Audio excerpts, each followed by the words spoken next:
in its purest form, how is a communist government intended to be structured? And, how does that, in contrast to what we see in terms of, say, capitalism, you see the class struggle between the bourgeoisie, as you listed, which is kind of like the rich upper class, versus the proletariat, which is like the poor working class.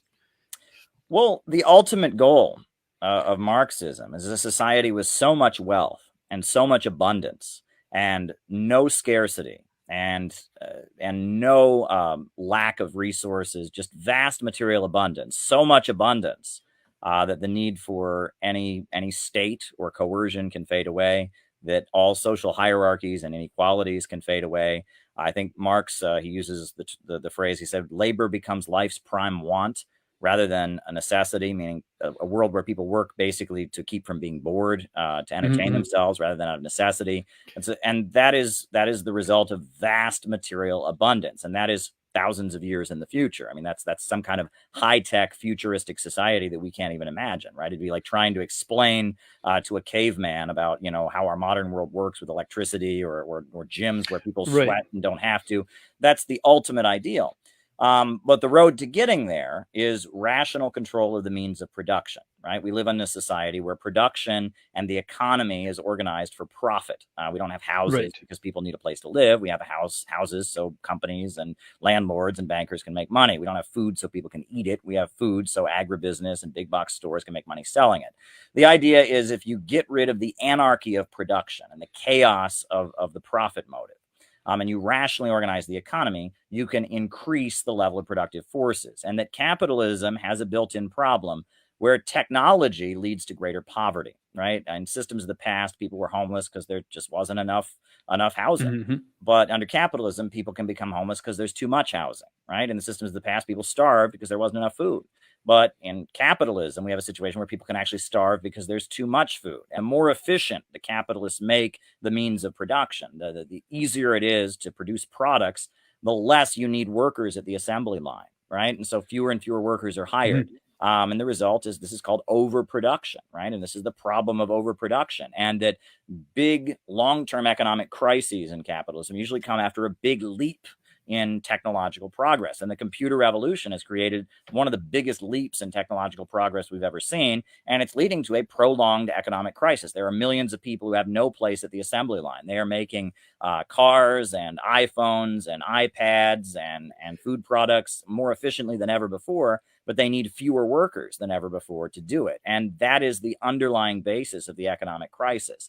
And ultimately, the idea is that with the banks, factories, and industries organized to serve public good and not profits, with the economy being rationally planned and controlled, this contradiction can be overcome, and growth and technological advancement can walk hand in hand. We can rationally plan out the economy to be for the benefit of society and start working toward that ultimate goal of a stateless, classless world. The way that we're taught to think about politics in the United States and to think about the world, we're taught to think that some countries are just naturally poor countries, right? There's some countries that are naturally rich, like Western Europe and the USA, and there are some countries that are naturally poor, like, Asia, Africa, Latin America. These are poor countries, these are rich countries, that's just how it is. Well, that's false.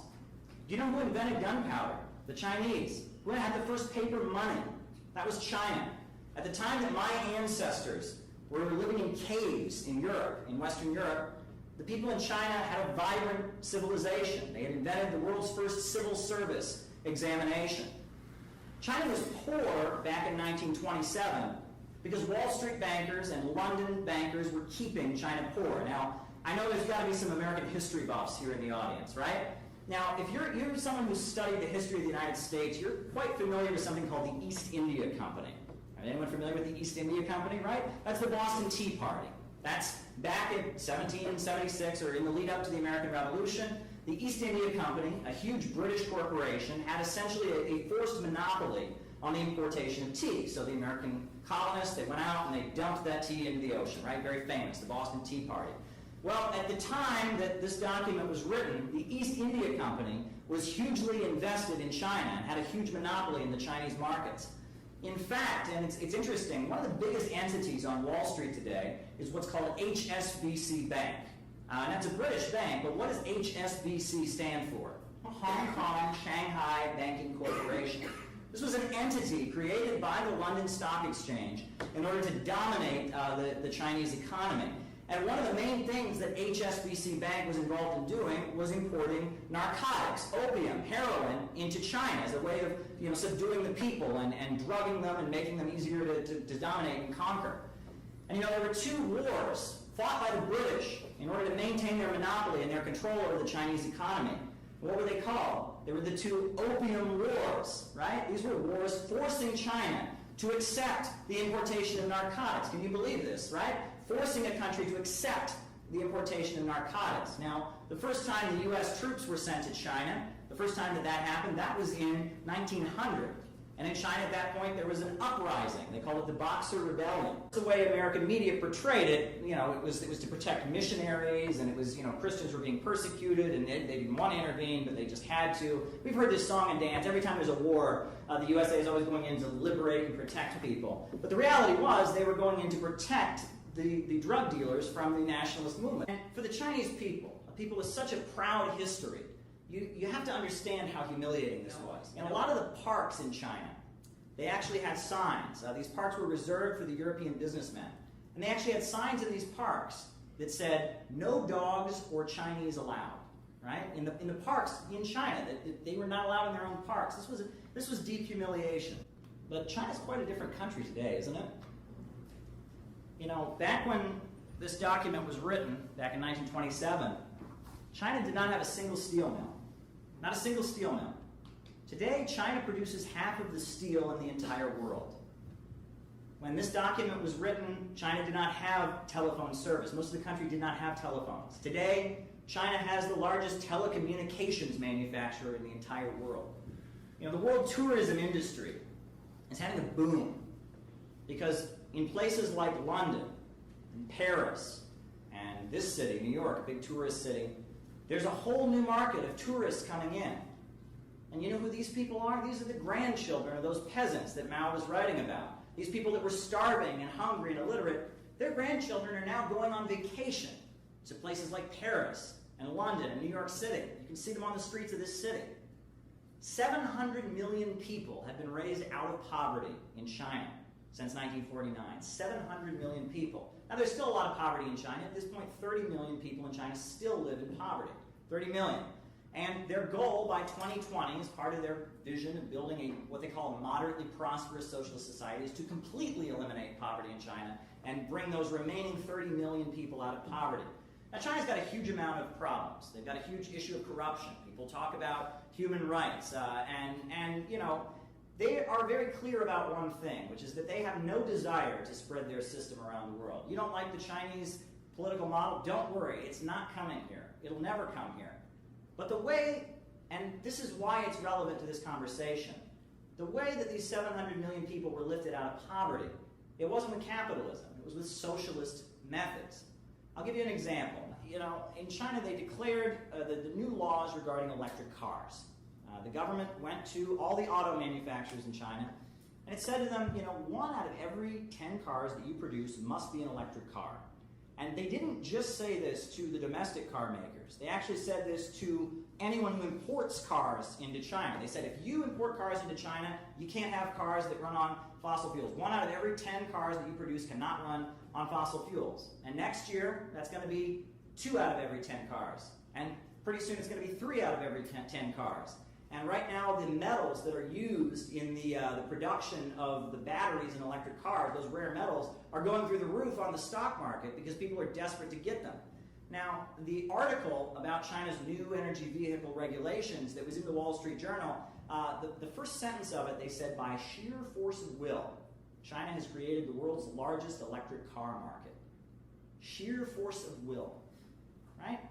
And that's the reality. The government went to these car manufacturers, said, this is what you're going to do, and they did it. Now, this is starting to get to the essence of the difference between socialism and capitalism.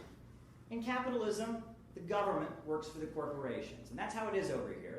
They would never make such car rules here. The automakers would never stand for it. The big oil companies would never tolerate it. But in China, instead of the government being controlled by the corporations are controlled by the government, and that's a big difference. First of all, so the first criticism of this that people would claim is that the reason why China's Xi Jinping is making these statements, and the reason why the foreign minister today, so China's Xi Jinping said it yesterday, foreign minister said quite a few statements today, which actually, we actually have a video of the foreign minister. Let's hear what he had to say first before we start talking about this, because it's escalating every day. Here's the foreign minister. 中国的外交有足够的厚道与善意，但当豺狼当道、恶狼来袭时，中国的外交官必须与狼共舞，保家卫国。 Yeah, so China's diplomacy has enough kindness and goodwill, but when wolves attack, Chinese diplomats must dance with wolves, defend the country. He went on in this and said the U.S. claims to outcompete China but not seek conflict. In reality, this so-called competition of the United States is all-round containment and suppression, which is a zero-sum game of life and death. Really strong words. That's like war. He says, I will first quote two sentences from the preamble of the Constitution of the People's Republic of China. Taiwan is part of the sacred territory of the People's Republic of China. It is the sacred duty of all Chinese people, including Taiwan compatriots, to complete the great cause of reunification of the motherland. So really strong statements coming from both Xi and from the foreign minister. The criticism is the reason they're actually coming out and making these statements now is because Xi Jinping is in hot water. Things aren't going so great at home. People are financially struggling. China, people are saying, oh, China's going to be going bankrupt in the next couple of months. I've heard these sorts of things. And so he's feeling the pressure. So he's just looking to place blame somewhere, a scapegoat. What do you make of that? Well, there's a lot that I could respond to there. I think China is responding to real threats that have been made against them. When you have the US Congress telling a Chinese corporation that they cannot build a new factory to make computer chips to sell in China because somehow this is a threat to US power, that's ridiculous. I mean, you look at what's going on the Korean Peninsula now, these very provocative drills rehearsing the all-out destruction of North Korea right on China's border. And you look at the way, there's this talk of free competition. Huawei makes better phones than the United States. That's pretty clear. They make way better phones than iPhones, way better phones than American manufacturers do. And so instead of, American companies just upping their competition, they try to squash Huawei. This is the approach the United States is having, and China is responding. But as far as that last thing you mentioned about China's economy is about to collapse, I've been hearing that my whole life, and so have you. I mean, our whole life, China's just about to fall. It's just about to collapse. I remember back in 2015 when the Chinese stock market tanked. Do you remember that? And a week later, it was right back up because at the end of the day, all that had to happen was the Chinese Communist Party made some phone calls. They outlawed short selling on the threat of arrest. And then the Chinese stock market was right back up because the market really doesn't have the power in China. The Communist Party does. And that's what the recent meeting was about. I mean, the two sessions, that's where the People's Political Consultative Committee and the National People's Assembly, they gather, and it's about setting the economic agenda for the year. That is what the communist leaders are there doing. They are planning out the economy. They're there to make sure that the living standards continue to rise. They haven't seen the economic fallout from COVID that was expected, and they are predicting a pretty strong GDP growth in the coming year. So I think that's the context here. The United States is trying to suppress China's economy because it's a competitor. I agree with you that is actually the real root of this issue completely. I agree that fundamentally what happened was that China is a communist country, the United States is a capitalist country, and the communists used capitalism against the capitalists, right? They came along and they said, oh, you have pretty much everything for sale, so we'll buy it. Why not? I mean, if we can invest in your companies, we can buy land, we can buy some of the most prominent buildings in the United States. We could buy your entertainment industry. They own, I'm not sure what they own today and if they've divested, but I know that they were like Legendary Entertainment, AMC movie theaters, the Waldorf Astoria in New York, hundreds of acres of farmland in the United States. They own a lot. And again, they own investments. A lot of companies are building products in China. They don't want to lose that labor. And so China essentially said, okay, well, you guys are up for sale. We'll buy it. And then when the U.S. turned around and said, well, then you should be up for sale, China said, no, that's not the way we do it. We're not putting ourselves up for sale. If you want to do business in our country, here are the parameters. We still own it. You can have 49%, up to 49%. You have to give us the patents. You have to do all of these things. And that was considered unfair. However, that being said, I do think that these are fighting words that China's using right now. And this is not just about economics anymore for them, it seems. I mean, they are using language, containment, encirclement, suppression. Like I said, they might as well say blockade. And once you say blockade, that's war, right? Same thing with wolves. We've got to dance with wolves. Or saying life and death. I mean, these are fighting words. Do you think China is now thinking, I guess the only way is to fight our way out of this? If they're not going to play the game of economics with us and compete, as you're mentioning, which I agree, that's what the U.S. needs to do. The U.S. needs to say, rather than just using military might, the U.S. instead needs to say, time to compete with an economic powerhouse that has risen largely off of our economy. But it happened. It's done. Okay, can't cry over spilt milk. It's over, right? We have to move on. We have to move forward. But I don't know. This sounds like they might be gearing up to I'm military. I mean, what do you think of that? Do you think that's a possibility? Well, first of all, we have to understand the context here, which is that when China was a deeply poor country, which is not very long ago. I mean, it's not very long ago that China was the sick man of Asia, mass malnutrition related deaths all the time, mass illiteracy.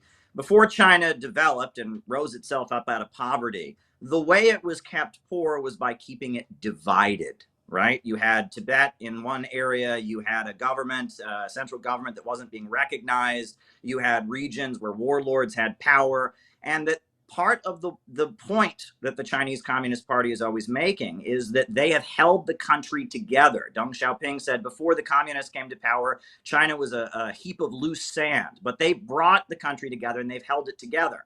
So what the United States is doing with Taiwan, increasingly getting closer to forces that consider Taiwan to not be part of China. What the USA has done with the Uyghur separatists and with the Tibet separatist groups, with the Hong Kong stuff, this is all a threat to the Chinese Communist Party because their maintaining of credibility depends on them making clear we have held this country together. We have held this country together, and we as a civilization that goes back 5,000 years, we're stronger when we're together. And when we're divided, when we're separated into different territories and regions, that's when we get poorer. And that's something that is a little bit difficult for us to understand. We have more of a Western Atlanticist worldview. We think in terms of the British Empire and seabound trade routes, but this is about Eurasia. And in Eurasia, where you have great land masses, territories are stronger when they are together, when they're trading with each other, when they're developing. And that's the context that the Chinese Communist Party is seeing this. They see the United States as trying to pull their country apart. And in response to that, they are ready to defend themselves. And they feel they've been attacked. Look, I mean, I don't have to break this down for you. I'm sure your audience knows it. But, you know, China has 1 overseas military base. Russia has 8. The United States has well over 1,000. You know, I mean, China, you know, there have been military conflicts, but nothing compared to what the United States has been doing around the world. I mean, if you look at the number of U.S. military bases all throughout the Pacific, et cetera, China is not the one that's the aggressor in this confrontation, I don't think. So just to add to that, from what I understand, because my parents ran away from the Soviet Union back in the day, and we're talking about socialism being the means of government control of production. So there is something being produced, which is kind of like an industry-based economy rather than a service-based economy. So in compare and contrast with the United States, we're not really producing things anymore. That's being done overseas by different governments that aren't capitalist, but we're just becoming a service-based economy. And just America and Soviet Union have a lot of differences because we're more service-based in you know, manufacturing groups. Wow. Well, I would like to say something about that, because that's actually one thing that was pointed out by a writer that I've learned a lot from named Nelson Peary. He wrote a book called The Future is Up to Us, which is a very good book. I encourage people to read it.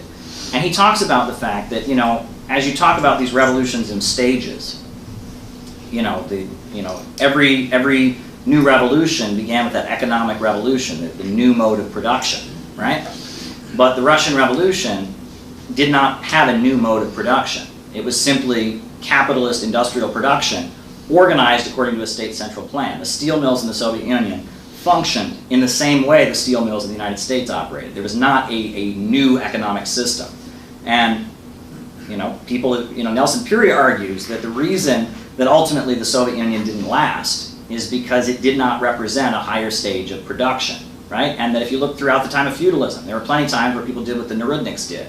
And they rose up, they seized control of their land, and they reorganized feudalism in a more egalitarian and fair way. But eventually, the old feudal system would come and take them over because they didn't have a new mode of production, right? And that ultimately, it's the computer revolution that has created this service economy. That's the reason that we don't have industrial workers at this point, is because those jobs have been eliminated by machines with 3D printing and all of that. And basically the industrial worker is fading away.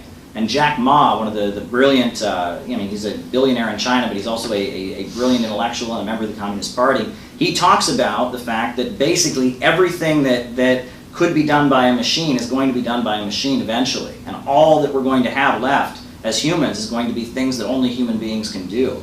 It's very fascinating, and that ultimately, that lays the basis for a new social order, with the elimination of the industrial worker. And I think that kind of thing is fascinating, as you're pointing out. But that is one reality, is that the Soviet economic system, it was capitalist industrial production, but not capitalist. It was operated according to a state central plan, not for profits. But the steel mills function in the same way. And I think that's a point that ultimately needs to be made, absolutely. And I think that's interesting. And I think that points toward the fact that we're living in an era where capitalism, because it's gotten rid of industrial workers, right? There's no room for millions of people at the assembly line, right? Their ability to be hired to work has been eliminated. As a result, they're not spending, right? Their spending power has decreased. So the capitalists are producing so much stuff more efficiently than ever before. They're churning out iPhones and iPads like never before. But the people of the world, their standard of living is dropping because there's no place for them to get hired and have enough to actually buy it, right? And that this is what Karl Marx wrote about in his book Capital, the problem of overproduction, that the capitalist is constantly driving to make the means of production more efficient, but at the same time, in order to do that, he's lowering the standard of living and reducing the spending power of the worker. And the worker cannot buy back the products that he's being driven so hard to produce. Under previous systems, people were homeless because there wasn't enough housing. Now people are homeless because there's too much housing. Under previous systems, people were hungry because there was food shortages. But now people are becoming hungry because there's too much food. And that's the problem of capitalism, is that we produce not for use and for human need, but for profits, right? I mean, the classic example is that, like, at the end of the night in a lot of restaurants, right? They'll take the food that's left over and they'll throw it in the garbage. But instead of just walking away and leaving it there in the garbage, they'll take motor oil and pour it all over it. Why? Because if some homeless person eats it out of the garbage, then they're not going to go spend at the restaurant, right? They didn't produce that food for people to eat it. They produced that food to make money off of it, right? That's the irrationality of capitalism, and it can only be resolved with the means of production being controlled by the state in order to stop that irrationality. And the fact that we have a service economy and that the industrial worker is becoming a thing of the past lays the basis for a higher social system to come into being. Absolutely, that's my response to that. In 1991, Donald Trump introduced the term fair trade instead of free trade. And as a Donald Trump supporter, I agree with a lot of fair trade. I think that's been around before, though. I mean, the anti-globalization protests in the 1990s were talking about fair trade, not free trade, and I mean that's a long-standing critique of globalization. Is this understanding that it's a global race to the bottom, right? It's the playing countries in the world against each other, lowest wages, lowest living. You know what I'm saying? That's globalization. What capitalism has become in the 1990s and later. This global economy where a single item might be produced in 25 different countries, right? Where all the workers are competing for who will work for the cheapest. You know what I mean? That global system, which I think people on the right call it globalism, right? But Lenin wrote a whole book about it called Imperialism, where the world is ruled by a small group of bankers based in the Western countries. That is ultimately what socialism is trying to resolve and change, by having society and countries take control of their economies and rationally operate them. Yeah, because fair trade introduces the idea of you actually help the poorer countries. If they have something that we could get from them, we give them something that they might need in return. It's a lot different than, instead of purely being for profit, you're doing what's best to develop other countries at the same time. But it's not a matter of just giving away wealth or wealth redistribution. It's doing it in a smarter way where you could focus on smaller economies to grow themselves. Sounds kind of like what China's doing with the One Belt, One Road initiative. A little bit. Yeah, where China's going to developing countries and building infrastructure and raising up the standard of living and stimulating the domestic economy. And then there's more of a domestic economy for them to trade with. So they make more money, and that country has more of a domestic economy, and their businesses grow, and both countries kind of grow together. They call it win-win cooperation. Yeah, they're doing that in Ethiopia. They're building highways, hotels, gas stations, and they're just building an economy, and they might even trap those countries by making them owe debt to China. But at the same time, Ethiopia is really going to evolve. Well, and that's the crazy thing is, you hear them, that's the allegation leveled against China is that, oh, they're going to, trap all these countries in debt. But, the IMF and the World Bank have been doing that for years. You know what I mean? They've done it to this country, they've done it to Mexico, they've done it to all of South America. I mean, so then it's like, well, China, there's this allegation that maybe hypothetically China might be doing it when the United States has been blatantly doing it for years but very interesting, yeah. And this is why I think people should revisit Lenin's book Imperialism, the Highest Stage of Capitalism, where he talks about this and how these international conglomerates, these global corporations get formed that kind of dominate the world. Exciting stuff. Yeah. Anything else?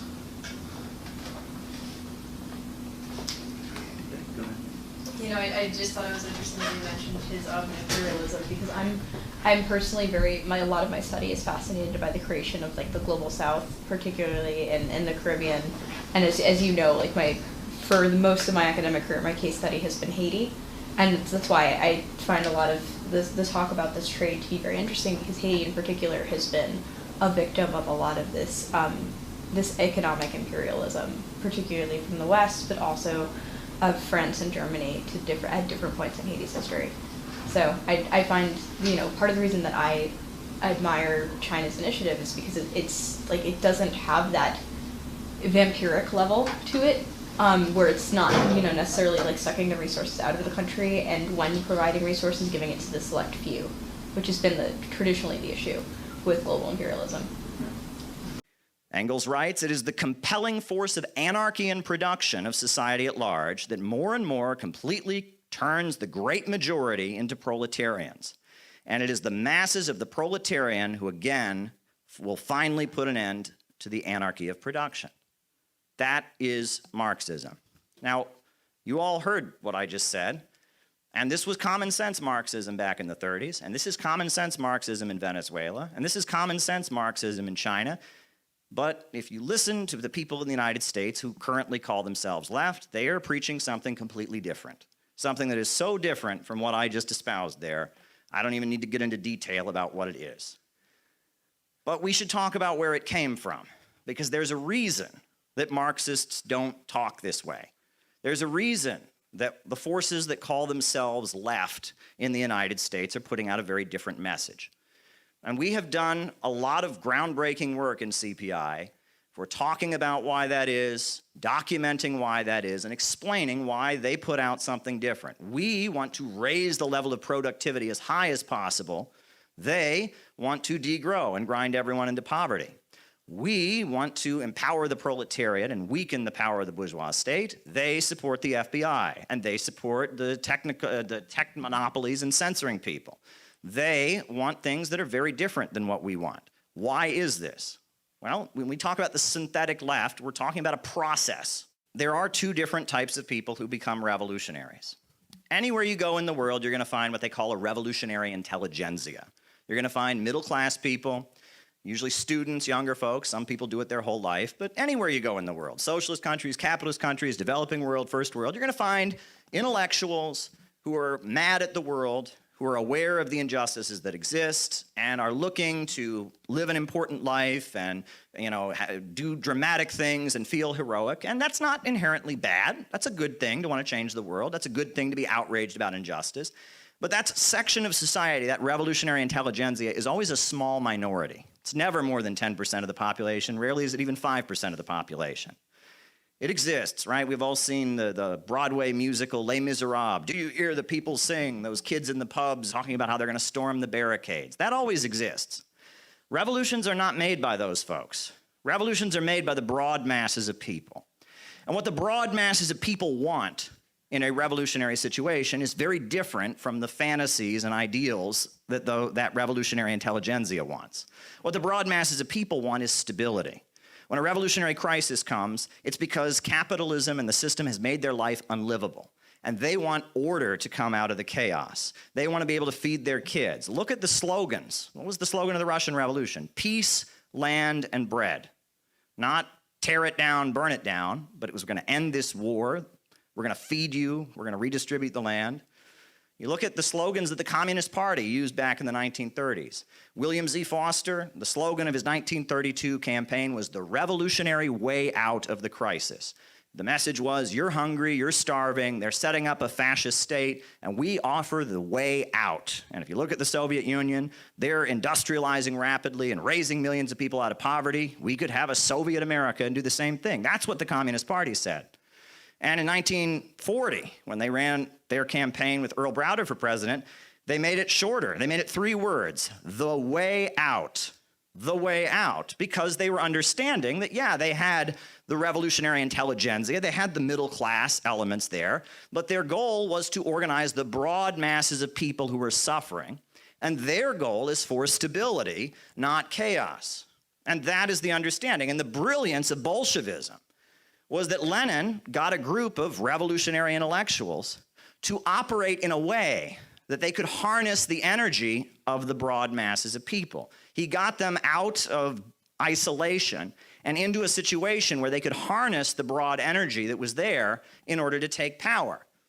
And you could argue that there were almost 2 layers of the Bolshevik Party. You had the middle class intellectuals, and then you had the labor unions, and then the mass organizations of peasants, of workers. Some people argue that Stalin kind of represented the linchpin between the 2 of them. He was from Georgia, from a rural background. We'll talk more about him later.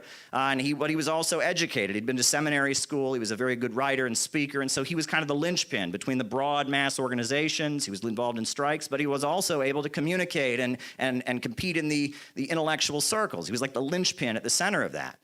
But after the Bolshevik Revolution, we know that Lenin died, and there was a split between Stalin and Trotsky. Trotsky very much wanted to hold on to the revolutionary intelligentsia and their mindset. He put forward the theory of permanent revolution.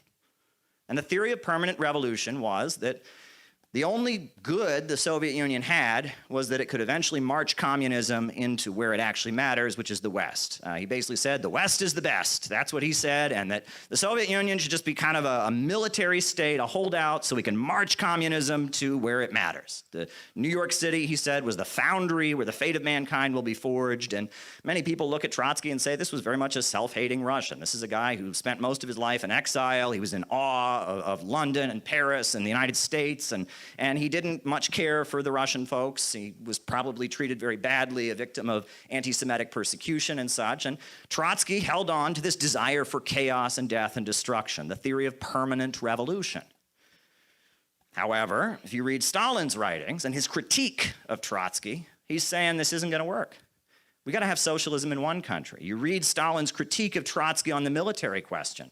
Trotsky's saying, we're going to draft all the workers into the military and their military service will be working in the factory. That's what Trotsky's saying. And Stalin says, you can't do that. You can't do that. That's not going to work. The population is tired of this military stuff. We need to focus on raising the living standards. And if that means we have to sign a business deal with an American corporation to come and help us set up our car industry or our oil industry, we'll do it because it's about raising the people up. We came to power offering stability and development, and that's what we're going to do. And they did it. And the whole world marveled at what the Soviet Union was achieving during the 5-year economic plans because they were raising people out of poverty. And the Koch brothers, their grandfather, Fred Koch, he was a chemist in the United States who'd invented a new method of turning petroleum into gasoline for your car, and he went to the Soviet Union and he made a lot of money helping set up the Soviet oil industry. And this was a necessary thing to do. And it industrialized the Soviet Union very rapidly and enabled them to win the Second World War, enabled them to invent space travel, enabled them to build some of the largest hydroelectrical power plants, the biggest steel industry in the world. That was going on.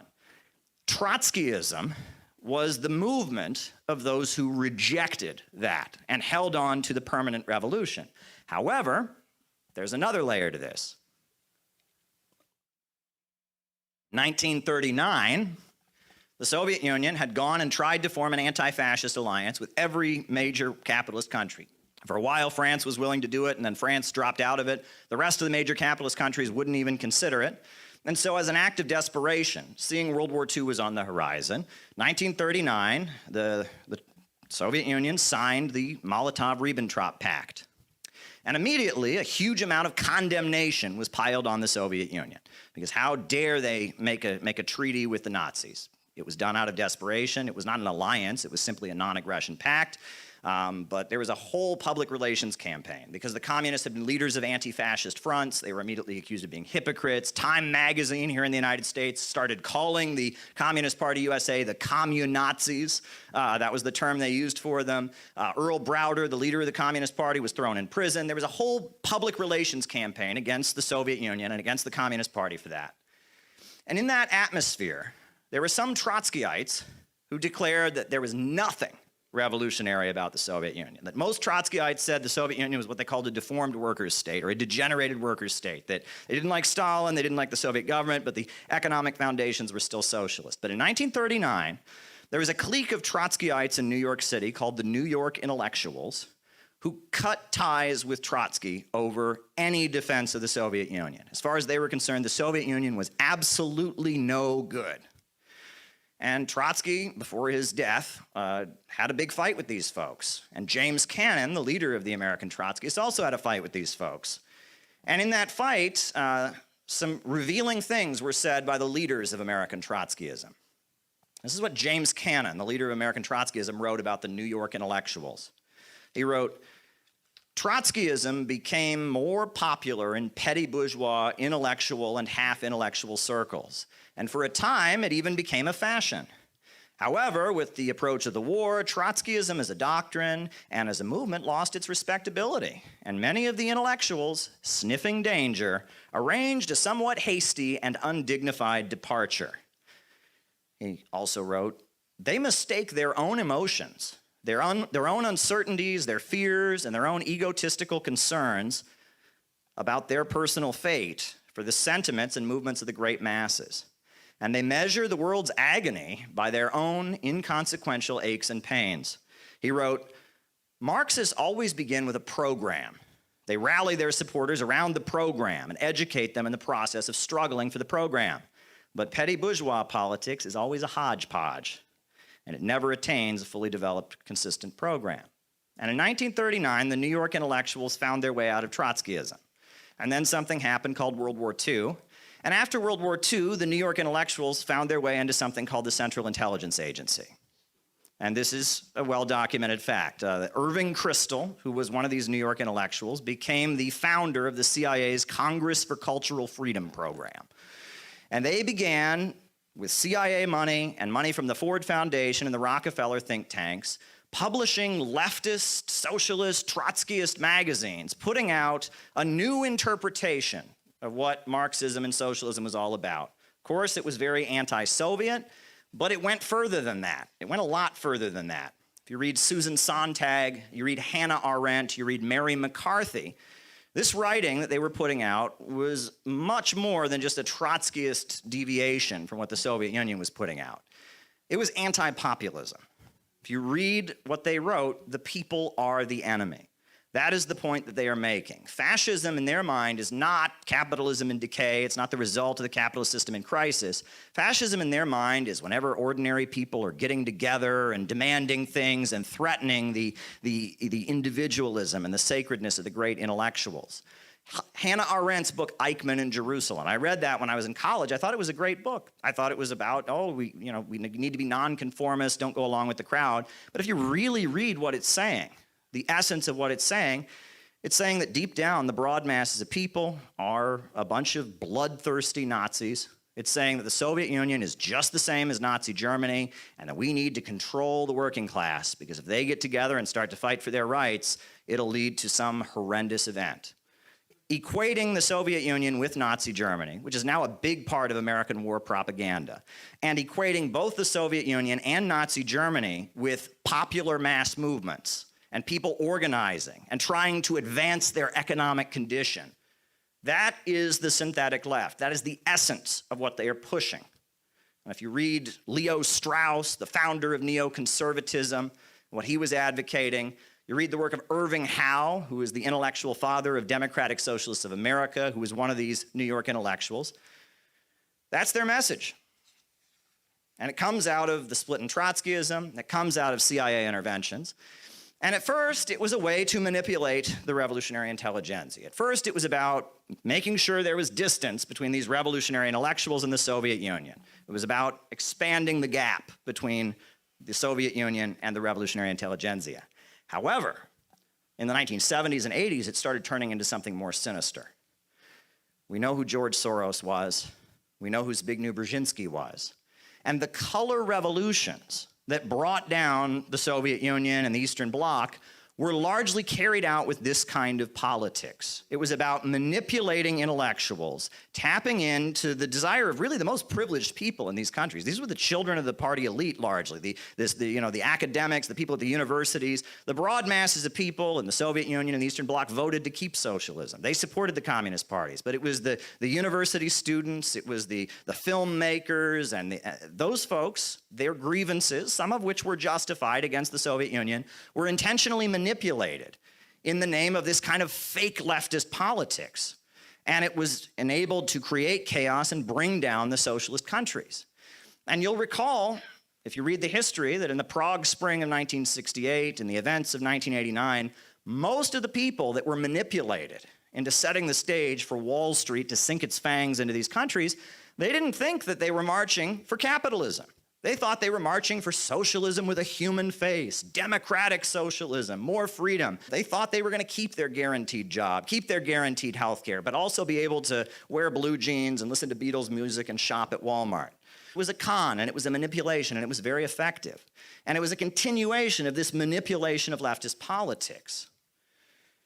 And now, as we enter a long-term capitalist crisis rooted in the problem of overproduction, this movement that they first developed to manipulate leftism and then utilized against the socialist countries is now being weaponized as the new form of fascism.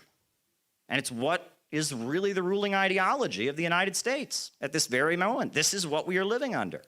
Wokeism is a result of this manipulation. They have brought the color revolution machine home to the United States in an effort to try and save capitalism. That's what's happened. And to those of us who've been to the socialist countries, and those of us who know what Marxism is actually about, it is nothing but the most outrageous and infuriating thing. And that is why we are screaming about it from the heavens.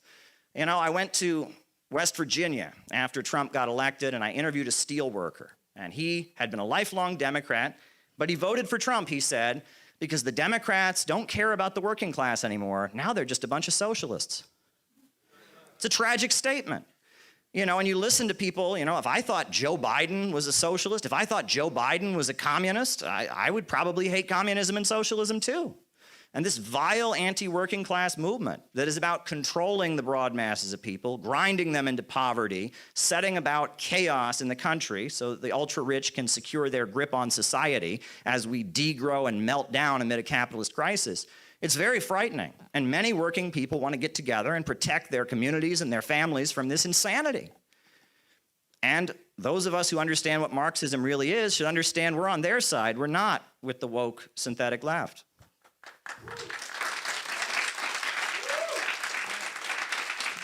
And I really want to make it very clear here. I don't really want to go into the pros and cons of it. I want to talk about the meaning of it and in the context of American politics, because well, everyone knows I'm a conservative, but I'll have to, show my cards a little bit here. I'm really tired of conservatives throwing that word out as if it really means much anymore. Go ahead, Caleb, in New York. Well, the essence of socialism, in the sense that Karl Marx and Vladimir Lenin and others wrote about, the essence of it is growth and progress. The idea is that the means of production, the banks, factories, major industries, should be organized to serve public good and liberated from the anarchy of production and the chaos of the market. And if we can get beyond profits in command, human growth and creativity can be unlimited, and wealth can expand for all of society. In a rational society, in a socialist society, self-driving cars would be a great thing, because then there would be less work for everybody. But under capitalism, technological progress leads to poverty and instability. The more efficient it becomes to produce things, the fewer people you have to hire, the less people are getting paid in wages, and we lead to the disaster we're seeing in the West right now, which is a high-tech, low-wage economy where working people who can only work so long as their work enriches a boss, they are left outcast and starving as the means of production get more and more efficient. And socialism is about overcoming the irrationality of profits in command, having a centrally planned economy so that growth can be unlimited. Okay, so Our civilization is sick, and what's keeping it sick is capitalism. And knowing that to be true, I have to be an anti-capitalist. There is no choice. Now, I have had the joy of friendship with Caleb for a few years now, so have some of you. But I won't preach to the choir about his brilliant mind, his originality, or his courage. I will say that I've never read, let alone met, anyone living who better combines such eloquence, deep learning, and passionate commitment into so timely and powerful a voice. And in fact, it's, I think, the very voice that our country needs right now to break its fever and wake up. Now, let's have a show of hands here. I know this sounds random, but who here has ever stayed up all night? Has what? Stayed up all night long. Oh, yeah. Many times, right? Now, so think about what the first sound before the morning is. I'm from the country, so maybe my experience is different than some of yours. But for me, breaking the silence of the night, there's a new sound that's not the crickets or coy dogs or the owl. It's the first note of the first song of the first bird in the early, early morning. If you're outside, you look at the sky, you see that the stars have only just hidden themselves, and the sky's color has taken on the faintest suggestion of light. It's at that note that you know that the morning cannot be far away, and that nothing on earth can stop the rising of the sun. So my friends, let's hear it for Caleb Maupin. Thanks, Paul. Wow.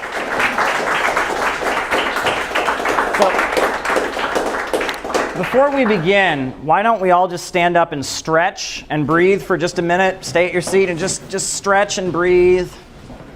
Right? Right?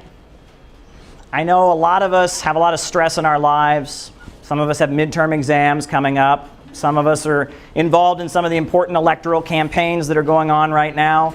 I know some of us, maybe you're worried about paying your bills. Well, you can forget all about that for the next 40 minutes or so. You're safe, and we're just going to have a short conversation about the problems facing the United States of America right now and what can be done about it. So, the theme for my presentation tonight is patterns, right? Patterns are all around us.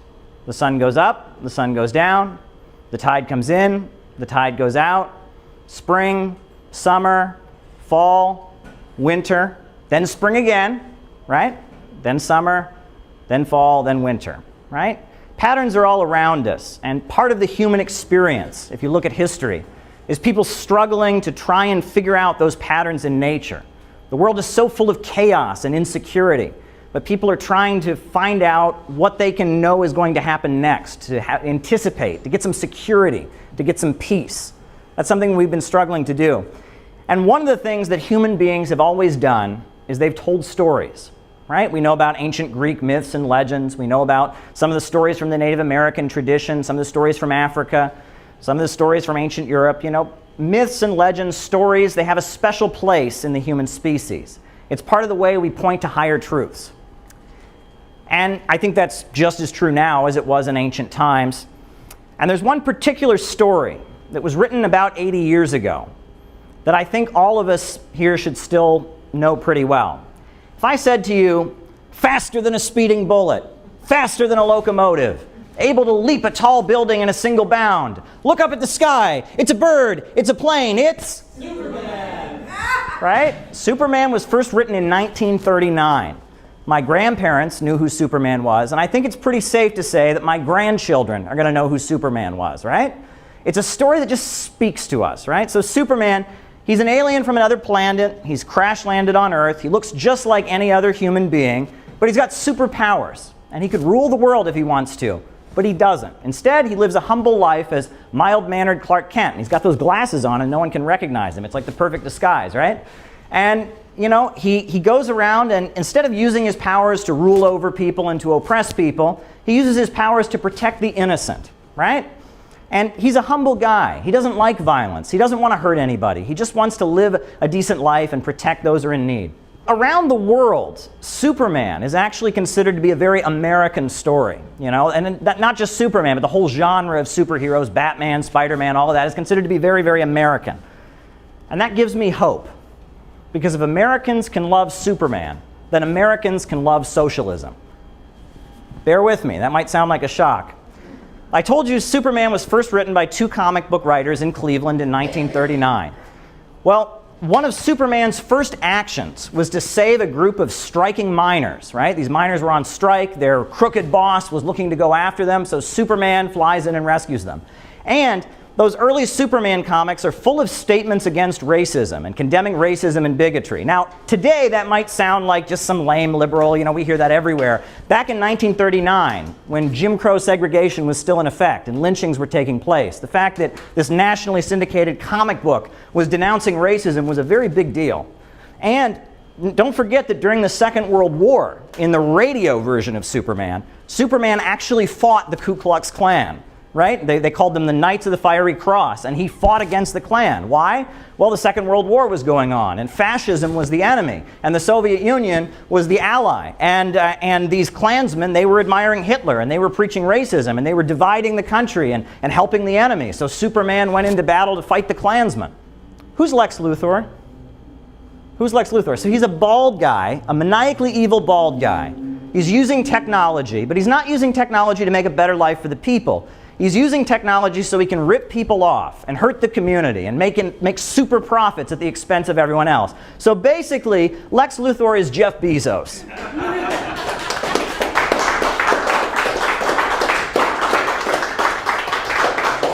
And whenever Lex Luthor Bezos has another evil plot against the people, what does Superman do? He runs into the nearest phone booth, he changes his costume real fast, and he flies in to rescue the people. And who are the people? It's the working class, those of us who just want to survive, those of us who just want a decent life. Does anyone here know how you say the phrase man of steel in Russian? Yeah, and that wasn't an accident. At the time those comics were published in 1939, the Communist Party of the United States had tens of thousands of members. And among the unemployment councils and the labor unions and the anti-fascist associations that they led, they had influence over millions of people. In fact, not far from here, just a few blocks up, begins the district that Vito Marcantonio represented in the U.S. Congress. Vito Marcantonio was a friend of the Communist Party, a member of the International Workers' Order. He represented New York City, Harlem, in the U.S. Congress.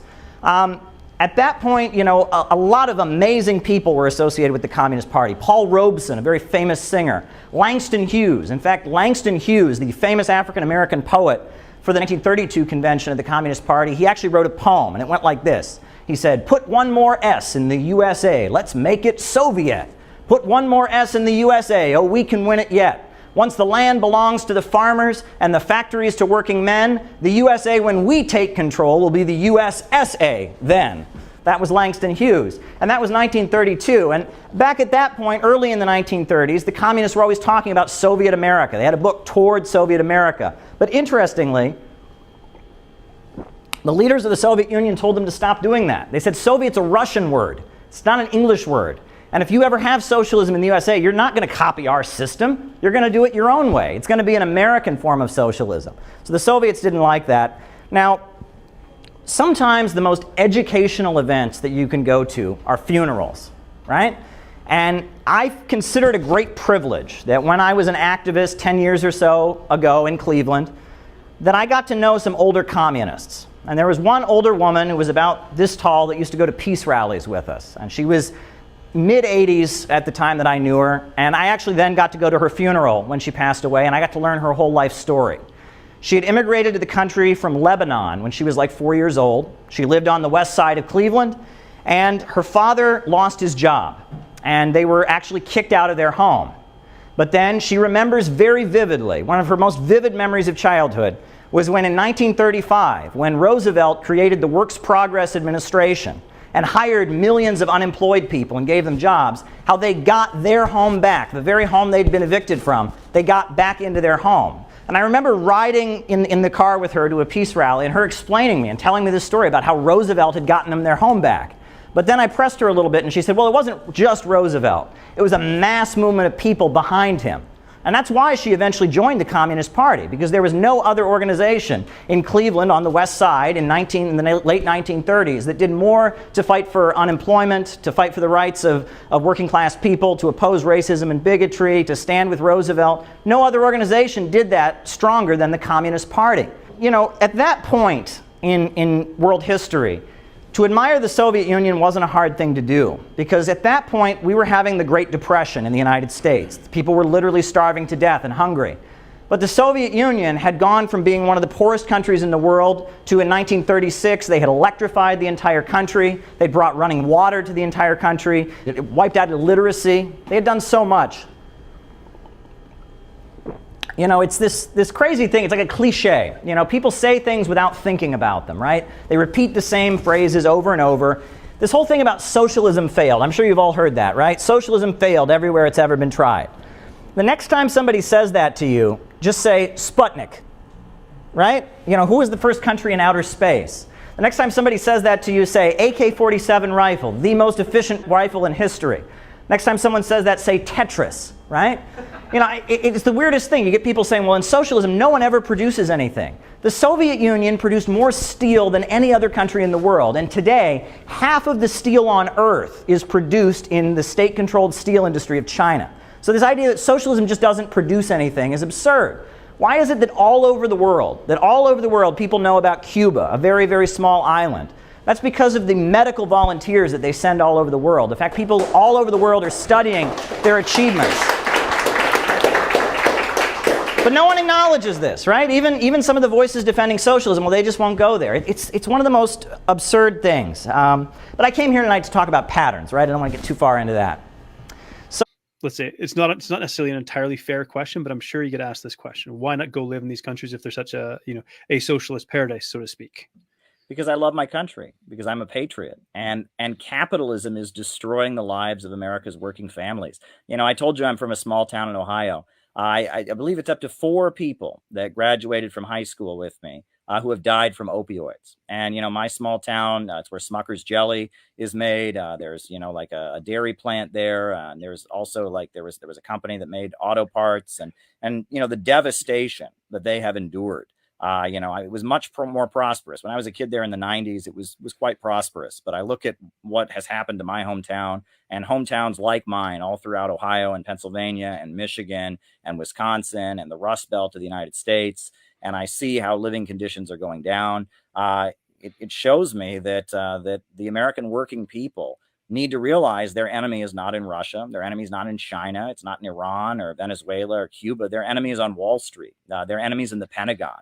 And that the future of the American working class is intrinsically tied up with the people of the world, right? There's no independent destiny for American workers. And that ultimately, if we're going to get a better life for the American people, we have to realize that we share a common destiny with people around the world that are struggling for their national liberation and for socialism against Wall Street. And that, sure, for a time, you could argue that imperialism and this global capitalist system where American banks and corporations dominate the world, sure, it benefited average Americans at one point.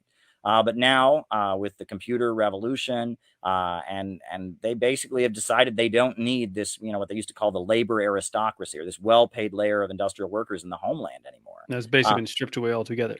Yeah, and now is the time for there to be solidarity. And I'm also seeing great signs. The Black Lives Matter movement shows that among millions of white people in the United States realize that racism is no good. They realize that a police state and police state repression and enabling the government to strip away our civil liberties is a bad thing. There's a lot more interracial communities, interracial neighborhoods now, and the ugly curse of racism is starting to be broken down. And many Americans realize that we are headed toward a low-wage police state, that basically the global capitalist system is trying to lead the United States to lower and lower conditions as they set up more of an authoritarian police state apparatus to kind of hold back the millions of people that they no longer have a place for at the assembly line. And I think millions of Americans, Black, white, Arab, Asian, Latino, realize that they don't want that low-wage police state. And I think that there is a moment of popular mobilization coming. And I think many Americans are going to get involved in the revival of the labor movement that we're seeing with the Amazon workers right now. And the rising unrest is an indicator that this is going to be the time for socialists in the United States, if ever. If I were to go move to Cuba or move to Vietnam, I'd miss the party. I think our day is just on the horizon. How do we persuade young leftists to defend socialism with their fear of being canceled? Well, I think you have to get them to understand that, first of all, that the anti-imperialist countries help them. The reason we have Social Security in the United States is because of the Soviet Union.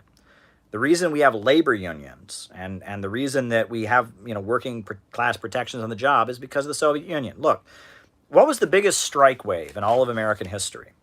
The biggest strike that ever happened was in 1887. 1887, the railroad workers of the United States went on strike. And what did they get? What did they win? Nothing. They did not win a thing. They were brutally suppressed. A whole bunch of workers got killed.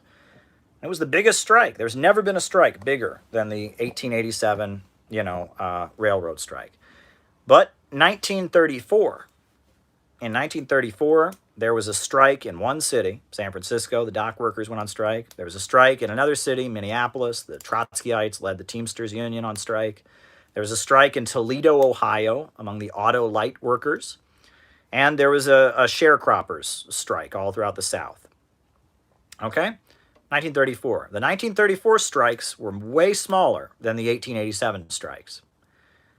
But in response to the 1934 strikes, we got the Wagner Act, which legalized labor unions and created the National Labor Relations Board, so labor unions were protected.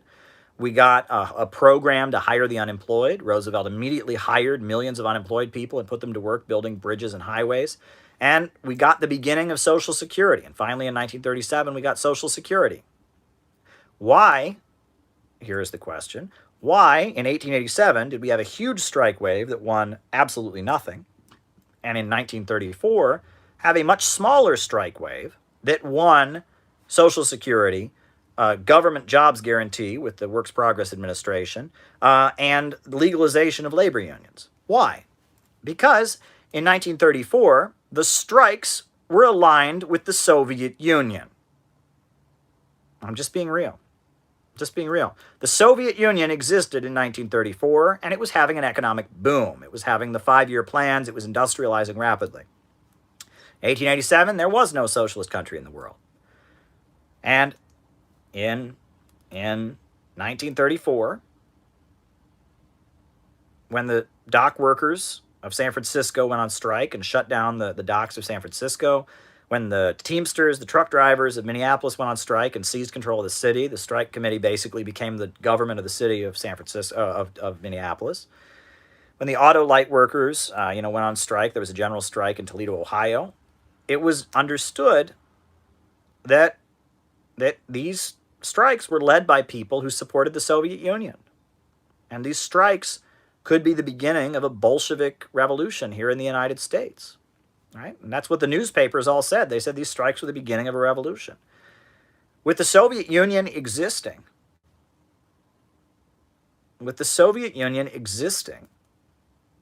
the bosses were forced to make much bigger concessions.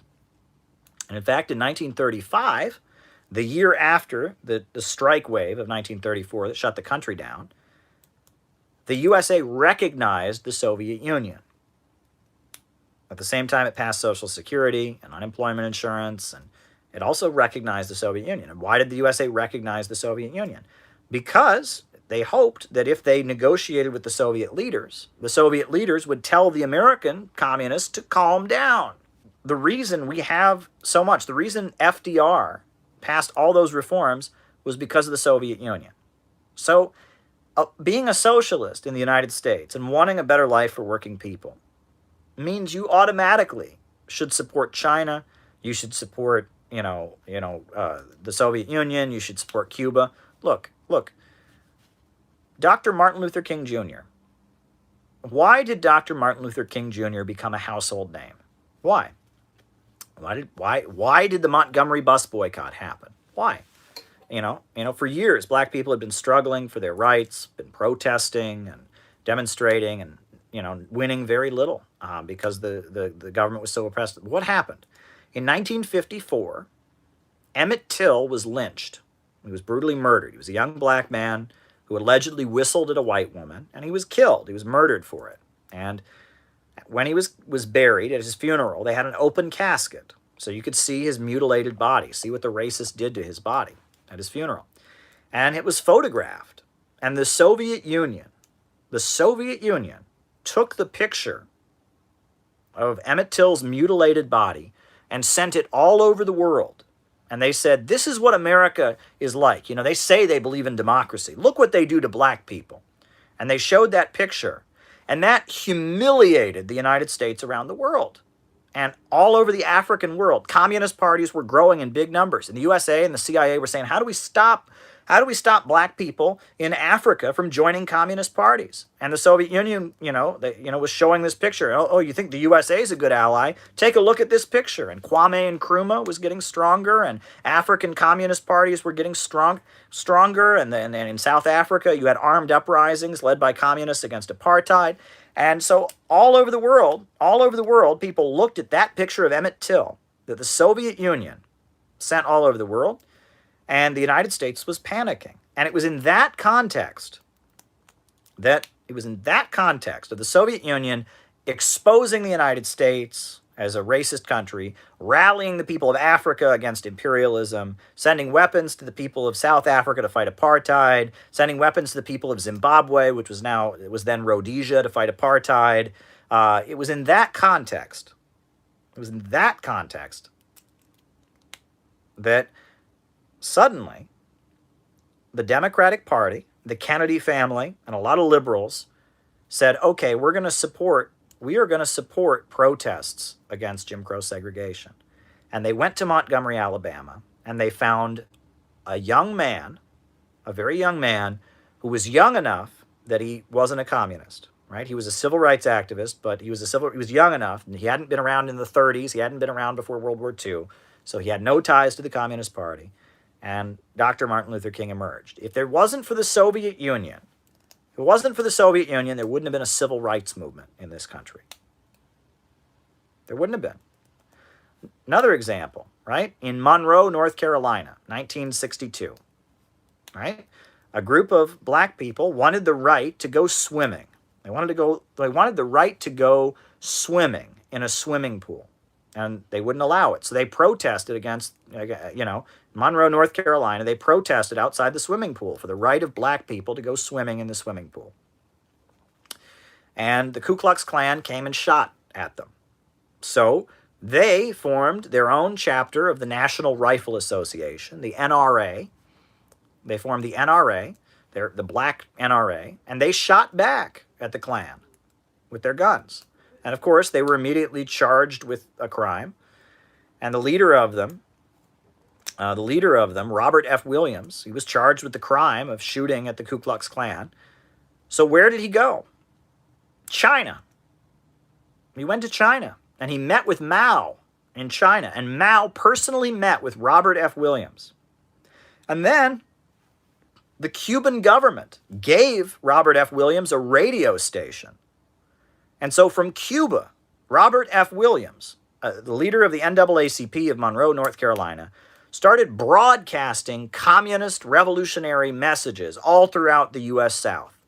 And it was and anyone in the South could turn on their radio and hear a civil rights leader calling for communist revolution from Cuba. The messages were broadcast. And so the U.S. government was so afraid of the fact that black people were being encouraged to rise up, that Cuba was broadcasting black revolutionary messages into the United States, that Mao was supporting Robert F. Williams, that suddenly, Lyndon Johnson was forced to sign the Civil Rights Act. He said, okay, we better give people some rights so they don't listen to Robert F. Williams and Radio Free Dixie and rise up.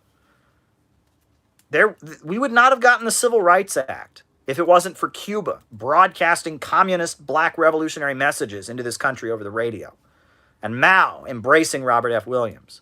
There would not have been a civil rights movement supported by the Democratic Party and the Kennedy family and the liberals if it hadn't been for the communists taking the photo of Emmett Till and spreading it all over the world. There's many examples, right?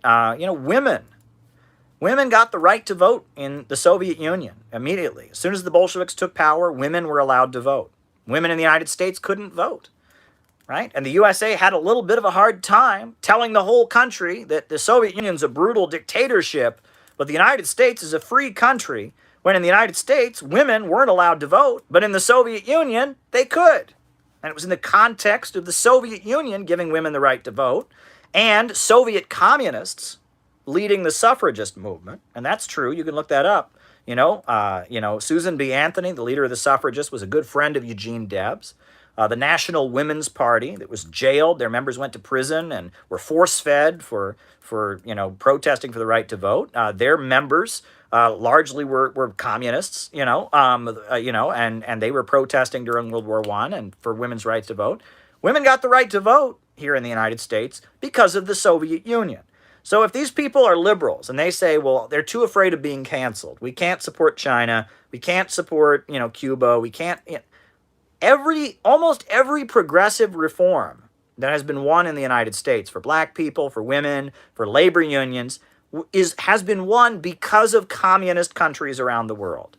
If the Soviet Union had never existed, you wouldn't have labor unions, you women wouldn't be voting, you wouldn't have had a civil rights movement. If China and Mao didn't exist, if Fidel Castro didn't exist, we would never have had a Civil Rights Act. Look, it's because of the communist and socialist revolutions around the world that all the things that liberals say they believe in happened. We would never have gotten the welfare state. We would never have gotten Social Security. Women would have never gotten the right to vote. There never would have been a civil rights movement if it wasn't for communist countries around the world. And you better believe it. And nobody knows that more than the American government does. Read CIA documents. Read, the Supreme Court and what was said by members of the U.S. Supreme Court. This is a fact, right? That the reforms that were won in this country for the labor movement, for women, for black people, were largely won because of the threat of communist revolution and because of what happened in the Soviet Union and in China and in Cuba and in other socialist countries. So any liberal who thinks that they can say, well, I'm against those socialist countries, I'm going to hurt them, and I'm going to be for progressive good things in this country is delusional, because there's only one world. It's one world, folks. We all live in the same planet. It's all connected. And when the people in the developing world and people in other countries are under attack, we are under attack in this country. The fall of the Soviet Union hurt the labor movement in the United States. Ever since the fall of the Soviet Union in the United States, wages have decreased, right? Unions have gotten weaker. austerity and neoliberalism has marched forward. The fall of the Soviet Union was the beginning of neoliberalism in the Democratic Party, right? It was the beginning of the new labor reforms in Britain, right? The fall of the Soviet Union hurt American workers significantly. Our unions got weaker, our wages went down, our living conditions have gotten worse. You better believe it. You better believe it. And the Euro-communist movements, the line of march people were more academic and ex-prisoners. There were a lot of people who had been in the BLA who were like, got out of jail and like went back to college and joined with them. So it was a strange group, but high caliber, like intellectual people.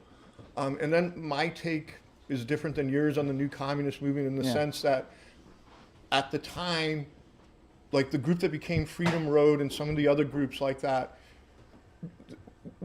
and CPUSA and DSA, we put all our energy, and even anarchist groups, put the energy into the Rainbow Coalition that Jesse was doing, and it was the hope that a third party would come out of that, and eventually the Greens do have connections to the Rainbow, but like a lot of energy went into it, and there was also the mistake, and that also became identity politics. Yeah. So, but it was, you know, hindsight is 20/20. You can look back and say, oh, we were wrong, but at the time, what were the alternatives as we were in decline? Yeah, and I quote Max Elbaum in the book. I mean, you have to admire these people on some level. They were very, very dedicated to trying to build an anti-imperialist movement in the United States. And they did exactly what you're supposed to do. They rejected the terrorism and the left adventurism of the Weather Underground. They rejected the idea that average Americans are the enemy. They went and got jobs in factories, and a lot of them, you know, lived in, I mean, their whole lives were dedicated to trying to build this movement to oppose American imperialism. And they were doing exactly what you're supposed to do, but the ground wasn't fertile because the economy was still very, very strong, and average Americans didn't want to hear it, and the world was going very much against the way that they were moving, right? China was changing, and they had looked to China for inspiration, and China was changing, and it's just kind of a tragedy.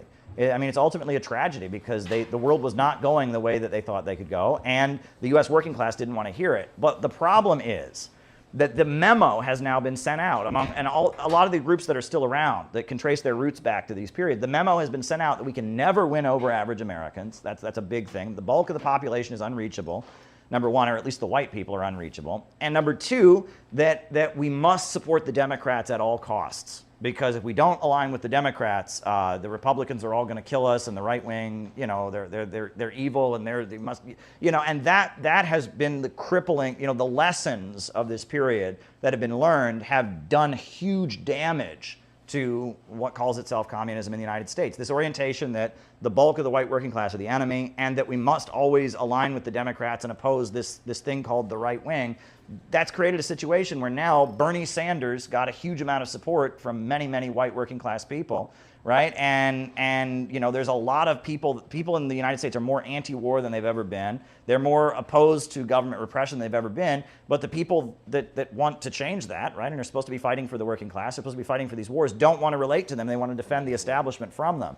And it's created this situation where politics has gotten bad, and we need to unlearn what these people very tragically learned. And that, you know, it's sad, and for a lot of these people, it's not a question of intellectually arguing with them. It's a matter of trauma. You know, I mean, it's a matter of, you have to remember these people, I mean, you know it better than I do, I'm sure, but I'm saying that for these people, like, there were like fist fights, there were deaths, there were killing, there was, you know, people died, you know what I mean? You know, I mean, people, May of 1980, after they did their Death to Deng Xiaoping rally, the RCP decided they were going to call a general strike on May 1st, which was ridiculous. It's this tiny communist group, and they're going to call a general strike. They called it May Day 1980. And so all over the country, their members were going around and waving communist flags and such, and getting beaten up, and et cetera. And I believe there was a guy who was stabbed to death, right? Somebody stabbed him to death, and there was another person whose body was found at the bottom of an elevator shaft in New York City, you know, and that these people were very dedicated to what they were doing, and the population didn't want to hear it, and they were enduring like real physical violent attacks from And the idea of talking to some of these older folks and getting them to understand that the Trump people are the ones that are at odds with the ruling class, and that while their ideas are backward, we need to engage with them, and that the liberals are the bigger threat. They don't want, I mean, it's just like in one ear and out the other. They can't hear it. You know what I mean? They're thinking about the times they got punched in the face. They're thinking about their friend who got stabbed to death, and they don't want to hear it. And it's similar in Latin America. There's a similar problem. Because right now, you know, in Latin America, I mean, at least there wasn't a civil war. But in a lot of Latin American countries, you see the old right wing is starting to realize that Russia and China will give a better deal to you know, the country, and that it's the kind of the woke folks that are aligned with the United States. But then the hardline communists and the old right wing have fought each other in a civil war where like thousands of people have been killed. So they're not going to unite together and align with Russia and China and make, you know, and develop the country. There's real trauma there. So this is what we're trying to overcome. These are my thoughts. I have a lot to say. I apologize if I've gone on for a while, but go ahead. No, I agree with exactly what you're saying, and especially Trump became a lightning rod for this, radioactive lightning rod to instill this mental virus. People became apoplectic of Trump, and he never has done anything near as bad as what we're seeing right now with the Democrats in office. But what the whole Trump brought in from that Trump derangement syndrome is it was like a mental virus that segued right into a COVID derangement syndrome. And then from there, we've got various derangement syndromes. And so this is the time period, we're after it now, of when China had their Cultural Revolution, which to me is such a pivotal lesson in history. So, because I think that's exactly what the derangement syndromes have brought on, such that now we're at dysfunctional woke on steroids, that is keep us divided and separate. Where have the left done any kind of postmortem analysis of China's Cultural Revolution? Well, that's us. I mean, the title of this book is Out of the Movement to the Masses. And the point is we have to break with the left, and we have to build a socialist movement among people who love their country and want to build a better America by breaking out of this international financial system that's destroying the lives of working families. And that's why it's called Out of the Movement to the Masses. We have to break with leftism, and we have to build a real working class movement. And I remember going to court with the family that was involved in that case, and seeing what they went through, and it was horrifying. And I mean, we were raising money so they could keep the electricity on in their house while they were going through this ordeal. The other thing is that it was through outreach around that particular case that I happened to be outside of Collinwood High School in Cleveland, which is a Cleveland high school on the east side. And I was outside of Collinwood High School, and the kids told me they were planning a walkout against teacher layoffs. And so me and my roommate, we went to that walkout that happened at Collinwood High School. And only about 9 kids got out the door because the police chained the doors to the school shut, which is completely illegal. And so they were kind of assembled outside, and then the police brutally attacked 2 young women, 2 sisters. And I was there, and I filmed it, and it was my video that actually got them acquitted in juvenile court after the police tried to charge them with assault on a police officer. And so I think about the issue of police brutality a lot. And, again, now it's trendy to talk about, but there was a time where certainly the black community was talking about it. People like Minister Louis Farrakhan were talking about it. The new Black Panther Party were talking about it. Communists were talking about it, but it wasn't a trendy issue. And that was the time when the rise in incarceration was happening, and the media was ignoring it. And that was also the time that the American people, first in California, got to know about this person. Thank you. Yes. Yeah, Kamala Harris, if you look at her career, her history is the history of mass incarceration. She was the queen of mass incarceration. That's right. People may not know the details, but Kevin Cooper was hours away from receiving lethal injection. Hours away from it. His lawyers asked that DNA evidence be acquired in order to make sure he was actually guilty of the crime. Kamala Harris's office tried to prevent DNA evidence from being acquired. They wanted Kevin Cooper to be executed, but the governor of California disagreed. They acquired DNA evidence, and the execution was stopped. Now that tells us everything we need to know about our vice president. The New York Times tells us that she feels really bad about it, for whatever that means. People can also recall that while she was head of the California State Attorney General's office, over 1,000 people were locked up for smoking marijuana. She presided over jailing a lot of people. And on top of that, the drug labs in the state of California that were being used by the police were turning up false positive results. They realized that the drug labs were showing people testing positive for drugs when they weren't actually, correct, that they were turning up false positives. And yet Kamala Harris's office did not tell the defense attorneys or the judges about this. They knew that the drug labs were turning over false positives, and people went to prison because her office concealed that their drug labs were turning up false positives. And of course, when Kamala Harris was then asked if she'd ever smoked marijuana, she laughed about it. They say you oppose legalizing weed. That's not true. I know. and look, I joke about it, half joking. Half my family's from Jamaica. Are you kidding me? Have you ever smoked? I have. Okay. Like and I inhale. I did inhale. Okay. But after Kamala Harris said, half my family's from Jamaica, what do you think, when asked about it, we heard from somebody that Kamala Harris rarely ever speaks about. And that's a man named Donald Harris, who is her father, who lives in Jamaica. And after Kamala Harris made those comments, Donald Harris gave a very brief statement saying that he denounced her presidential campaign.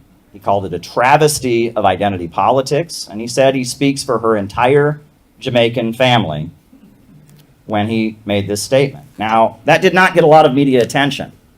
But somebody approached me, someone who knows Donald Harris, and said, Caleb, you really ought to look into this. So I started looking into this. What's particularly interesting is, you remember when Barack Obama was running for president. We knew everything about Barack Obama. We knew all about Barack Obama's pastor. We knew about Barack Obama's father from Kenya. We knew the school he went to in Indonesia. But Kamala Harris, barely anybody knows anything about Kamala Harris. Kamala Harris is this mysterious figure. She was in California politics, first woman vice president, first woman of color vice president. We should just be happy about it. Nobody wants to really talk about these things. Well, Kamala Harris's mother, who's now deceased, was from India, was a cancer researcher. And Kamala Harris's father, Donald Harris, was a Marxist economist and is a Marxist economist, a professor at Stanford University. He was an advisor to the government of Michael Manley in Jamaica. And he and Kamala are estranged from one another. He did not attend Kamala's inauguration as vice president. They're not on good speaking terms. And another thing about Kamala Harris, I don't know if people saw, but there's a video of Kamala Harris where she's bragging about how she jailed the parents of children who were truant from school. Have you seen the clip? I would not be standing here were it not for the education I received. And I know many of us will say the same thing. And I believe a child going without an education is tantamount to a crime.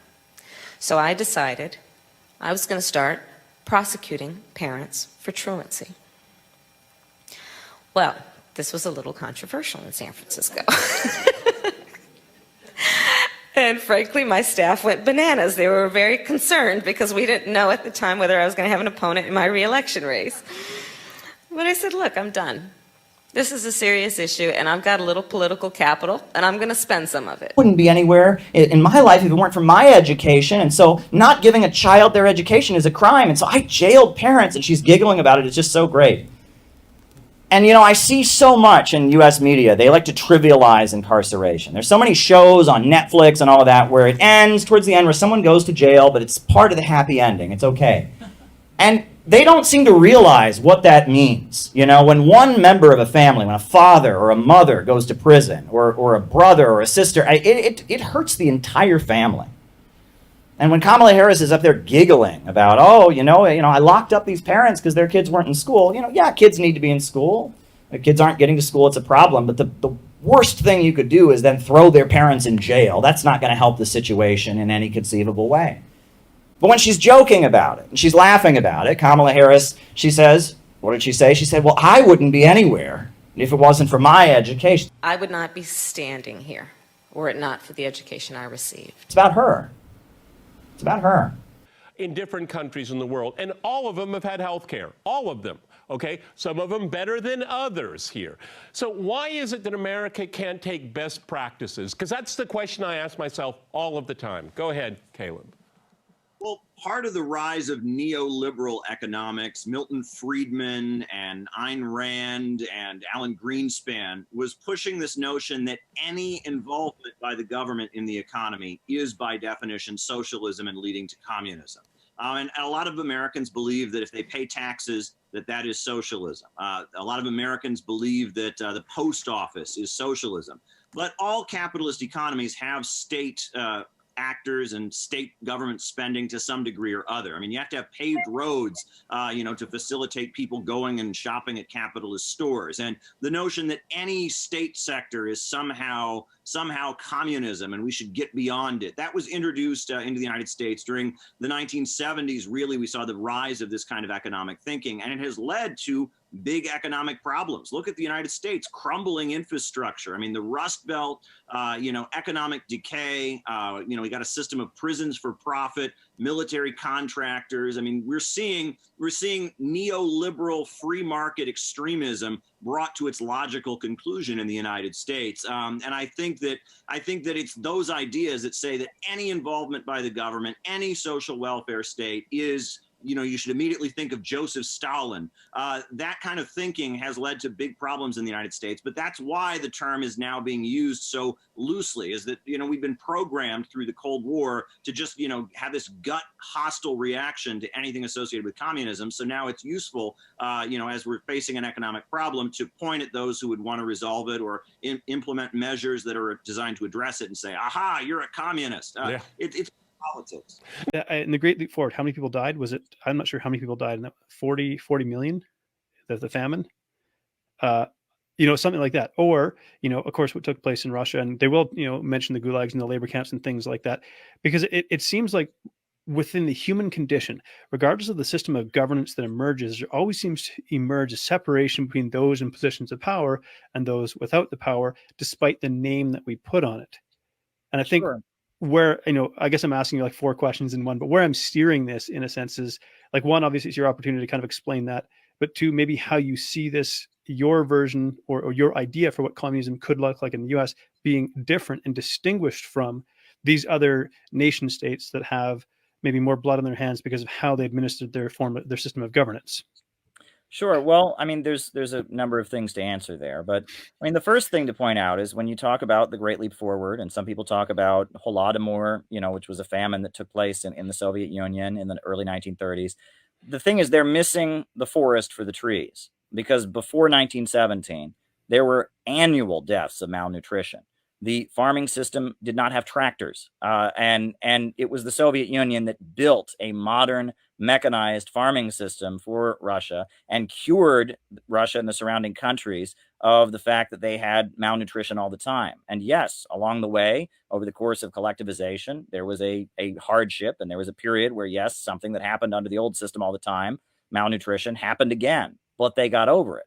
And China is a similar story. In China, there were famines, massive famines, over and over and over. When the British, took control of India with the Opium Wars and basically prevented them from developing their own economy. I mean, some estimate that as many as 100 million Chinese people may have died as an economic result of British domination, the importation of narcotics to control their economy, et cetera. And in 1928, there was a huge famine in China. And Edgar Snow, the American journalist, went there, and he went there and he said he was horrified that the fields that should have been growing food were growing opium poppies for British drug dealers. And he said, why don't the people just rise up and revolt? Well, they did, and you go through China's history, the amount of poverty that was there before the communists came in is just so massive. The amount of malnutrition that went on is massive. So yes, over the course of building up a modern country, wiping out extreme poverty, over the course of doing that, there was the Great Leap Forward, which was an awful instant where there was malnutrition and starvation. But again, if you take that episode of malnutrition and you say that's what communism is, it's like, no, that's what was there every day before the communists came in. And this is something that the communists got rid of. And maybe the manner through which they got rid of it along the way, had some problems and they mismanaged or did something incorrect, and it led to problems as they were developing. But you have to look at what they ultimately accomplished, which was curing that kind of thing. It's simply not recognizing what took place. And the other thing that I've noticed is that in a lot of cases, now, you talk about the Great Leap Forward. That was an episode of economic mismanagement. They were trying to speed ahead, with building up their socialist economy. The Soviet Union had cut them off. There had been a fight between the Soviet Union and China, so they didn't have a lot of aid they were promised, and they, based on a lot of bad mechanisms where they weren't getting proper information, people were lying about how much they were producing, etc. You had this mass episode. But that's not the same as Hitler having gas chambers and rounding up people on the basis of their race or ethnicity or religion, putting them on trains and gassing them to death in gas chambers, right? I mean, economic mismanagement is bad, but it's very different than intentional genocide. And that's one thing I frequently will hear from anti-communists is they'll say, well, communism killed more than Hitler, it killed blah, blah, blah. And it's like, no, we're talking about economic mismanagement versus intentional wiping out of people on the basis of their race or ethnicity. And that's two different things. But regardless, if you look at in terms of malnutrition, what the Soviet Union accomplished, they're the ones that got rid of it. If you look at in terms of malnutrition in China, it was the Chinese communists who got rid of it. So again, I feel like people are missing the forest for the trees. Now, in response to your other question, I wanted to say this, which is, again, when socialism comes to the United States, it's not going to be Chinese socialism. It's not going to be Russian socialism, Korean socialism, Cuban socialism. The only type of socialism we'll ever have in the United States will be a uniquely American form of socialism, rooted in our way of life, our own situation, the contradictions that exist in U.S. society. And freedom of assembly, freedom of religion is something that's very important to the American people. We really value entrepreneurialism and hard work in the United States. And socialism in the United States, I always point out to people in China, they call their system socialism with Chinese characteristics. And the socialism that will come to the United States will be a socialism with American characteristics. So as much as I want to, clear up the record to some degree or other and just push back against this communism failed everywhere it's ever been tried that we're pounded over the head with, in the United States, at the same time, I want to say, at the same time, I'm not advocating we adopt their system. I'm advocating we find our own way to build an economy that works for we, the people of the United States. And we all remember the big line when she was calling out Joe Biden, when she was trying to contend with Joe Biden in the presidential election. What did she shout at Joe Biden? She shouted, "That little girl was me! That little girl was me!" And then her campaign started churning out T-shirts with the face of 10-year-old Kamala Harris on them. Do you remember this? Yes. Kamala Harris actually references her own childhood quite a bit throughout her speeches and throughout her campaign. It's very odd. It's very, very, very odd. Indeed, she's told stories, and it's almost like she wants us to vote for her because she was once a 10-year-old child. I mean, that's what it sounds like. But it's interesting because there's a lot about Kamala Harris we don't know. She spent her childhood in Oakland, California. When she was a teenager, she moved to Quebec in Canada. She spent most of her teen years in Quebec. She says absolutely nothing about it. In her autobiography, she says nothing about the years that she spent in Quebec. She just talks about it as if it didn't happen. And she doesn't know any French. Well, there you go. But the more you look at it, it's very clear that Kamala Harris sees herself as a victim. The way Kamala Harris speaks, the world has been unfair to her. The world has treated her badly. She's had bad experiences in life. And she blames Donald Harris for that to some degree or other. We don't know why. We also, there's rumors, we don't really know what happened when she was in Quebec. We just know she never talks about the years that she spent in Quebec. But Kamala Harris thinks that she is a victim.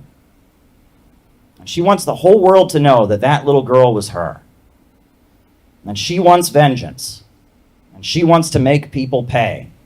And she wanted to make Kevin Cooper pay. And she wanted to make those parents pay. And she wants to make people pay. And that's very, very clear when you listen to Kamala Harris.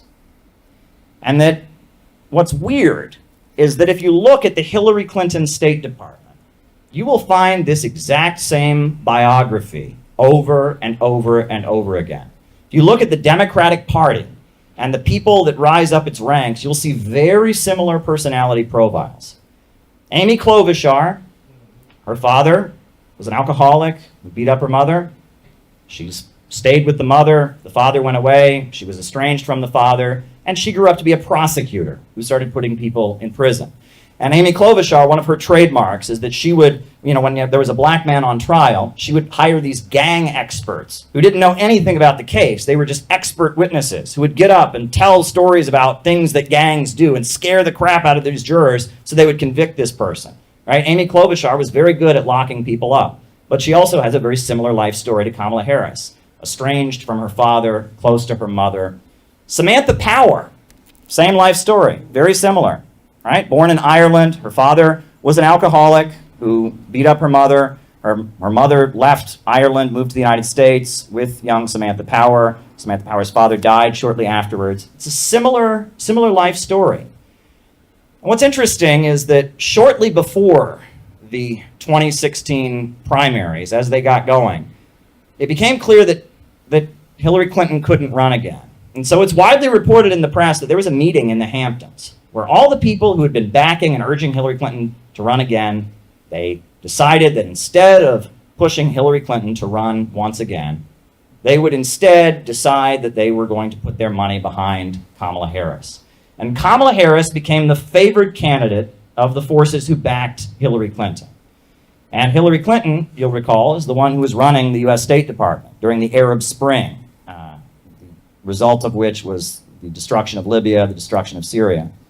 And you'll also notice that Tulsi Gabbard, who was considered a fringe candidate and not treated as a genuine candidate by the mainstream media, she used her very limited time on the debate stage, the little time she had, to go after Kamala Harris. Yeah. And it was one of the most epic political takedowns that we've ever seen. I want to bring the conversation back to the broken criminal justice system that is disproportionately negatively impacting black and brown people all across this country today. Now, Senator Harris says she's proud of her record as a prosecutor and that she'll be a prosecutor president, but I'm deeply concerned about this record. There are too many examples to cite, but she put over 1,500 people in jail for marijuana violations and then laughed about it when she was asked if she ever smoked marijuana. She blocked evidence. She blocked evidence that would have freed an innocent man from death row until the courts forced her to do so. She kept people in prison beyond their sentences to use them as cheap labor for the state of California. And she fought to keep cash bail system in place that impacts poor people in the worst kind of way. Thank you, Congresswoman. Senator Harris, your response. As the elected Attorney General of California, I did the work of significantly reforming the criminal justice system of a state of 40 million people, which became a national model for the work that needs to be done. Bottom line is, Senator Harris, when you were in a position to make a difference and an impact in these people's lives, you did not. And worse yet, in the case of those who were on death row, innocent people, you actually blocked evidence from being revealed that would have freed them until you were forced to do so. There is no excuse for that. And the people who suffered under your reign as prosecutor, you owe them an apology. Our Democratic Party, unfortunately, is not the party that is of, by, and for the people. It is a party that has been and continues to be influenced by the foreign policy establishment in Washington, represented by Hillary Clinton and others' foreign policy, by the military-industrial complex and other greedy corporate interests. But it's important to note also that Tulsi Gabbard, in addition to being anti-war, she's active duty U.S. military. And that when she speaks for more than herself. And her ability to be part of the political discourse and to raise opposition to regime change wars and to point out the Arab Spring and what it meant in spreading terrorism around the world, Tulsi Gabbard speaks for voices within what you might call the deep state. And that there's a real conflict within the deep state. That's very, very clear. There are forces within the deep state who disagree with each other. The ruling class are fighting with each other. And Kamala Harris represents one faction. And Tulsi Gabbard, Donald Trump, and other forces are tied to another faction. And this is something we can't just ignore. We can't pretend that these things don't exist. It would be nice to just be able to sit back and say, oh, they're all bad. But if you did that, you're not being serious in what you're doing. We have to be aware of the divisions in the enemy camp. And right now, there are divisions in the ruling class. When you think about Kamala Harris,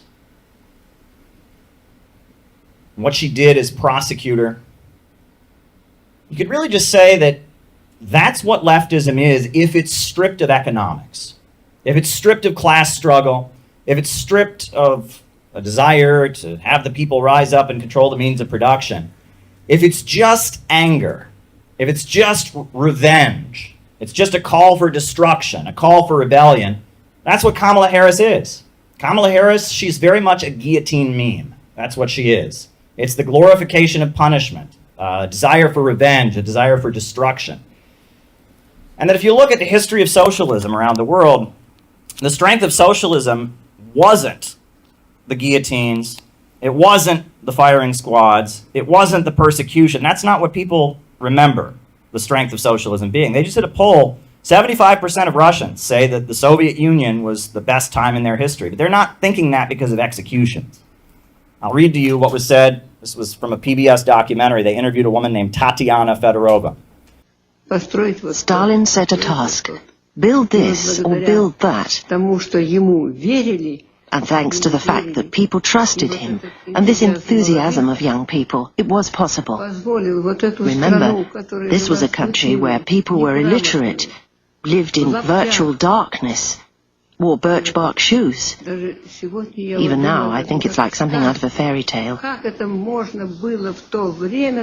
was it possible at one of the most difficult times to raise these great construction sites?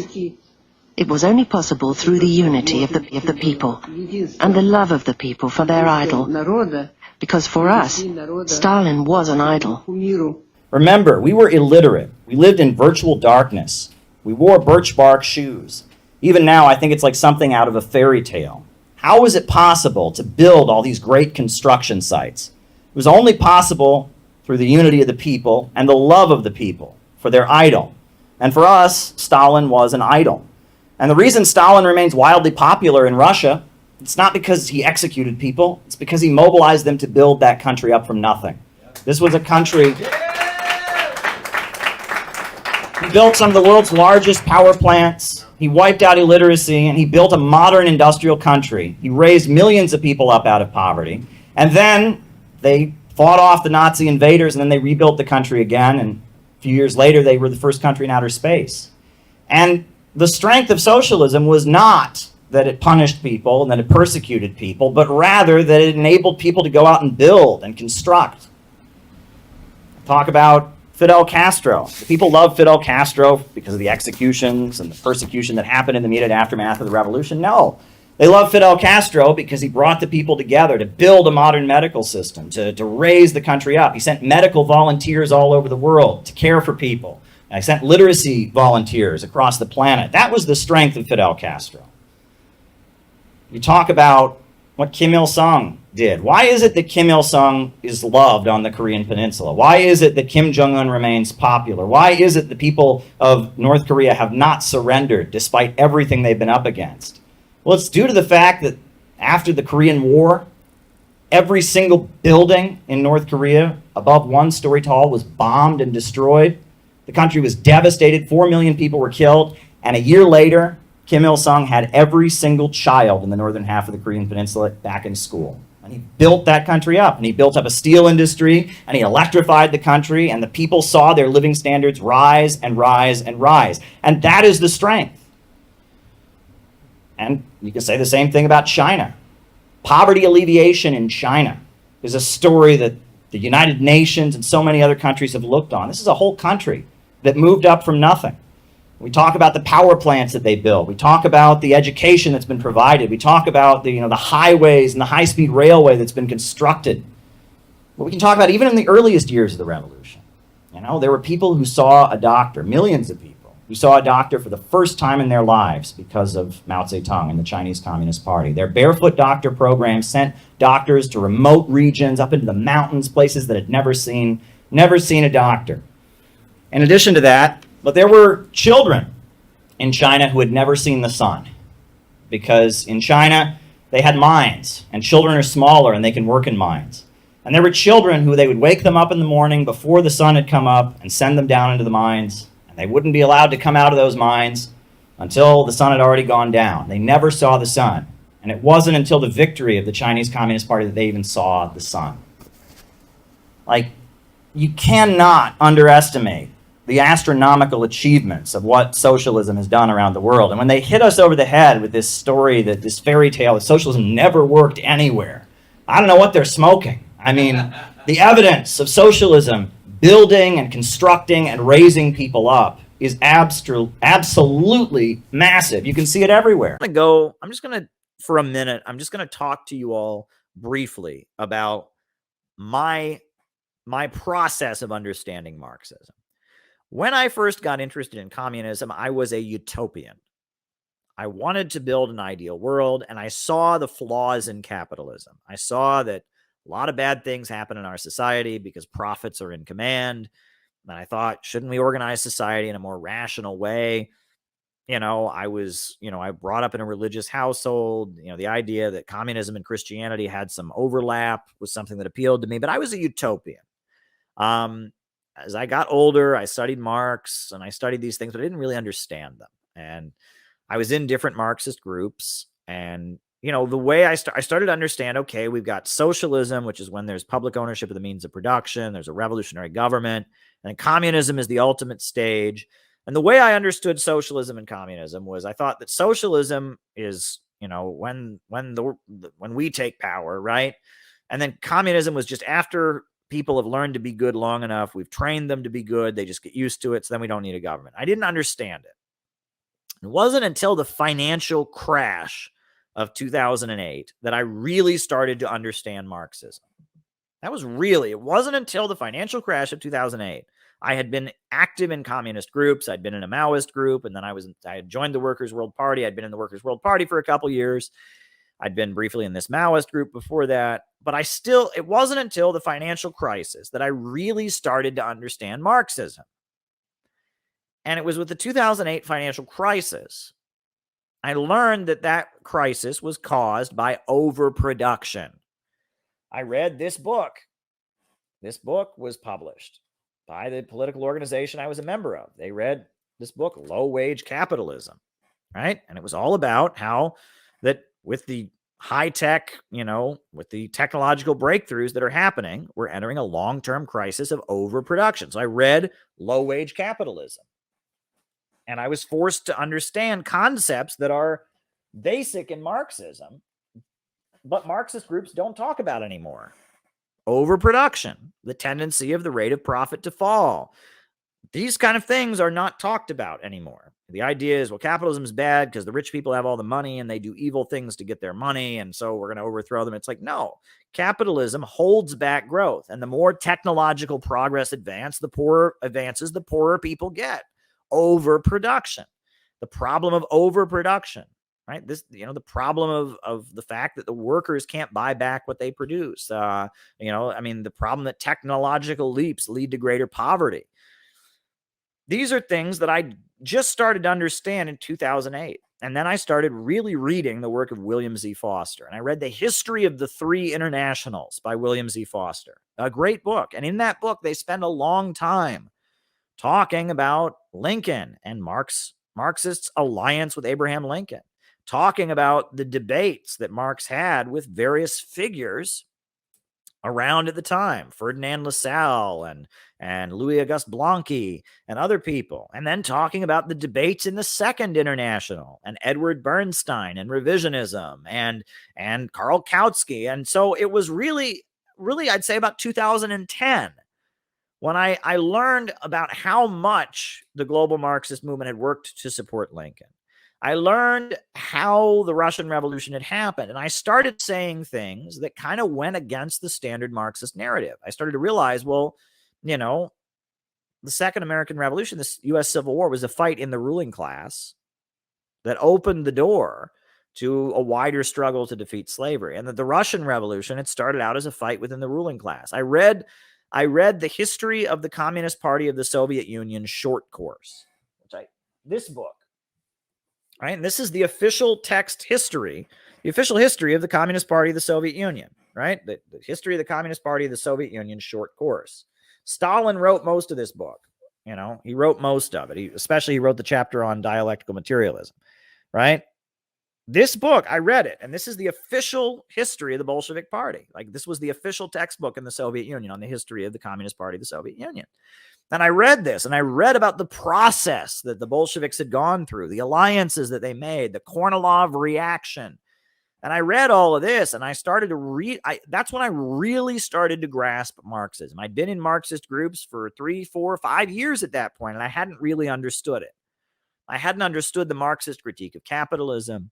I hadn't understood the understanding of alliances. It wasn't until I came to understand the global financial crisis and its being rooted in overproduction. It wasn't until I read William Z. Foster and I studied about Marx and his relationship with Lincoln. It wasn't until I read this book and learned about how the Bolshevik Party had evolved over the years and how they had operated that I started to really understand Marxism. And that knowledge is a curse in some ways. You're better off not knowing. I would have been much happier in the Workers' World Party if I'd never known that. If I had never studied it, if I had been stupid, if I had just gone along with what they were doing, I would have been happier. But as I started to really understand Marxism, and I was active in this group, I started to realize they weren't really practicing it. They weren't really practicing it. And then in 2013, I went to Ecuador for the World Festival of Youth and Students, the global communist gathering. And then I met people and I said, this is the real thing. This is the real thing. I met communists from Vietnam. I met communists from Cuba. I met communists from Venezuela. I met communists from India. I met communists from North Korea. I met communists from China. And I was like, this is the real thing. This is the real thing. I've been to Venezuela now. I've been to Iran, a stronghold of anti-imperialism. I've spent a lot of time in Russia. I've spent a lot of time with the Russian Communist Party. The real thing is what I was learning. And it took me a long time to really understand the real thing. But until I started understanding the economics of Marxism, and until I started understanding Marxist methods, and then until I started to understand the way socialist countries in the world now are operating, I didn't really get it. I didn't really get it.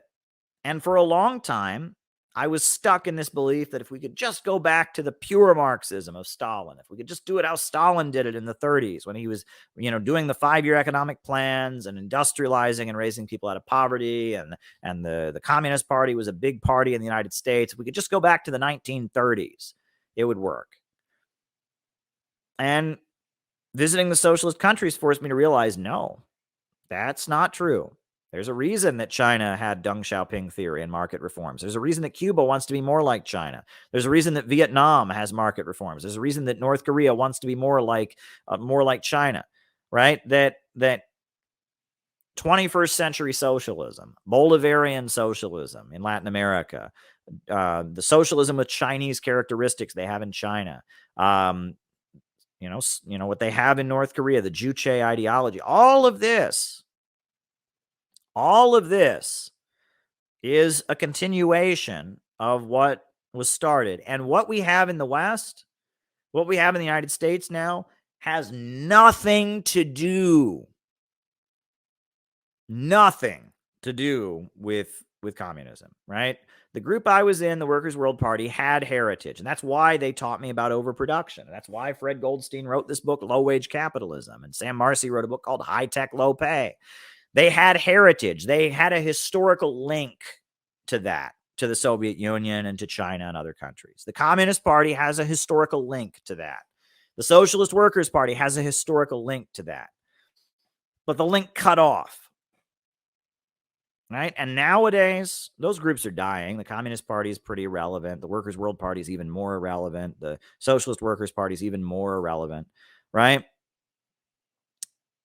But those groups at least had a link to that.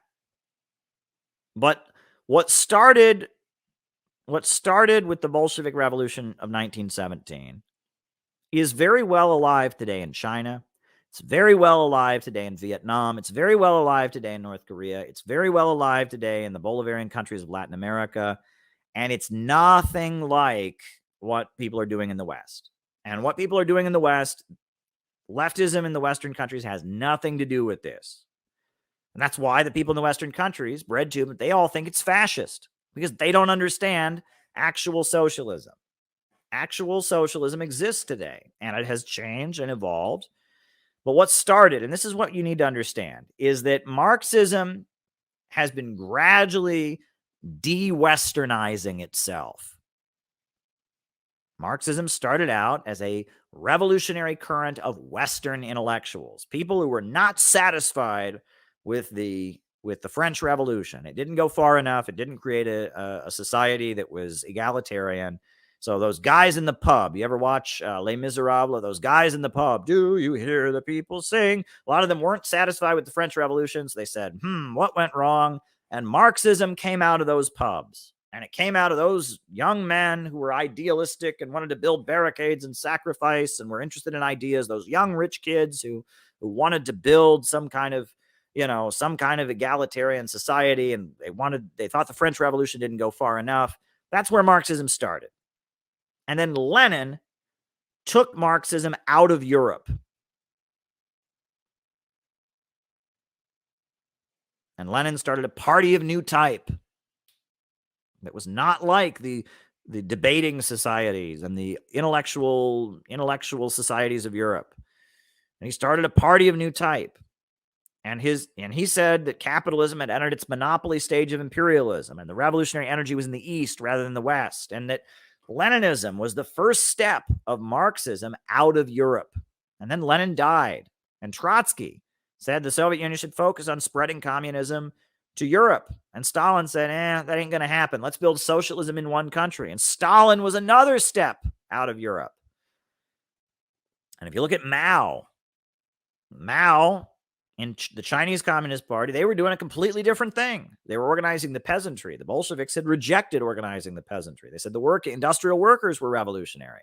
But Mao went to the peasantry, and Mao developed methods of organizing that were uniquely Chinese and adapted to Chinese culture and Chinese tradition. And so Mao was another step out of Europe. And that now global Marxism has gotten really far out of Europe. It has nothing to do with Europe at this point. It's been completely Eurasianized. And that's why it doesn't look at all familiar to these Western kids. These Western kids, it doesn't look anything like what they think. If you go to Eurasia, which I have been to Eurasia, been to Iran, been to Russia, countries are rising up out of poverty. Societies are emerging with socialist economics and planned economies. And it does not look anything like the fantasy of those guys in the pub. Do we hear it doesn't look anything like that. Doesn't look anything like that. It's different. It's different. And that the Center for Political Innovation is a group of people who understand that it's different. And they like it. Basically, this is what you get of people in the world that are calling themselves Marxists. Right? You have the bulk of people that realize it's different and they don't like it. They don't like really existing socialism because they realize it's different than the romantic, tear down everything, revolt, chaos philosophy, dialectical materialism you find in Marx. And they realize it's different and they don't like it. And then you have a layer of people that are trying to deny that it's different. Right? Like they say, well, and a lot of them they like Cuba, but maybe they don't like China. They like North Korea, but they don't. They're trying to deny that it's different. But the Center for Political Innovation is unique. We are unique in understanding among Western Marxists that it's different. That what they're doing in China today is different than what Marx was writing about. But we like what they're doing in China today, and we like that better. And that, yes, they understand certain objective laws of history that were taught by Marx. They draw heavily from Marx. They had an anime about Marx's life that they made, but they draw heavily from Marx. But yeah, what they're doing, it's a bit different. But it's actually happening. And what Marx was writing was just on paper. And often things happen in the real world very differently than they happen in theory. And that's what the Center for Political Innovation in the United States makes us unique. Around the world, we're not that unique. Communists in Africa sound like us. Communists in Asia sound like us. Communists in Latin America sound like us. But in the United States, we're pretty unique because we're not part of the current that admits it's different and hates existing socialism because it's different. And we're not in the part of the world that's, we're not in that minority of people that are like, well, maybe we can somehow admit that it's the same. No, we admit it's different. What they're doing in China today, what they're doing in Venezuela today, what they're doing in Vietnam today, what they're doing in Cuba today, and the Bolivarian countries today is different than what Marx wrote about. It is vastly different, but we like it. We like it. And we are learning from that. And that is what you need to understand. So there you go. I hope that that's educational for everybody. I hope that's helpful. But there you go. A nightmare. I mean, it was an economic disaster. Naomi Klein writes about it in her book, The Shock Doctrine. Philip Thayer wrote a very good book on it called Europe Since 1989. The life expectancy dropped very significantly. The infant mortality rate shot up. Mass unemployment, something like 30% unemployment. Can you imagine 30% unemployment? The 1990s in Russia was not doing well economically. And basically, what they had been told at the time that the Soviet Union was being dissolved was that, the United States was just going to let the Soviet Union transition to being a welfare state. That's not what happened. The Soviet Union got economically demolished. And I mean, we're talking, this is, the term used by Andre Gunder Frank, the US economist, he called it economic genocide because the population of Russia went down by 10% during this time. Now, it wasn't all deaths. Some of it was just people leaving. But it was, when the population of a country drops by 10% amid an economic collapse, that's bad. And that was what was happening in Russia at that time. And it was all of the illusions that the kind of the Gorbachev wing of the Communist Party and the supporters of Boris Yeltsin had this illusion that somehow Russia would be allowed to transition to a more liberal system and continue to flourish economically. It was completely debunked. But the Western left was part of cultivating those illusions, right? And that's a very important thing to talk about. The Communist Party of the United States was probably the main back channel that U.S. intelligence used to funnel this kind of disinformation into the Soviet Union. There's a very important book called Operation Solo that's written about Morris Childs. And Morris Childs was an FBI agent who infiltrated the Communist Party for the FBI. And he smuggled money into the United States and gave it to the Communist Party leaders, in suitcases, basically. And he was an FBI informer. He was given the Presidential Medal of Freedom by Ronald Reagan for his work infiltrating the Communist Party. Now, back to the United States. In the lead up to the fall of the Soviet Union, all kinds of communists all over the world are saying something's wrong here. Right? Gorbachev gets up and says he doesn't believe in Marxism anymore. He doesn't believe in class struggle. He believes in, quote, universal human values. He gets up and says Ronald Reagan and Margaret Thatcher are good people and the Soviet Union likes them, and he's, everyone around the world is kind of raising the alarm bells. All British communists are speaking up. Dissident American communists are speaking up. Everyone's speaking up. The Communist Party of the United States says nothing about it. They just applaud it. And there was never any awareness about what was happening until the last minute. And at the last minute, when Gorbachev was arrested in the coup, at the last minute, Gus Hall finally came out and said, something's wrong. Gus Hall was the leader of the U.S. Communist Party, a longtime labor activist. He finally came out and said, okay, something is wrong. And at that moment, a number of members of the Communist Party immediately quit. I mean, there was mass resignations from the Communist Party. And a couple of years later, like 2 years after the fall of the Soviet Union, they had their national convention in Cleveland, Ohio. And at least half the membership walked out of the convention, including Angela Davis and a number of these people who were basically people who didn't believe in communism. They believed in kind of the social democratic liberalism. And it's apparent that they were being used by American intelligence to kind of cultivate a social democratic and liberal illusion among the Communist Party of the Soviet Union. And, that is certainly a sore point for the Communist Party, the role that they played, the fact that the fall of the Soviet Union took them by surprise, and then a number of their members quit in support of Gorbachev. That's pretty big. Yeah, it cut them all the way down to 500,000 members. Well, just in the example of Angela Davis, you can see how her views transform Yeah, exactly. over time. It's interesting because, and I've talked about this too, you know, the Communist Party, you know, they did take the position of voting for the Democrats, right? And the reason they took that position was the feeling was the Democrats, they wanted to negotiate with the Soviet Union. They wanted to sign, you know, nuclear treaties, et cetera. And that Ronald Reagan and the escalation of the arms race was like the main threat. But that started out as a tactic. You know, supporting Roosevelt, you know, in a popular front against fascism in the 1930s was a tactic, right? They did it not because they thought Roosevelt was a good guy, but it was a strategic decision that they made. A means to an end.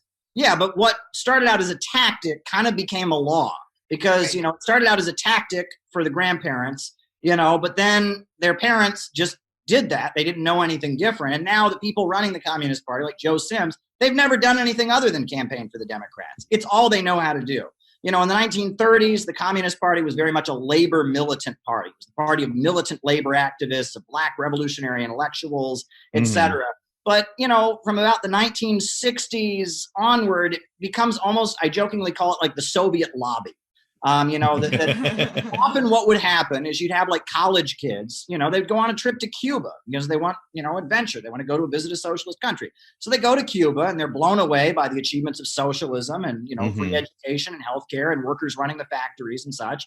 And so they find out that, you know, that if they really want to help Cuba when they come back to the United States, they ought to join this group called the Communist Party. So they join the Communist Party. And what does the Communist Party do? It campaigns like hell for the local Democrats. And it operates in secret, but it's made clear to the local Democrat that, hey, we're communists and we're campaigning like hell for you. And the idea is local Democrats will see this and say, wow, by golly, these communists have worked so hard for my campaign. Maybe I should, you know, be lighter on the Soviet Union or something like that. It's kind of a failed strategy. And people compare it to almost how Israel lobbies, right? You know, you have birthright trips to Israel. People go to Israel. They really like Israel. They get back to the United States, and then they're kind of plugged into like pro-Israeli activism in the United States, right? You know, that's not what the Communist Party was intended to be. That's not what it was in the time of Lenin and Stalin, but that's what it kind of became. And you know, the Black Panthers are kind of an exception to that. See, originally, the Communist Party denounced the Black Panthers as left adventurous terrorists when they first started doing their armed patrols, you know, around police brutality. The Communist Party was freaked out and thought they were FBI provocateurs. But then after Richard Nixon was elected and COINTELPRO came down hard on the Communist Party and the Black Panthers were kind of fighting for their lives, essentially, you know, being targeted by the FBI. At that point, the Black Panthers had a convention in California and entered an alliance with the Communist Party. And suddenly, you know, that's when Angela Davis became friendly to the Black Panthers. And you had the Black Panthers and the Communist Party in like late 1969. They're cooperating with each other in response to heavy political repression from Richard Nixon. And that, you know, the Black Panther, you know, Angela Davis, that was kind of the exception. You know, the Communist Party behaved in a very reformist manner, but, you know, Angela Davis, you know, put on trial and acquitted in a very widely publicized trial. And then she had her committee against political repression and racism. And other than, you know, some of their activism in terms of Black liberation was bold and revolutionary. But in a lot of ways, the Communist Party kind of functioned as this kind of liberal, this kind of group of liberals that lobbied in defense of the Soviet Union and were trying to convince Democrats that the Soviet Union wasn't so bad. And that was kind of the role that they played. And I think that led to a lot of confusion, I guess you could say. But also going on during this time, and again, we're coming at this from so many different angles here, was the anti-nuclear movement. And this is really important also. So nuclear power in the United States is tied up with the production of nuclear weapons, right? It's linked to each other. And it tends to be the military-industrial complex that favors nuclear power. Whereas the main opponent of nuclear power in the United States is the oil companies, because nuclear power will put them out of business, right? So there's kind of a divide with, you know, the Rockefellers and the Ford Foundation, and, you know, a lot of those folks are very opposed to nuclear power. They're also very opposed to the military-industrial complex, and they're funneling money to the CIA. So you have the CIA and big oil, you know, on the one side opposing nuclear weapons, opposing nuclear power. You have the military-industrial complex favoring an escalation with the Soviet Union, supporting nuclear power, supporting a nuclear arms race. There's kind of a division. And so you have the anti-nuclear movement that emerges. And in like the late 70s, during the Carter administration, suddenly you have people protesting against nuclear power. after the 3 Mile Island incident, and then later you have Chernobyl in the Soviet Union, you start having protests against nuclear power. And at first, the Communist Party says, okay, we're not against nuclear power. We just want public ownership of it. We don't trust private companies, which is probably the correct position. Yeah, absolutely. That's the way you would want that to go. Right. We can't trust private companies with the health of the public. But, the idea that there's something inherently wrong with nuclear energy, that's not Marxism, right? People sitting up, oh, you can't play God by splitting an atom. That's not Marxism, right? That's silly idealism. Right. But, the Communist Party eventually backs down from that position and just goes all in against nuclear power because there's a feeling that Ronald Reagan and the military-industrial complex are the main threat. And so in the Soviet Union, you start having marches against nuclear power and against nuclear weapons sponsored by the Soviet Communist Party, by the Gorbachev wing of the Soviet Communist Party, by the government, on the same day as you have rallies in the United States against nuclear power and nuclear weapons. And these marches basically equate the Soviet government and their nukes with the American government and their nukes. And it's kind of creating this idea that, we're on both sides are to blame, right? And that becomes a big liberal mobilization. And it's kind of an anti-science mobilization. It's saying there's something inherently wrong with nuclear energy. It's kind of Malthusian, right? We need to get back to Mother Nature. We need to get back. Exactly. We always have to return to Monkey. When we get into that stuff, it's the Anprim crap, the anarcho-primitivist crap, the antinatalists, all these, just basically anti-human people will always come together and advocate for a form of austerity in opposition to what is somehow an evil force, which in the 1980s, like you said, is nuclear. Yeah, and so you had this situation where the Gorbachev wing of the Communist Party that was becoming more and more reformist, and the U.S. Communist Party and leftists in the United States are basically playing off of each other in a way that ultimately leads to the dismantling of the Soviet Union. The Soviet Union falls. How would you alleviate worries of half the country when it comes to that issue? Go ahead, Caleb. Well, I share a lot of your concerns, Peter. Look, I started out by saying the essence of socialism is growth. But if you listen to a lot of the rhetoric coming out of the White House right now, it seems like Sleepy Joe doesn't believe in growth. He thinks growth is bad, smaller is better, build a bigger empire. I mean, this is Rockefeller, Malthusian idea. Right? This is very dangerous. And all throughout the United States, we have seen the rise of pessimism. In a lot of ways, Joe Biden seems like Jimmy Carter 2.0, pushing this notion that we need to reduce consumption. While Republicans are pushing for full deregulation, libertarian free market policies, it seems like a lot of what the Democrats want is not growth and rational planning of the economy, but rather what they want is simply state-managed austerity. Gradually roll back the living standards, oversee a continuing process where the next generation has a much lower standard of living than their parents ever had. Try to control them, whether it's with managed social media or whether it's with drugs if they haven't already gotten on Ritalin when they're kids. Give them marijuana and give them hallucinogens as adults, and there is a very dangerous kind of managerial, social engineering aspect to what the liberals are doing right now. And small businesses seem to be the most, targeted by it. They seem very, very, upset and they may be wiped out. It may be the big capitalists like Amazon and Walmart who really benefit from what they're proposing. But it's interesting because if you look around the world, the strength of socialism in the 21st century, whether you go to Vietnam or Nicaragua or China, has been, while you have a state central plan, empowering small businesses, micro entrepreneurs. Socialism with Chinese characteristics is all about having a market sector in order to combine the strengths of capitalism with the overall vision of socialism and planning. Hey, friends. This weekend, the Wall Street Journal published the Weekend Review, like they do every weekend. It's in the back of the Wall Street Journal. And the focus of this week's issue, the Weekend Review, was Venezuela. They got a big picture of Nicolas Maduro next to Hugo Chavez, the founder of the Bolivarian Revolution. The article is called The Tragedy of Venezuela. And, it's not a surprising article. Blames the Venezuelan government for all the problems, says that, the Venezuelan government is responsible for everything that goes wrong. But this is the second paragraph. I'm going to read to you from the second paragraph right here of this article in the Wall Street Journal. And keep in mind, this is not the Daily Worker. This is not Socialist News.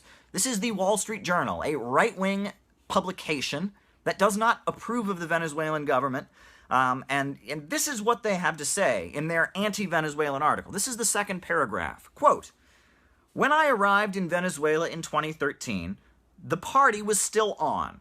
Oil was fetching $100 a barrel, and Mr. Maduro's populist government was showering petrodollars on everyone.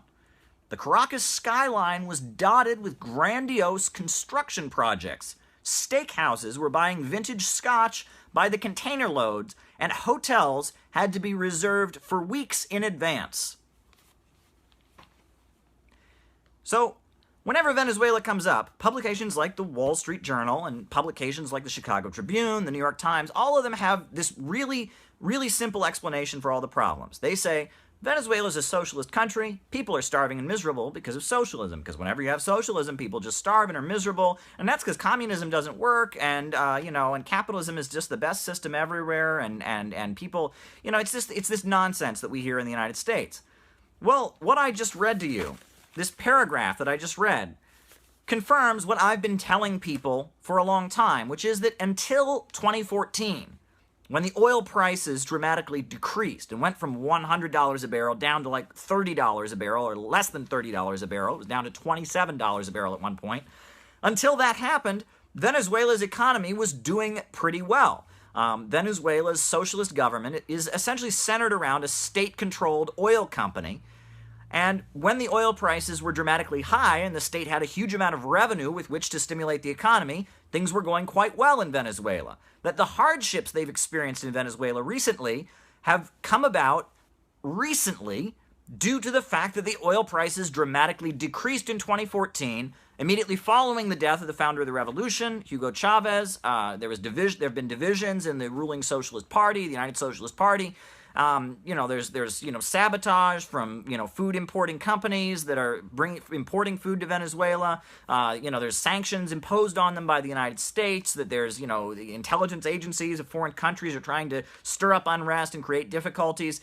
The problems in Venezuela are not caused by socialism. And if you want further proof of that, you can go elsewhere in Latin America. Go to Bolivia. They have a socialist government there, a Bolivarian socialist government, and people are not starving and miserable. People are not dying. You can go to Ecuador. They have a socialist government there. Again, people are not starving and miserable. You can go to Nicaragua.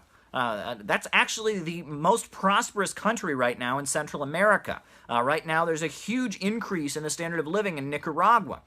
And go to Cuba. Right now, Cuba, which has just, had some economic adjustments, and they've adjusted their socialist system to be closer to the Chinese model. They're doing very well, too. A lot of Cubans are opening their own businesses, and the socialist society is bringing in more foreign investment.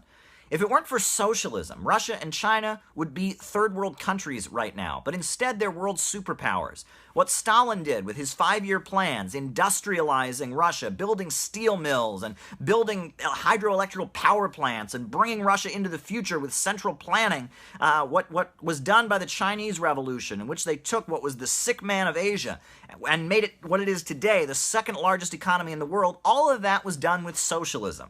This idea that socialism starves people to death, socialism causes poverty, socialism has failed everywhere it's ever been tried, is complete and utter nonsense.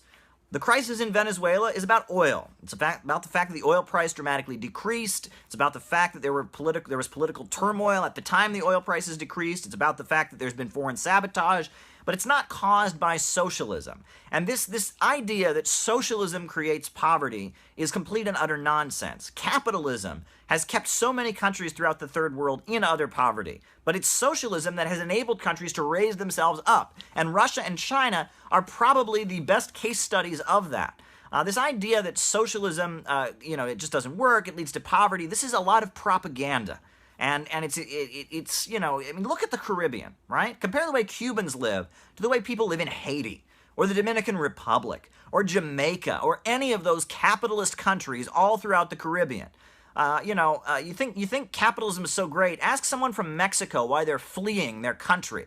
Ask people from Africa. Go to Nigeria. Nigeria's got loads of oil, just like Venezuela, except it has huge rates of poverty, huge rates of illiteracy, child labor. Nigeria has been doing business with American oil companies. They've got free market capitalism there. They let American and British oil companies do whatever they want, and their people are absolutely miserable.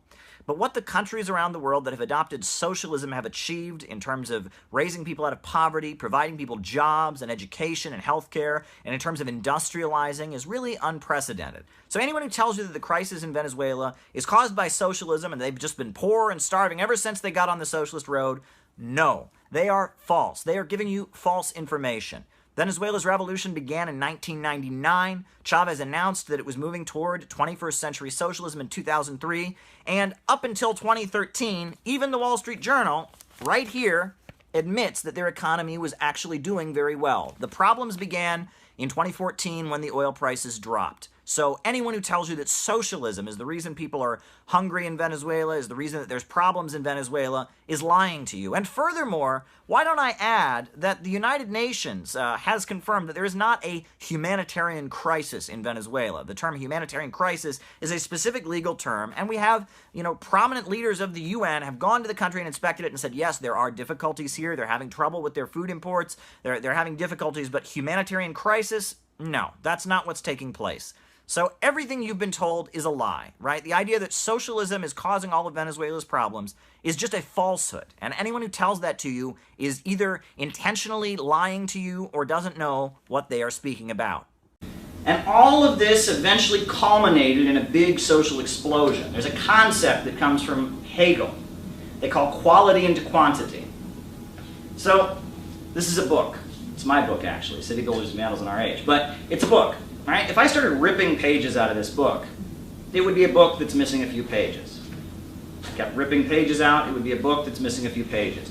Not much is really changing, except the book is missing a few pages. But if we just kept ripping pages out, eventually we'd get down to there was a single page left. And one page is not a book. So we've gone from minor quality changes, whereas we're just changing the nature of the book, reducing the number of pages, to once we had a book and we don't have a book anymore, right? And that concept, that understanding that minor changes gradually add up to big dramatic changes, and that's quality into quantity. It's a key concept from Hegel. Marx used it as well. And the explosion that happened in Europe in the 1700s, where we saw the overthrow of feudalism, was one of the greatest explosions in global history. We saw the feudal commons being broken up. We saw that mercantile class that was neither a peasant nor a landowner seizing power. And it was a dramatic social explosion. And it launched the beginning of a period that you can call primitive accumulation.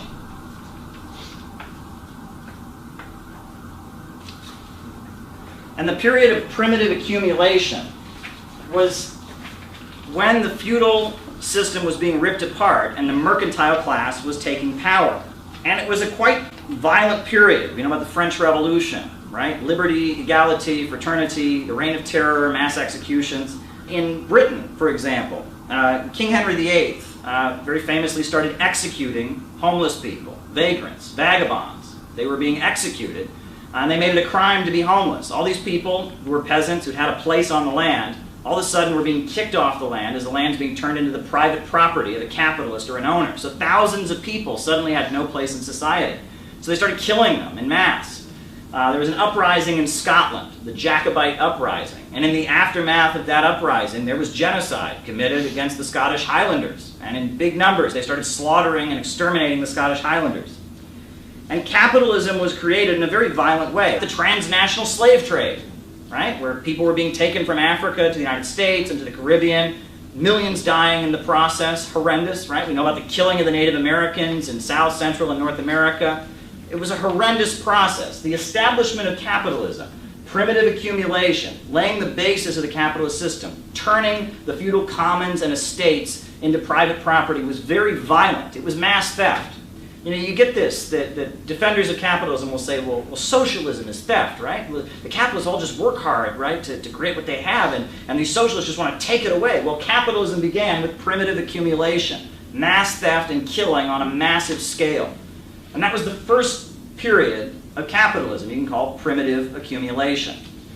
But eventually, we know that these merchants, with their trade routes, laid the basis for factory owners and industry.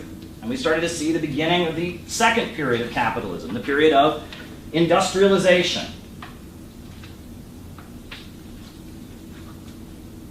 Right? We saw the factory system coming into being. And that was the second period of capitalism. We saw the beginning of industrialization. So we have a factory owner. Maybe it's a loom, maybe it's a textile mill, maybe it's a steel mill. And these workers are working to produce products. And we have the factory owner, the capitalist, who hires the workers to work in his factory, pays them a wage, takes the product that's produced, and sells it to make a profit. And his income comes through owning. Whereas the factory worker sells their labor, and their income comes through working and renting themselves out to a boss. Right? This is the two classes, the bourgeoisie and the proletariat, coming into existence. And the factory owner has a contrary interest with the factory worker. Right? The factory owner wants to pay the worker as little as possible. The worker wants to get paid as much as possible. They have a contradiction of interests. And then that leads to a problem.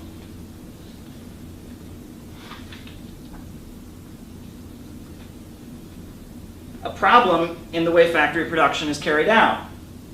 So, let's say that you're producing a product, right? Let's say that the product you're making is this pen, right? So in order to have this pen, first you have to hire workers to assemble it. So that's your labor costs, A. And then you're going to need the materials to make the pen, B, right? And then on top of that, you're going to need to ship the pens to where they're being sold, so that's C, right? And the total cost of the pen is D. But here's the problem, right?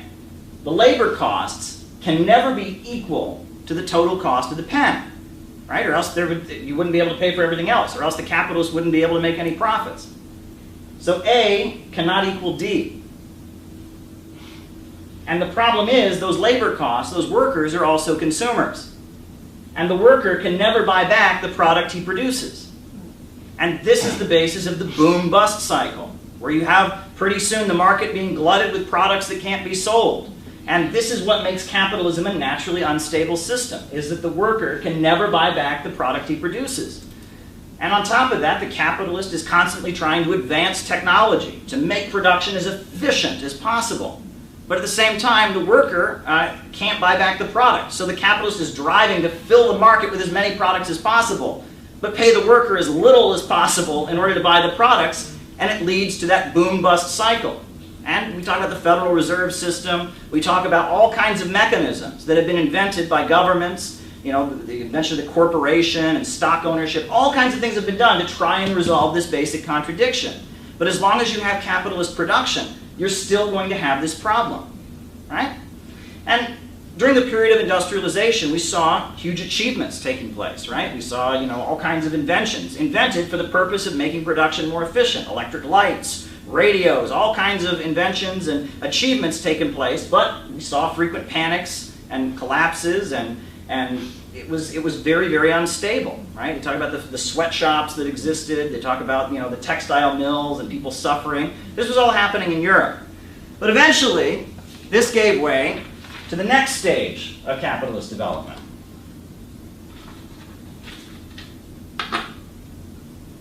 Which is imperialism.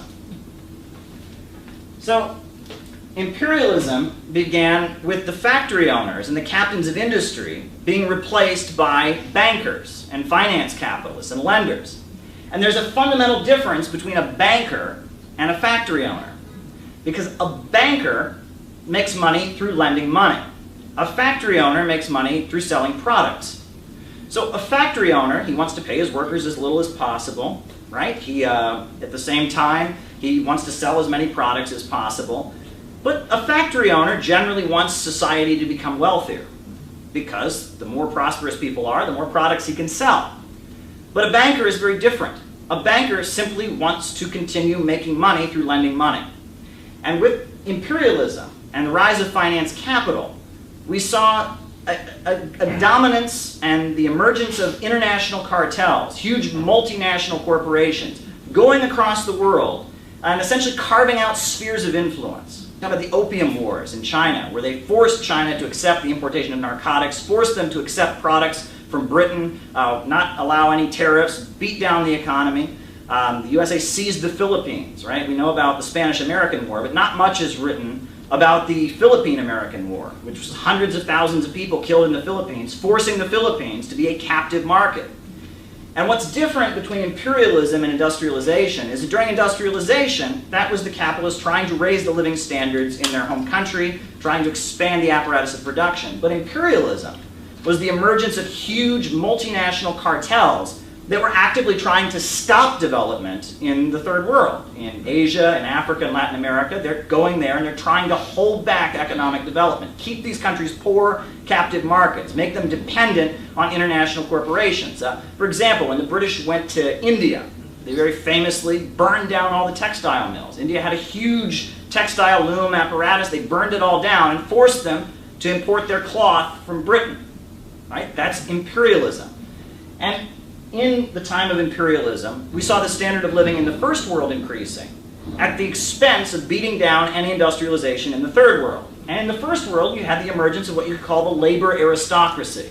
And these were workers that were working class people, worked in a factory, worked in manufacturing, but they were well paid enough that they identified with the bosses and aligned with their own big corporations against the people in the developing world. And while the USA was bombing Korea and bombing Vietnam and destroying countries in mass, you had very prosperous manufacturing jobs in the home country, right? You had this aristocracy of labor that was necessary in order to have the unity in the first world in order to continue underdeveloping and beating down and halting development in the third world. And that was imperialism. And Lenin's book, Imperialism, the Highest Stage of Capitalism, describes this period in which banks dominate over corporations, in which they're carving out spheres of influence in the developing world, in which you have an aristocracy of labor that develops in the home country. He describes it very accurately.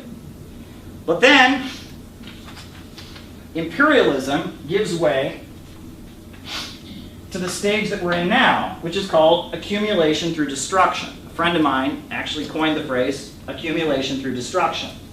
During the period of imperialism, at that point, you had an effort to beat down development in the developing world, but to develop and raise living standards in the first world. You had this labor aristocracy of good-paying industrial jobs that laid the basis for a prosperous economy in the first world at the expense of the third world.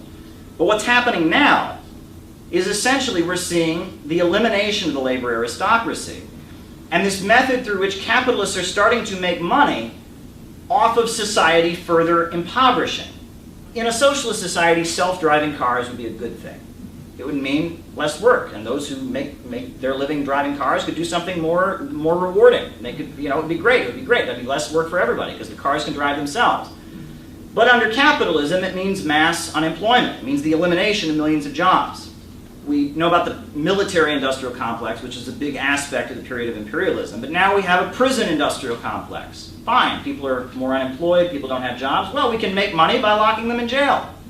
Capitalists are enriching themselves. You know about the opioid epidemic. Millions of Americans are getting addicted to opioids. And so now, it's a way to make money.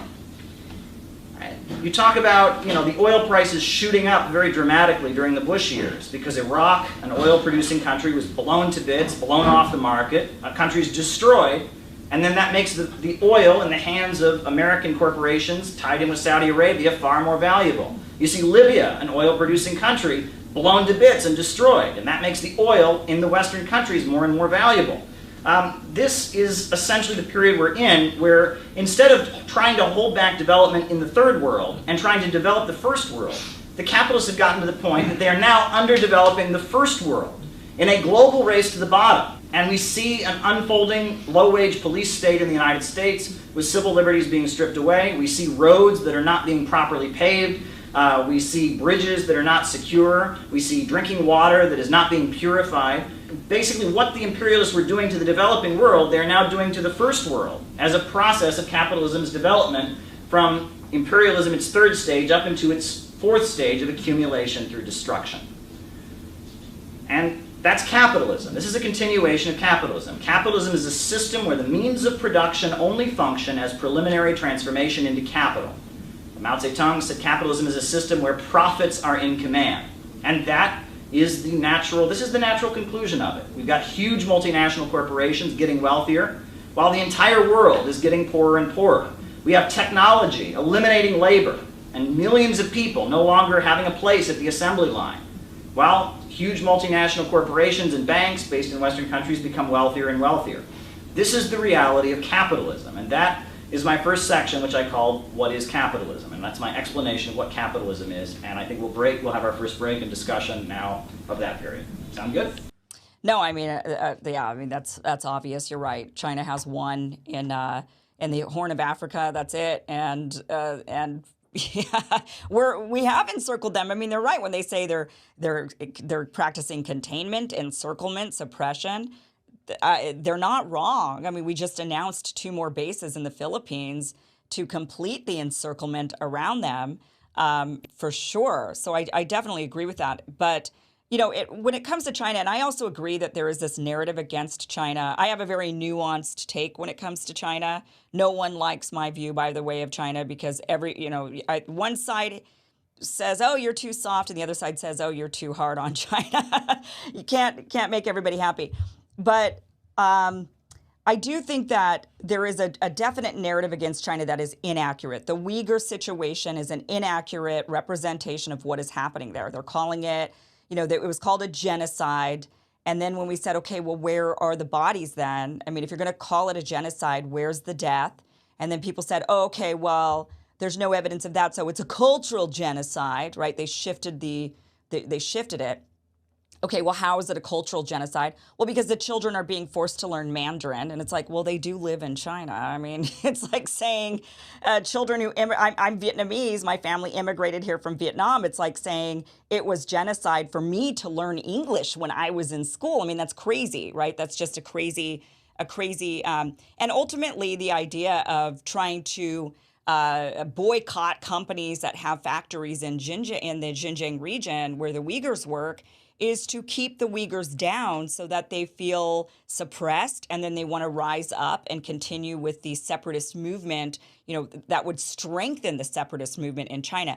I agree those narratives are completely wrong. However, I do think China is one to be watching. I do fear China. I am afraid that China has had, I do wonder, it's one of my thoughts that maybe they did have something to do with the virus. I know a lot of people are looking at Anthony Fauci right now, but I look at China and say, you are the only country who had a GDP that grew.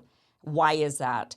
You're the only country that seems to have had some benefit from this virus spreading around and from lockdowns, almost like it was orchestrated, showing videos of people falling down in the streets, which we know COVID doesn't do to people. But we had these images of people collapsing, and then they were saying, oh, we got to shut down everything. And knowing that that would harm us, that we were so reliant on the economy that would harm us, I do think that they play a long-term strategy game of Go.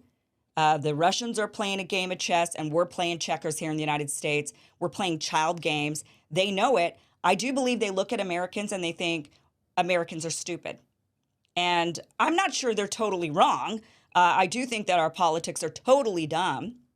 Our politicians are idiots, and they don't know how to play a more sophisticated game of chess or Go.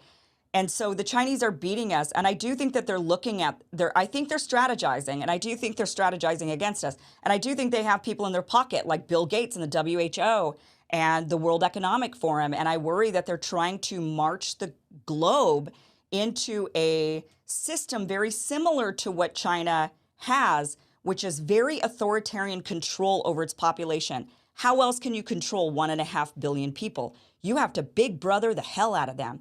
And they do that. They have a social credit system, and everybody's surveilled, and there's digital currencies that they're rolling out. And to me, that's very scary. And I don't want to live under that. And I'm half Asian, half white. I get it. Like, I grew up kind of in both environments. And I love my Asian side of the family. I don't like the authoritarian, the tendency towards that tends to come out, and the, no freedom of choice or freedom of speech, that stuff is not really valued as much. So that scares me. I don't know what you make of that. Well, again, a lot I could respond to. One thing I will point out is that in China, they call their system socialism with Chinese characteristics, and they make abundantly clear they have no desire to export their political system. If you look at the countries they trade with in Africa, the countries they trade with in Asia, they're not copying or exporting the Chinese political model to these countries. That's just not what they're in the interest of doing, and they understand their political system to be very China-specific in many, many ways. Mao Zedong adopted communism for China. Deng Xiaoping took it even further with socialism with Chinese characteristics. But the other thing I want to make clear is, you said you talk about China being a threat and some concerns. I think our leaders here in the United States do consider China to be a threat. Because if you listen to Joe Biden's State of the Union, the opening was all about building. He's going to construct. If you listen to Donald Trump's recent remarks about the quantum leap, and he's going to build 15 model freedom cities and all of that. This is what Americans want. We want construction again. We want jobs again. We want economic opportunities. We want a government that will oversee the development of the country. And our politicians are promising that because we want it. That's what we want. The country is falling apart in its infrastructure, train derailments, water not being properly purified, the power plants are falling apart. And politicians are promising to do what China has done, because China, with its central planning, with its 5-year economic plans and its state-run industries and its Communist Party, has presided over a massive rebirth of the country. I mean, Trump says, make America great again. I mean, no country has ever been made great again. Anywhere near as well as the Chinese Communist Party has rebuilt China. And also among younger people on the liberal side, there's all this interest in Marxism and socialism and communism. And instead of reading Judith Butler and Bell Hooks, they ought to be reading Xi Jinping and Deng Xiaoping, because that is the success story. If you're interested in communism, there's no country that's been more successful with communism than China has been. And I think our leaders are realizing that their own shortcomings are comparable. And when you look at how the United States is being managed versus how China is being managed, and how the United States treats its partners around the world compared to how China treats its trading partners around the world, you can see that the United States isn't going to be in power for too long. And I think that threatens U.S. leaders. So patterns, right? Patterns are one of the most important things in human mental health, according to some schools of psychology. I believe classical psychoanalysis tells us that there's two kinds of mental illness. There's neurosis and psychosis, right? People that are psychotic, these are people that are in so much pain and so much suffering that they start seeing patterns that aren't there and trying to create a narrative, like a fictional narrative that they can write up about the world in order to protect themselves from their suffering. And then the more mild form of mental illness that's far more common is called neurosis, right? And people that are neurotic have the opposite problem, right? That's that old cliche that they have about people who make the same mistake over and over and over again, right? They can't notice any patterns. They keep repeating the same mistakes in their interactions with other people and in relationships. And they can't notice, they can't learn from their errors. Well, we live in a neurotic country, if there ever was one, right? I mean, look at what happened. So do you remember George W. Bush telling us that those poor Iraqis, they were just so oppressed, right? They were just so oppressed. And he just wanted to go invade Iraq, just get those weapons of mass destruction and liberate those poor oppressed people. But look how Iraq has been ever since then. Can anyone in their right mind say that what the USA did in Iraq was liberation, made their lives better? But look at Afghanistan, right? We were told that the evil Taliban is there just oppressing people, and it's just so horrible, so awful. Look at Afghanistan now, like Maddie pointed out. It's the center of the global drug trade. Not only is the Taliban still there, we got ISIS, we got Al-Qaeda, we got the drug dealers. Has Afghanistan gotten better because of U.S. military intervention? Look at Libya, right? It was evil Gaddafi. He was making people so miserable. Actually, they had probably the highest life expectancy on the African continent. But, evil Gaddafi was making life miserable. So now look at Libya. Now that Libya has joined the global capitalist system and become part of the global capitalist market, things are so bad that people are getting onto rafts and fleeing in the Mediterranean trying to get to Europe. I mean, this notion that the Pentagon is a humanitarian rescue organization that just goes around the world saving people is a fiction. And how many more times are we going to fall for this? But, people are also neurotic, I would say, not people, but the country's leadership when it comes to economics, right? So the first major downturn in the U.S. economy after the Second World War was in 1978, right? And when that happened, Ronald Reagan came in and he said, I'm going to make America great again by privatizing things, reducing the role of government, attacking labor unions, right? There was deregulation, and overall the standard of living in the United States started to decrease. And then there was an economic downturn in the 1990s. And again, Bill Clinton, who said he was a progressive, came in, got rid of welfare as we know it, right? He signed NAFTA, a horrendous trade deal that devastated not only this country, but also Mexico, Canada, all kinds of countries. And so then, leading up to the financial crisis, and this is the 10-year anniversary of the financial crisis, which I think, the 2008 financial crisis is going to be a definitive moment. I mean, it's definitive for me. I remember being in college and seeing the global capitalist economy collapse and having so many conversations about it. Well, 2008, what was happening in the lead up to it? So you had Alan Greenspan.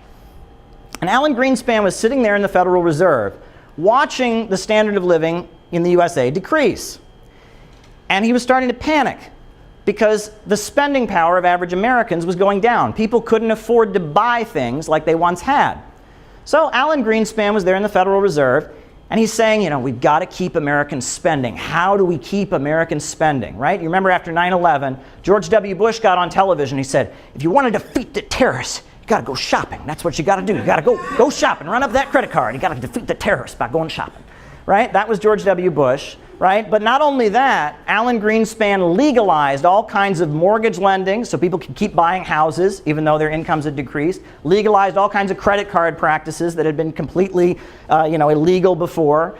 The desperation was to keep Americans spending. And what's that about? Well, the reason for that is because at the very same time that our standard of living was decreasing, our wages were dropping, the good paying industrial jobs were being eliminated, at the very same time that was happening, technology was advancing, right? The ability to produce products was greatly expanding. A global apparatus of production was growing, right? Human workers were being replaced by machines, and now we are producing products more efficiently than ever before in history.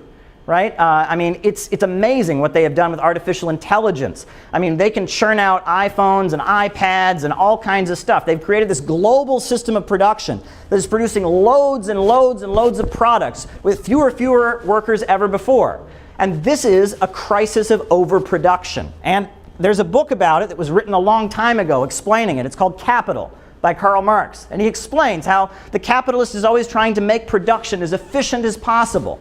Hire as few people, pay those people as little as possible, make the jobs unskillable, and this leads to what's called the falling rate of profit, because eventually the people can't buy back the products that they're producing, and you have a glut. The market is full of products that cannot be sold, and this is the built-in self-destruction of capitalism that Karl Marx wrote about.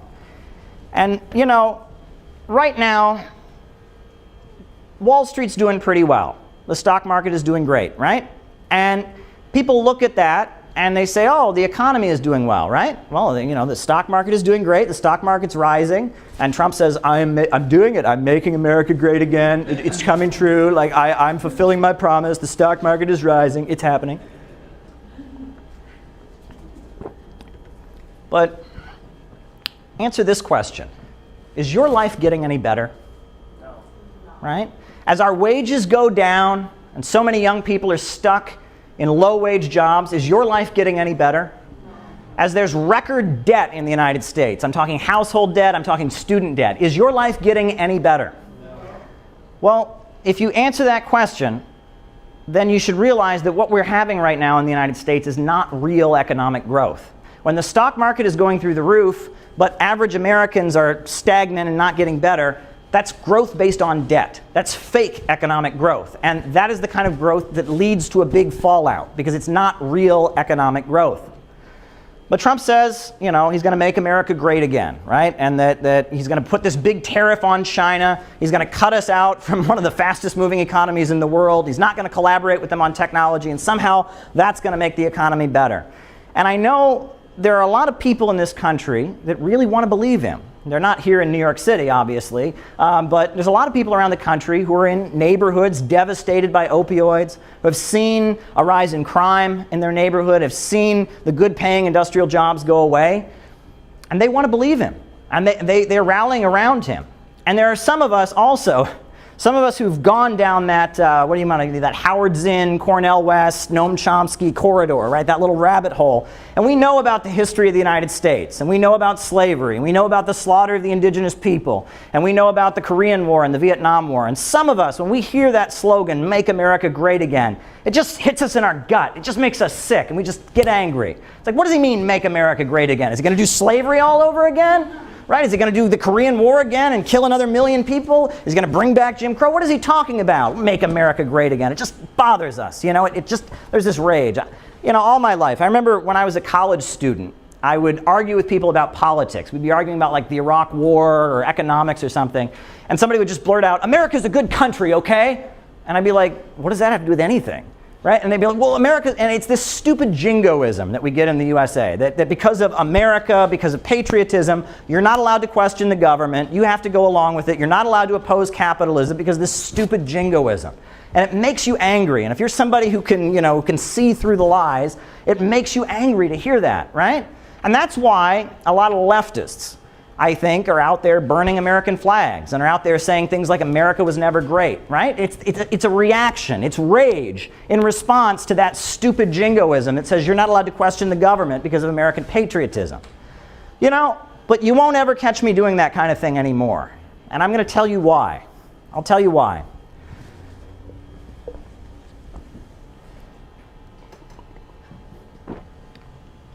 In 2015, I went to the Islamic Republic of Iran, and it was a life-changing experience for me.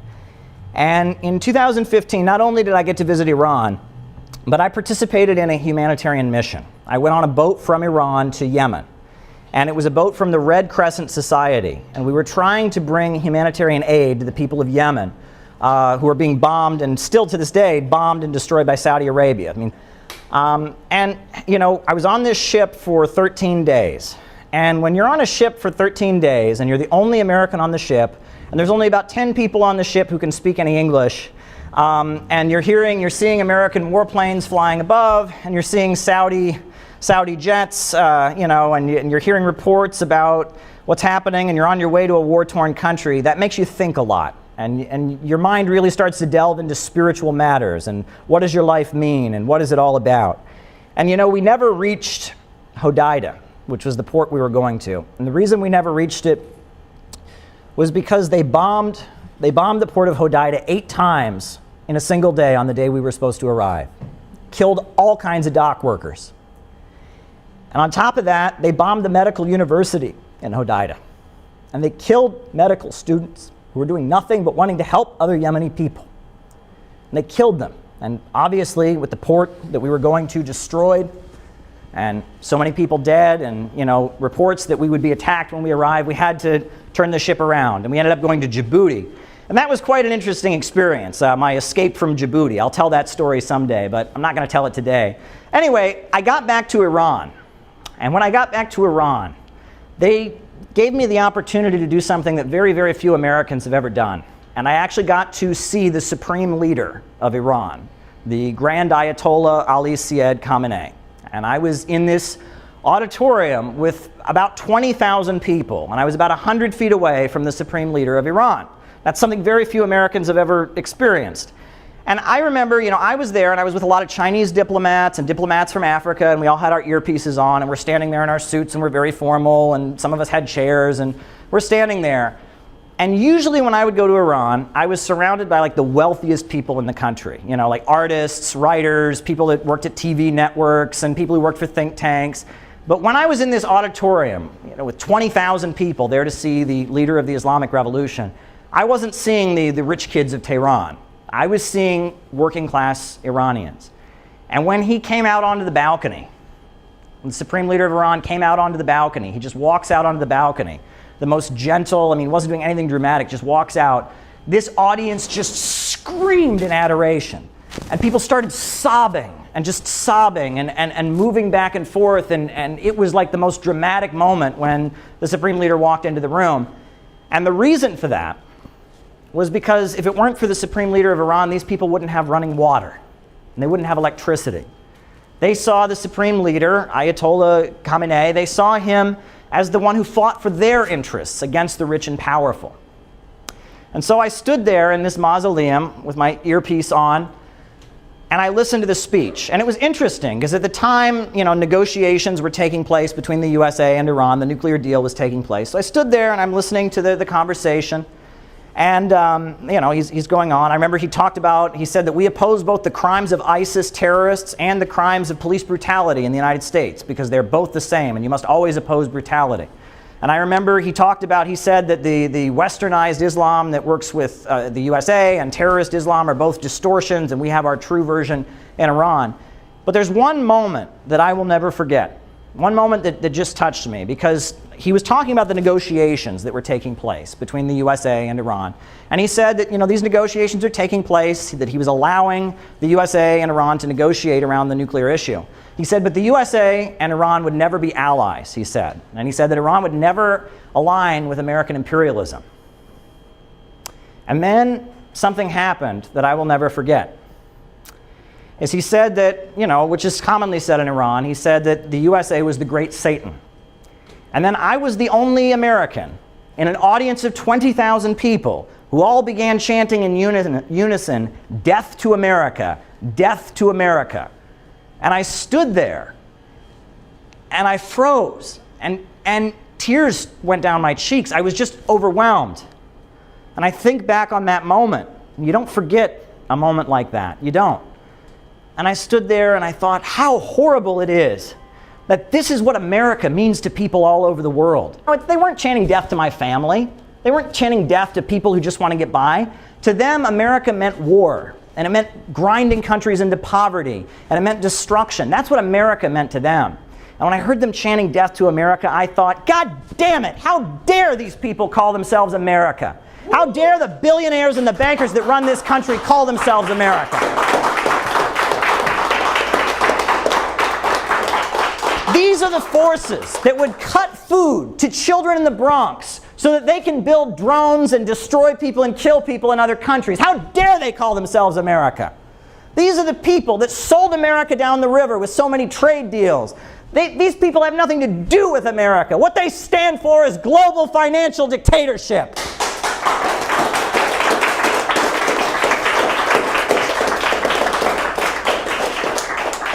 And what people around the world need to know is that there's two Americas. Yes, there's an America of Wall Street billionaires and bankers, of militarists and prostitute politicians, sure. But there's another America. There's an America of people who just want to survive and feed their kids and live a decent life. There's an America of all the people who fought for social justice around the world and stood against empire and war. There's an America of all the people who've organized for women's rights and LGBT rights and so many struggles for justice that have taken place. There's another America. And no, now is not the time to say, make America great again. Now is the time to build a new America. I think that we need a government of action that will guarantee Americans the right to education and health care. That's what I think. I think we need a government of action that will nationalize the oil. Right now we're in the middle of an oil boom. They're producing 11 million barrels of oil in the United States, more than ever before. With fracking, there's so much oil. But yet we don't see any of the profits from the oil. The people who get rich from our oil and from our gas are people named like Rockefeller, DuPont, and Carnegie. Well, we need a government of action that will say that's America's oil, that's America's gas, that's America's coal, that's America's timber, and it should be managed and the profits made from it should go to serve the people of America.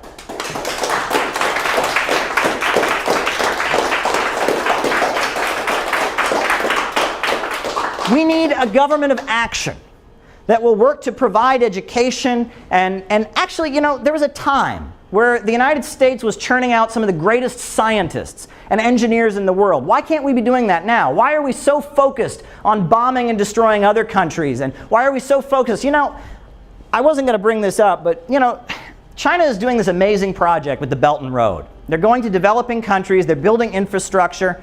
Just recently, Trump signed a $60 billion deal, not to build infrastructure here, but to build infrastructure to compete with the Belt and Road. Meanwhile, China has offered, they want the United States to join the Belt and Road, the Asian Infrastructure Investment Bank. They want the United States. Rather than join with China's efforts, rather than have win-win cooperation, we're spending $60 billion to help build infrastructure somewhere else just to compete with China, to make it, us or them. It's a stupid, stupid idea. But, there's so much that needs to be said here. I'm an entrepreneur. I run my own business. I try to earn a living through that. I set my prices and the market kind of responds. And so when you're talking about entrepreneurship in sort of the light of a socialist economy, what does that look like? Because it feels like we're and maybe this is what you're alluding to, it's taking place in China. We're bringing elements of market capitalism into a planned economy. So how does entrepreneurship in your eyes fit into kind of like a socialist economy? Well, a great example is Nicaragua. I was in Nicaragua in November, and the Sandinistas are in power.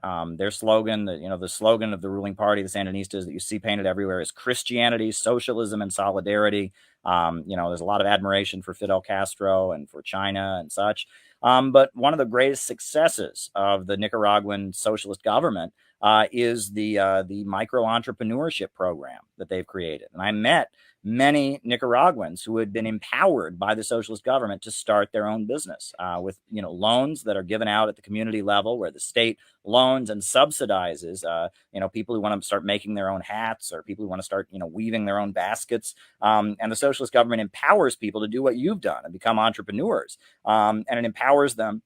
It subsidizes them, and it also directs them to do things that are more in the interest of the country overall, not just letting the market chaos rule. And that has been one of their most successful programs. And it's resulted in a lot of poverty alleviation, letting people become entrepreneurs, helping them do it, but also directing them and using the incentives of state subsidies, et cetera, to guide the market in a way that benefits the nation overall. And there are similar programs in Vietnam. And if you look at what China's done, I mean, a lot of these mega corporations like Huawei Technologies, they are, again, private corporations started by an entrepreneur, but that entrepreneur was guided, directed, and aided by the state in order to help aid the overall vision, the overall economic plan. In China, they have 5-year economic plans, kind of like the Soviet Union had, about what would benefit the country overall. And I think that's a brilliant way of doing things. And that's an innovation. And I think if the Soviet Union had been able to figure out how to do things like that, in the 1980s, they might still be around. Unfortunately, they tried to adjust their system and they collapsed, whereas China has been constantly reinventing their socialism.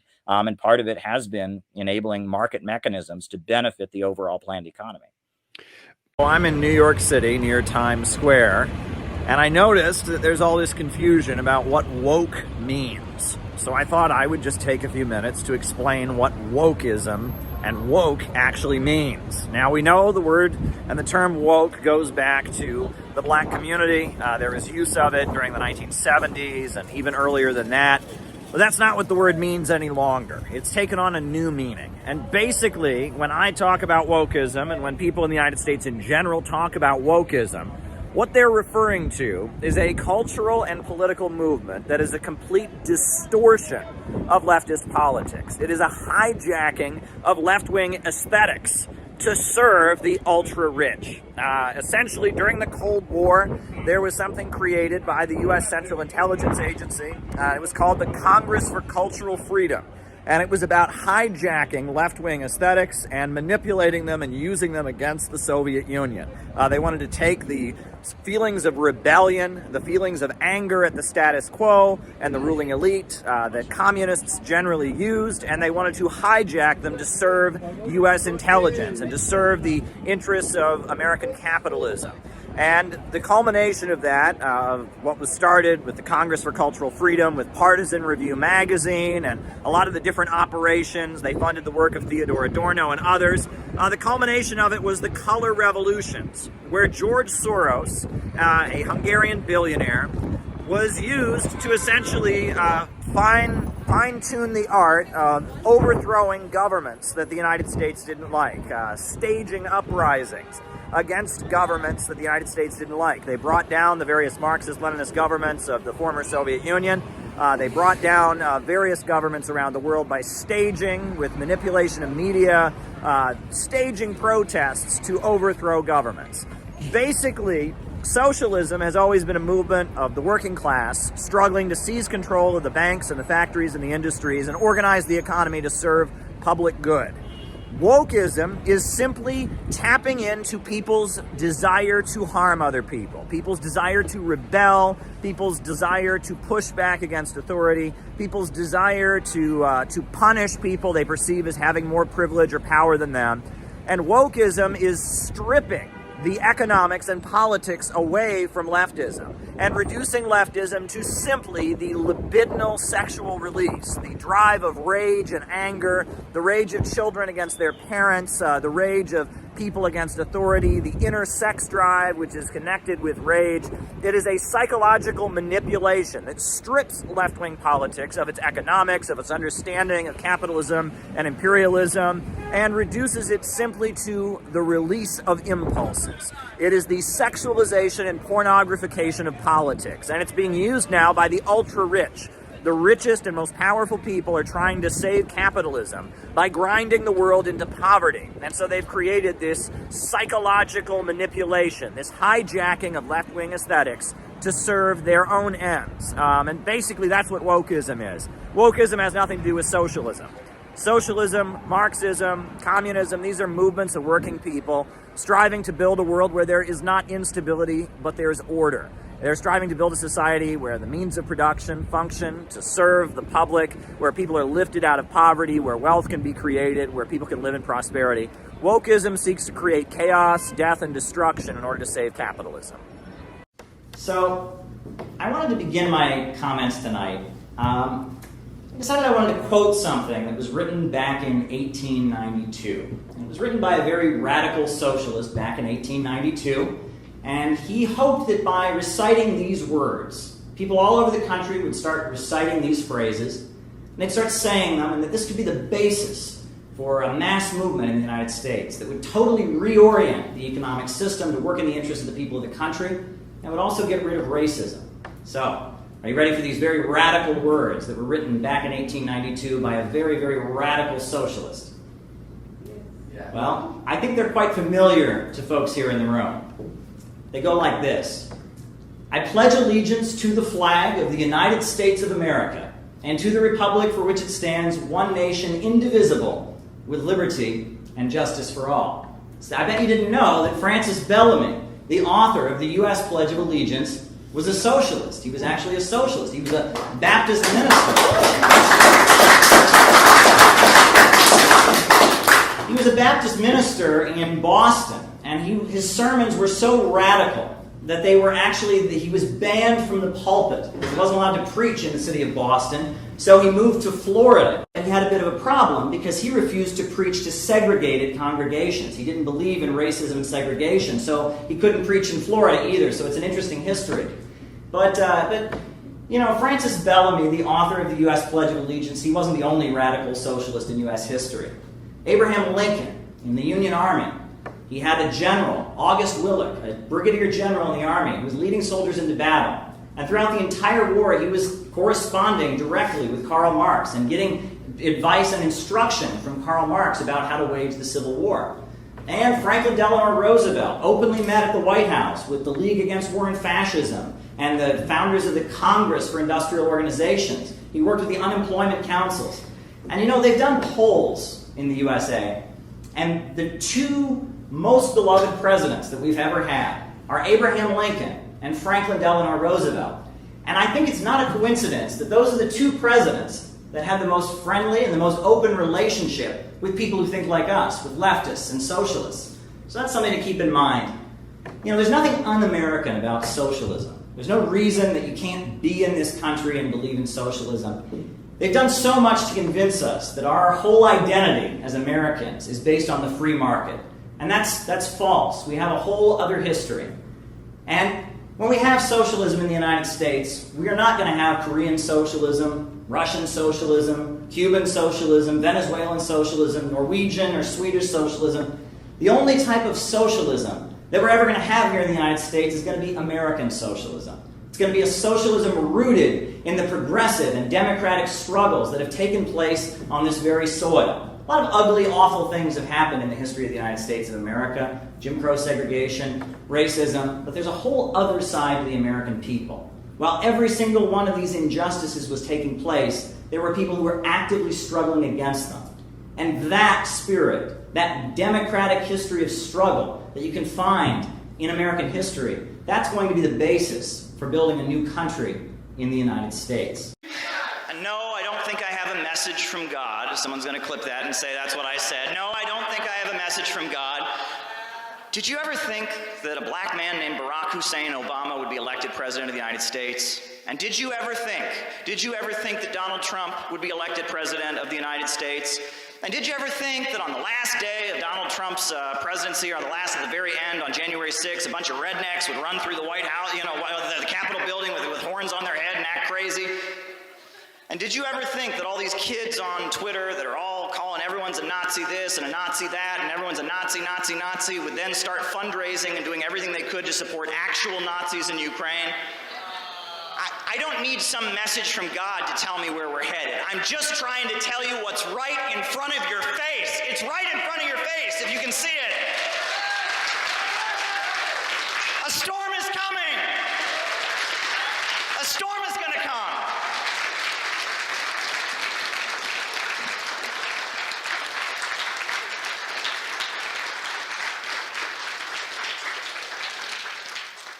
And I didn't try to see this. I told you I tried really hard not to see this.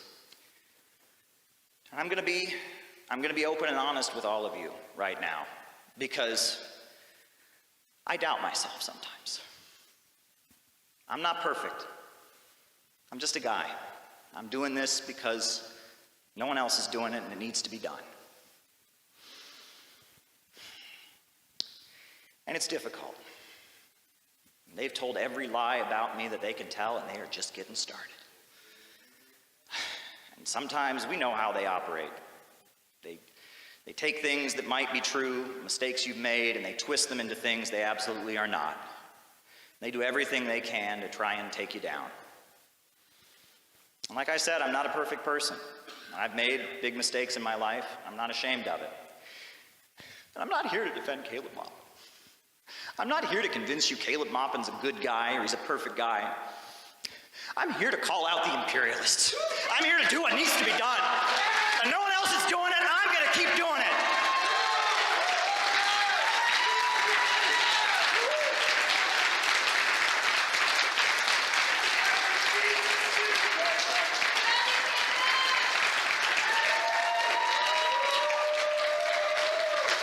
What they've done to me is nothing to what they've done to Tara Reade. She's an inspiration to all of us. This is the woman you should be clapping for.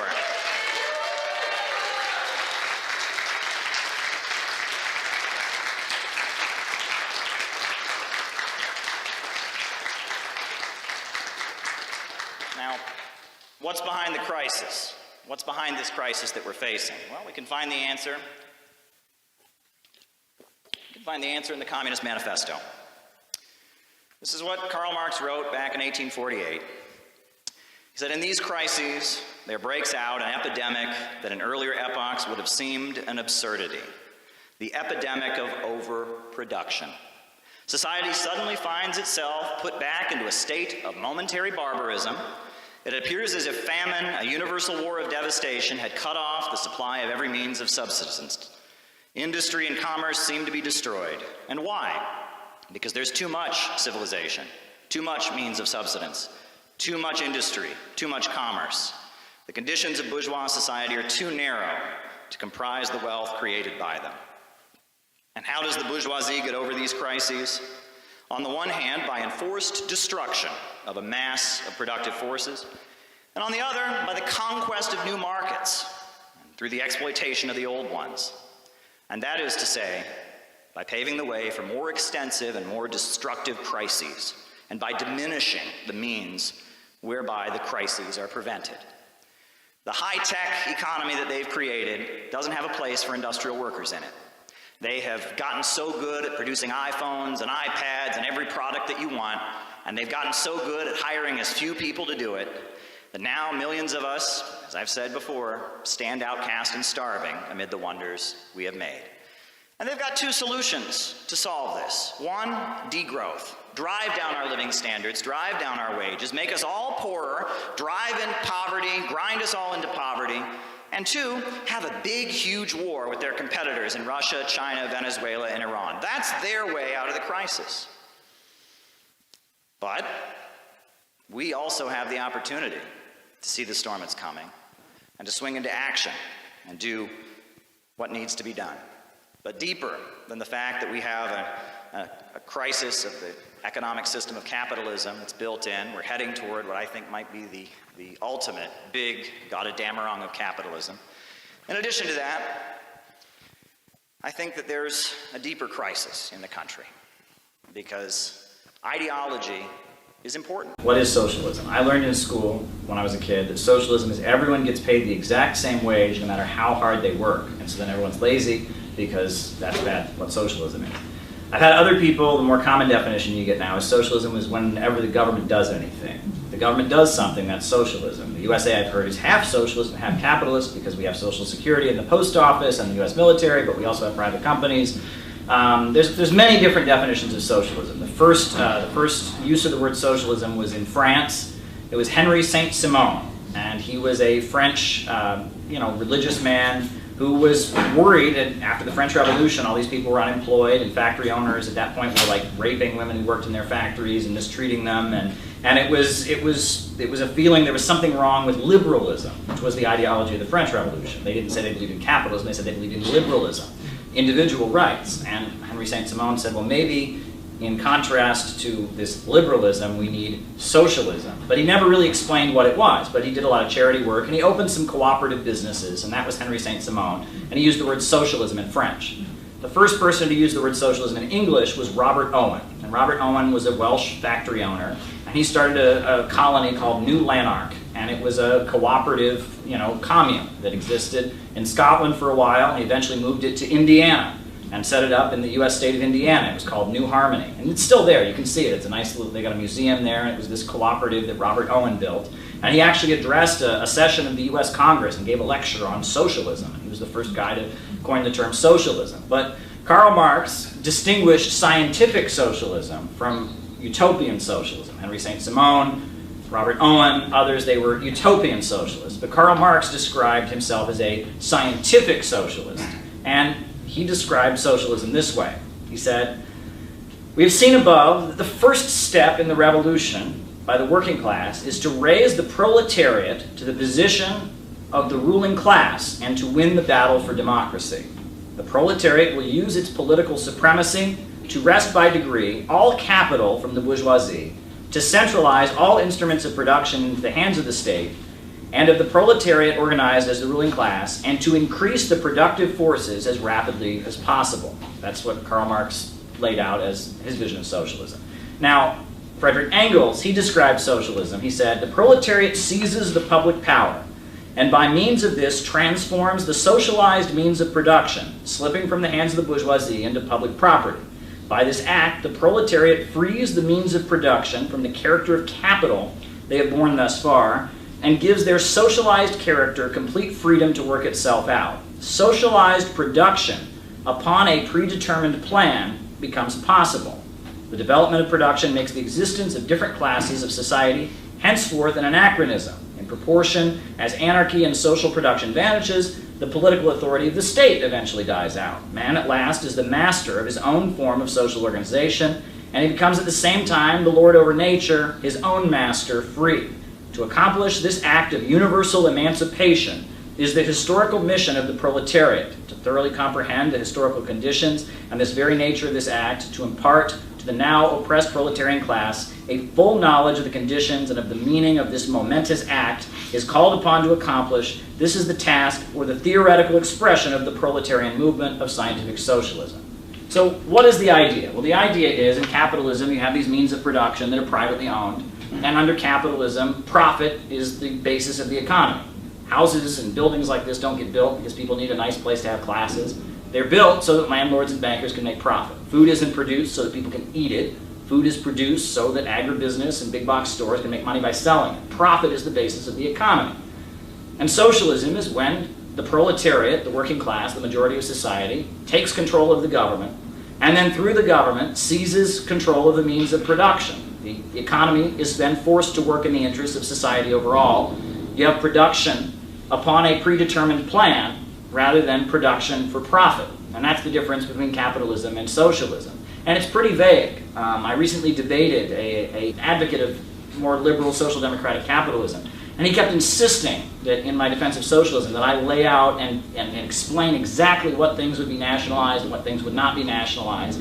Well, that's Robert Owen. Robert Owen would do that, right? Henry Saint-Simon might do that. But that's utopianism. Socialism comes about due to this contradiction between the worker and the capitalist, and eventually driving the workers to rise up and seize control of the means of production. And socialism looks very, very different. And Marx predicted that socialism would happen first in the first world. He was existing in the period of industrial capitalism, and he assumed eventually the workers would just rise up and seize control of their factories. That's not what happened, because capitalism moved on to its period of imperialism, where you had the labor aristocracy and the rising standard of living in the first world. And it was countries in the developing world breaking out of the control of Western bankers. That was what socialism was. It was countries around the world that had been kept in feudal or semi-feudal conditions and been unable to develop because of imperialism. And it was them rising up, seizing control of their economies, and building socialism. The Russian Revolution, the Bolsheviks take power, and at that point you had 15 different countries invade Russia, what became the Soviet Union.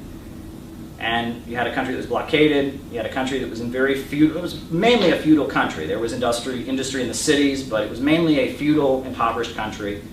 And out of the Russian Revolution and the Bolsheviks' struggle to hold on to power, you had a political model that kind of defined socialism in the 20th century. And it's generally referred to in academia as real socialism or really existing socialism. People who don't like it will call it Stalinism. But that political model developed. And that was the socialism of the Cold War. You have the state controlling the major industries. You have 5-year economic plans in which the population is mobilized to build. People who work in factories and work extra hard, they get a reward. In the Soviet Union, they call it Stakhanovism. You have a one party, the Communist Party tends to be the ruling party. And you have almost a political structure that in a way almost kind of mimics feudalism. You have the leader and his face is everywhere. You have the state almost kind of taking on the role of the church and putting out ideology with a single party. And the economy is planned. And this model of really existing socialism was very successful in raising countries out of poverty. And you wouldn't know that if you watch American media or you attend American universities. But real huge economic achievements were carried out due to really existing socialism, right? There's a good book called The Soviet Economy Since 1917 by Maurice Dobb. And he describes how they launched their 5-year plans in 1928, and by 1938 they had multiplied the rate of electricity 10 times. The coal production had increased 3.5 times. There were 20 new tramway systems. There were 80 new bus systems. The number of hospital beds in rural areas doubled. And by 1938, the Soviet Union actually had a larger tractor production apparatus than any other country in the entire world. They also led the world in locomotive and train manufacturing. You have to remember, at that time, the rest of the world was having the Great Depression. And Louis Fisher, who was writing for The Nation, he said, "The Soviet frontier is like a charmed circle in which the world economic crisis cannot cross. While banks crash, while production falls, and trade languishes abroad, the Soviet Union continues in an orgy of construction and national development. The scale and speed of its progress is unprecedented." The first mobile phone was patented in 1957. They actually, by 1985, they had developed their own home computer system, the VK0010. And all these economic achievements happened, and the whole world was kind of in awe of what the Soviet Union was doing. There was a NATO treaty that made it illegal to share any technology with them. But despite that, they had amazing breakthroughs. The Encyclopedia Britannica, when they wrote the entry for Joseph Stalin in 1956, this is a sentence from their entry. It says, "He found Russia working with wooden plows and left it equipped with atomic piles." Now, W.E.B. Du Bois, the beloved African-American intellectual, he says, quote, "What I saw in the Soviet Union was more than the triumph of physics. It was the growth of a nation's soul, the confidence of a great people, and its plan and the future. We begun to recognize the Soviet Republic as giving its people the best education of any in the world, excelling in sciences, and organizing industry at the highest levels." The New York Times in 1931 marveled at the Soviet Union's educational achievements. This is from the New York Times, 1931, December 1st. There seems to be no parallel in history to the drive for learning in all branches of knowledge, from reading and writing to the abstruses of science, as is now in progress in the Soviet Union. Before the revolution, only 7 million children attended school. Now there are 23 million.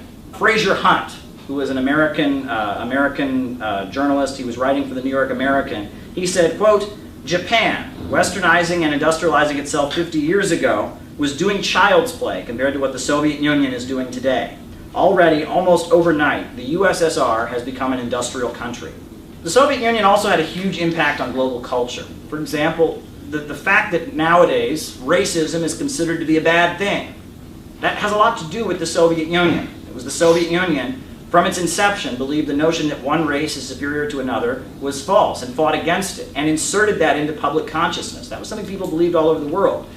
W.B. Du Bois, an African-American man who studied in the Soviet Union, said, the Soviet Union seems to be the only European country where people are not more or less taught to look down on some class, group, or race. I know countries where race and color prejudice show only slight manifestations, but no white country where race and color prejudice seems so absolutely absent. That was W.B. Du Bois. And it's largely understood that the birth of the modern civil rights movement of the United States, where Martin Luther King Jr. Became a household name, was after the lynching of Emmett Till. Right? He was an African-American man who was accused of whistling at a white woman. The owners of the store came and killed him and were acquitted in court. Well, the reason that that case created such a huge splash was because the Soviet Union took the image of Emmett Till's mutilated body and sent it all over the world and humiliated the United States. The Cold War was going on. And the United States was saying that we're a land of freedom and these are communist dictators. And then the Soviet Union just held up that picture and said, oh really? That's your idea of freedom? And it was in that context that the northern wing of the Democratic Party started to move against the rival wing of the Democratic Party, the Dixiecrats of the US South. The Soviet Union had a lot to do with writing the UN Charter in the aftermath of the Second World War and condemning racism and bigotry. The Soviet Union also gave huge amounts of support to people in Africa that were fighting against colonialism and imperialism. And that also forced the United States to address the issue of racism. And everywhere that really existing socialism came into being, it had huge economic breakthroughs. I mean, and you don't have to listen to them. You don't have to take their word for it. I mean, a great resource is the U.S. Library of Congress. The Federal Research Division of the Library of Congress has published a study of every country in the world. And this is their study of Romania, a very poor country in Eastern Europe. This is what it says. It says between 1950 and 1971, the number of hospital beds per 1,000 people more than doubled in Romania. The number of doctors per 1,000 people increased by 25%. The infant mortality rate was reduced by 75% from 1950 to 1984. In 1945, only 27% of the people were able to read and write. However, by 1966, illiteracy was eradicated. By 1970, the number of teachers had tripled, and the number of university professors in Romania had gone from only 2,000 before the Second World War to 13,000.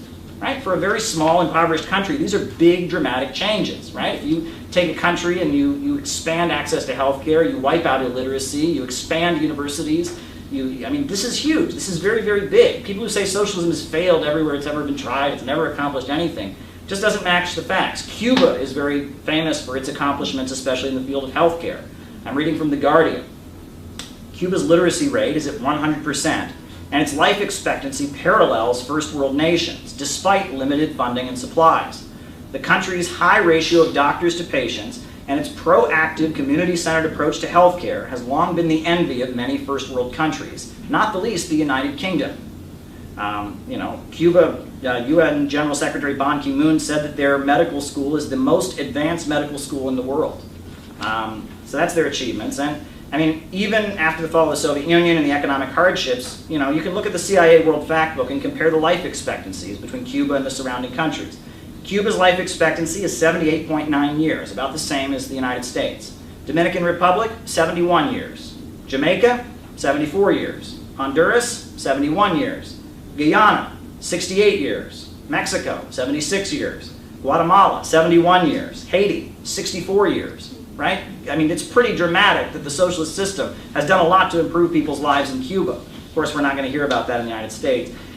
It's also funny that, we'll often hear about North Korea and the economic hardships that North Korea has had since the 1990s, the fall of the Soviet Union, the food shortages. But this is actually from an article from the BBC published in 2008. This is what they said about North Korea's economic development. At one time, North Korea's centrally planned economy seemed to work well. Indeed, in the initial years after the creation of North Korea following World War II, with spectacular results. The mass mobilization of the population, along with Soviet and Chinese technical assistance and financial aid, resulted in annual growth rates estimated to have reached 20 and 30% in the years following the devastating Korean War. As late as the 1970s, South Korea languished in the shadow of the, quote, economic miracle north of the border. Now, obviously, they've had problems during the 1990s and the fall of the Soviet Union, but the fact that there were huge achievements in industrialization, that they built hospitals all over the country, they wiped out illiteracy in the country, they industrialized the country, again, gets kind of glossed over. Remember, socialism just fails everywhere it's ever been tried. And that was really existing socialism, and that was the model that kind of defined the Cold War. And obviously that model had big problems in terms of human rights and the way people were treated, and it had big problems in terms of not having a market sector and people that were intellectuals and academics kind of being stifled and stuck. But we've had other forms of socialism that have come into existence. For example, in the Arab world, right, you had Ba'athist Arab socialism, and that was a political movement. Ba'ath means rebirth in Arabic. And there was a guy named Michel Aflaq, and he was a Syrian, and he was in the Communist Party. But when the Second World War broke out, the Communist Party of Syria was basically saying that that there had to be peace with the French occupiers. And he, being a Syrian who didn't like French colonialism, broke with the Communist Party and formed his own party, the Ba'athist Party. And the Ba'athist Party eventually took power in Iraq. It eventually took power in Syria. We've also seen other forms of Arab socialism. There was Arab socialism in Egypt with Abdel Nasser. There was Islamic socialism in Libya. Let's talk about what Ba'athist Arab socialism has done in Syria. The Soviet Union provided Syria with $100 million to build the Takba Dam on the Euphrates River. It's considered to be the backbone of all economic development in Syria. For the first time in Syria's history, the country achieved full primary school enrollment for males, and 85% of females also enrolled in school. In 1981, 42% of Syria's adult population was illiterate. By 1991, according to the United Nations, they had wiped out illiteracy in the country. Between 1970 and 2009, the life expectancy in Syria increased by 17 years. During this time, the infant mortality rate dramatically dropped from 132 deaths per 1,000 live births to only 17. And that's according to the Evincia Journal of Medicine. And they just kind of marveled at what the Syrian Ba'athist Arab Socialist government did in terms of bringing access to healthcare to the population. And the U.S. Library of Congress country study describes the Ba'athist government of Syria, saying it was known for massive expenditures for the development of irrigation, electricity, water, road building projects, and the expansion of health services and education to rural areas. The increases in the standard of living in Syria under the Ba'athist Arab Socialist government have been dramatic. You see all these articles coming out, and they can't understand why all these people in Syria would fight against the extremists and religious fanatics that want to overthrow the Syrian government. Well, maybe it has something to do with the fact that the Syrian government has so dramatically improved people's living standards. It also has a lot to do with the fact that the Syrian government protects religious minorities like Christians, like Alawites, and others who would be persecuted if the extremists that are trying to overthrow the Syrian government came to power. But the Western media just can't understand why Syrians would want to defend the Ba'athist Arab Socialist government. Well, they should read what the Library of Congress says. It pretty dramatically explains it. You know, in the 2000s, we've seen the rise of Bolivarian socialism in Latin America. That's a different model. It's governments that are elected, and the elections are kind of referendums on Western neoliberalism. These Bolivarian governments have come to power, and they've had dramatic achievements. In Nicaragua, the construction projects have overall reduced poverty by roughly 30%. The GDP of Nicaragua, since the Sandinistas came to power, back into power in 2006, the GDP has gone up by 36%. The World Happiness Report, published by the United Nations, lists Nicaragua as having the greatest increase in happiness of any country in 2017.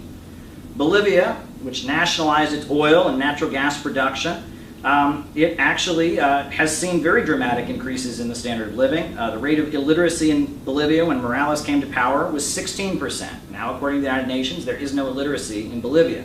And it was Cuban volunteers who came in and wiped out illiteracy. The Bolivian government under Evo Morales has built roads all over the country in places they didn't have them before. This is according to Bloomberg News. By 2017, Bolivia was 42% richer than when Morales took office. 42% richer. Right? Poverty has declined by 25% since he was elected. That's Bloomberg News that is admitting the dramatic economic achievements. And Venezuela, they've recently had their hardships, but, you know, in 1998, before Hugo Chavez was elected, Venezuela only had 12 public universities. Now it has 32 public universities. Free healthcare is provided to all citizens in Venezuela by Cuban volunteers. They have free heating and cooking gas. Adult illiteracy has been wiped out. Between 1995 and 2009, poverty in Venezuela has decreased by 50%. They have interest-free loans for people to buy loans. I actually walked through a neighborhood in Caracas where every single house had been paid for by an interest-free loan provided by the Bolivarian government. They have cheap public transportation, and all of this is paid for by state-controlled oil resources. I just want to go over some of the wonders of the world that have been built by socialism. The first one I want to talk about is the Aswan Dam in Egypt. Abdel Nasser, the Arab socialist leader who was elected president of Egypt, he teamed up with the Soviet Union, and they built the biggest hydroelectrical power plant in the Middle East. And it electrified all of Egypt. There were whole sections of Egypt that had never had electricity. And he electrified all of Egypt. And it was built by Soviet technicians and Egyptians mobilized by a socialist government.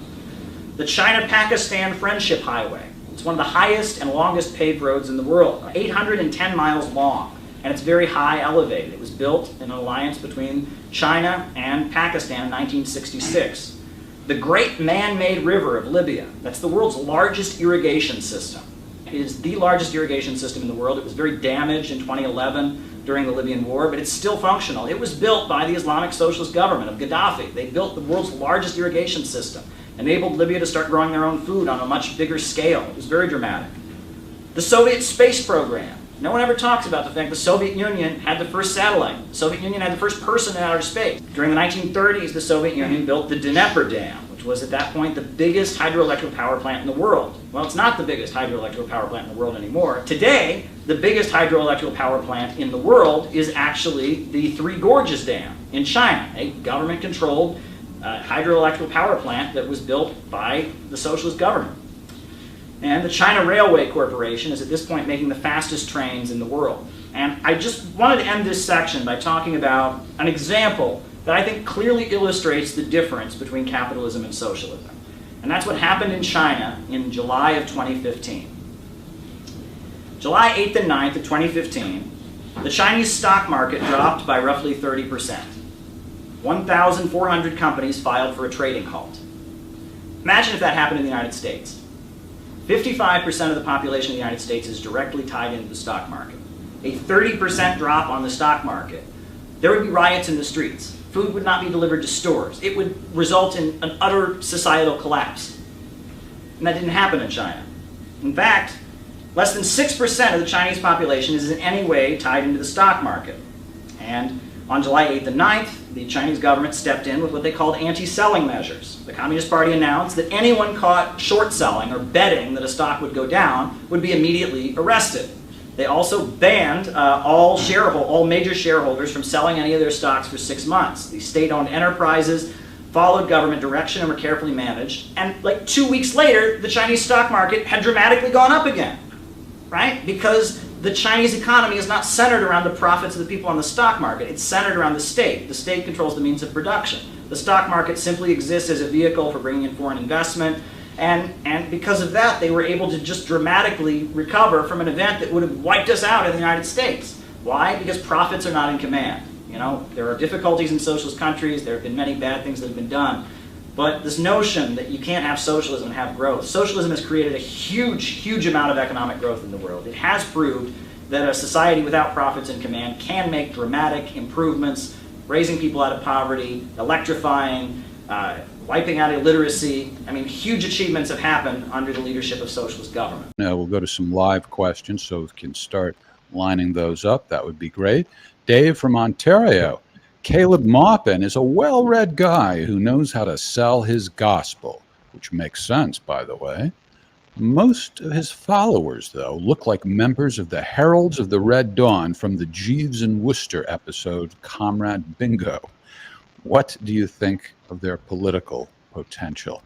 By the way, I'm not at all familiar with the reference, but I'm pretty sure that's not a compliment. No, I'm pretty sure. You know, if we're going to believe in democratic potential, meaning that we got to get enough citizens active, involved, engaged to make a difference, to have a potential of swaying an election about issues like disarmament and arms control, you do so one vote at a time. I don't think there's any politician out there that doesn't understand the importance of that. And especially when we're trying to be a big tent movement, meaning that we want everybody, because nuclear weapons is the great uniter. And what I mean by that is we're all going to die. I don't care if you're a character from the program you decided, or you look like Tucker Carlson back when he wore a bow tie, or it doesn't matter. You're all going to die. So I need everybody who, I almost knocked over a soda there, everybody who potentially, who is a potential victim, to come together. So I think Caleb's awesome, because Caleb taps into a particular dynamic, a particular constituency. And that constituency isn't insignificant. It shouldn't be minimized or denigrated. They're fellow citizens, fellow human beings whose lives are as important as everybody's life. And I think it's awesome that Caleb can speak in a way that motivates these people. And if Caleb can bring these people into the tent to help us with our mission, I'm all for it. I'm not going to mock anybody. I mean, because look at me. People can just mock me all they want, and some do. But it doesn't mean that my vote is any less significant as anybody else's vote. One vote at a time. There's an old saying, politics makes for strange bedfellows. And that's a good name for our new podcast, by the way. How's that for a segue? Sometimes my segues are terrible. What's that? The people who stole my time slot. Yeah, right. This Friday night, in our usual Ask the Inspector time slot, Scott is worried that he's going to lose it to these people. But the sentiment that Scott was just expressing is really the inspiration behind this concept, Strange Bedfellows. So I hope you guys will check this out. Friday night, our usual time slot, 8 p.m. Eastern time. While Scott is in Russia, they'll be in that time slot. And when he comes back, even though he was worried about losing it, that's not true at all. He will get his time slot back, and we'll find another time slot for them. So hopefully you'll check that out. I'll tell you a couple interesting things. When the Chinese Communist Party was emerging during the 1930s, there was an American writer named Edgar Snow, and he went to China, and he wrote a best-selling book. It was a book that was a bestseller in the United States. It was called Red Star Over China. And he wrote about how the Chinese Communist Party and the Red Army, they had this spiritual power, this spiritual quality about them. People would give up everything they had and go and join the revolution. They would join arm in arm, and people, when you joined the Chinese Communist Party, you got a new name, and people didn't talk about their old lives, and people lived selflessly, and people from peasant backgrounds and people from very, very wealthy backgrounds would work together in the same organization. And it had this beautiful power to it. And if you read what was written by Edgar Snow, what was written by the American feminist Agnes Smedley, who went to China and also was embedded with the Red Army, many times in their writing, they compare it to early Christianity. That's what they say. They compare it to early Christianity. And people forget that. But, the book of Acts in the Bible, it says, referring to the early church, fear came upon every soul, and many wonders and signs were done by the apostles. And all who believed were together, and they had all things in common. And they sold their possessions and goods and parted them, and gave them to every man as he had need. And they continued daily with one accord in the temple, breaking bread from house to house, and they ate their meat in gladness and singleness of heart. And praising God and having favor with all the people, the Lord added to their number daily, as they should be saved. It describes how the early Christian church was living together and sharing things and trying to build a mass movement. And if you listen to the teachings of Jesus, he's constantly warning his followers that they're going to face some persecution. They're going to face some persecution, and many of them did. We know what happened. People aren't like fleeing to get to Cuba and saying, I want to live in this communist utopia. They're leaving Cuba. What sort of flaws does that highlight in sort of in their model there that you wouldn't want to replicate in what you're trying to describe over here in North America? Well, I think there's a couple things that you need to look at. I've heard this my whole life too about of course, people yeah. fleeing on rafts, etc. Along the U.S. border, there are all kinds of people fleeing Mexico, fleeing Guatemala, fleeing Honduras.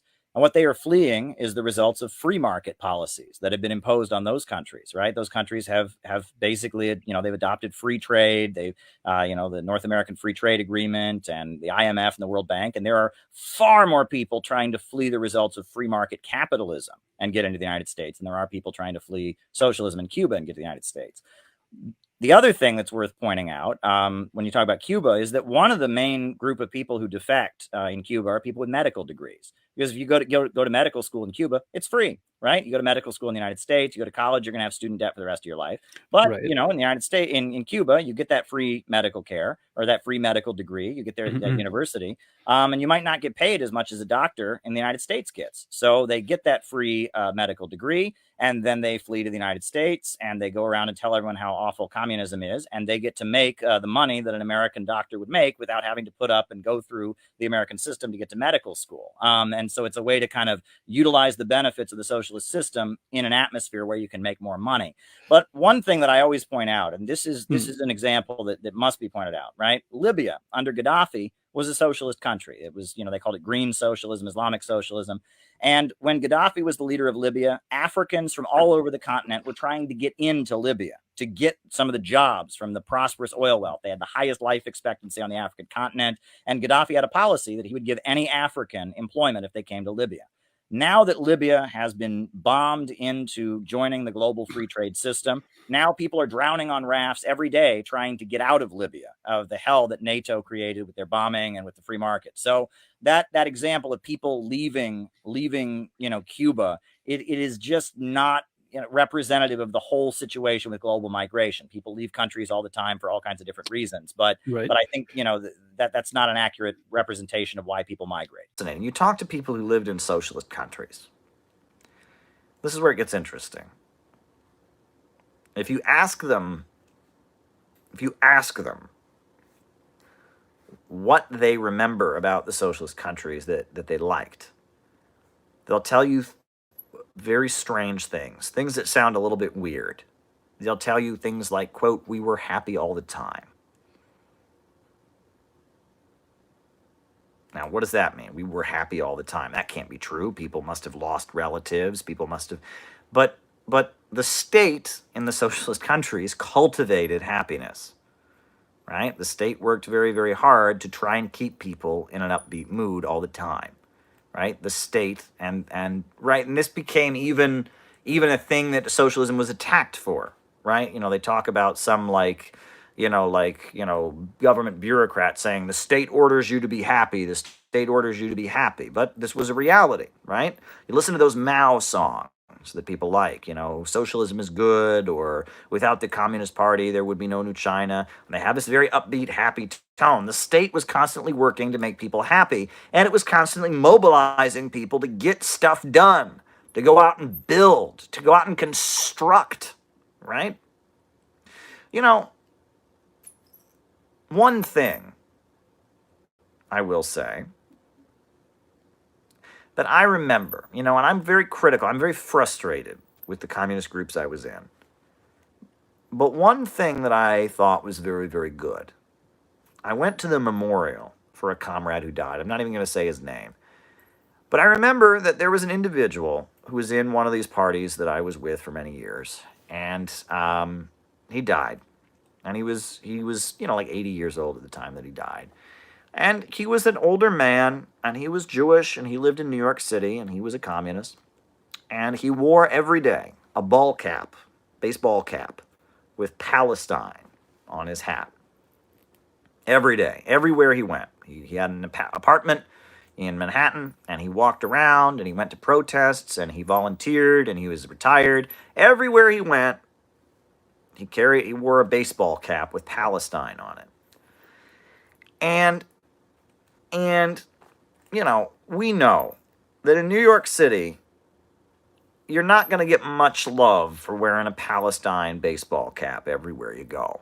It's not going to win you, a lot of friends and respect. But every time you saw this man, this older man, short, every time you saw him, he lit up.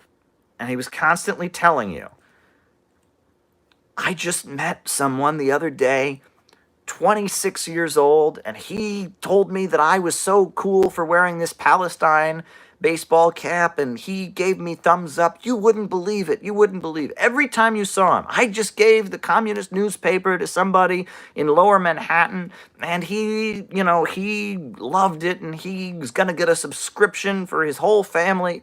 Every time you saw him, he was glowing with positivism. He would tell you positive things.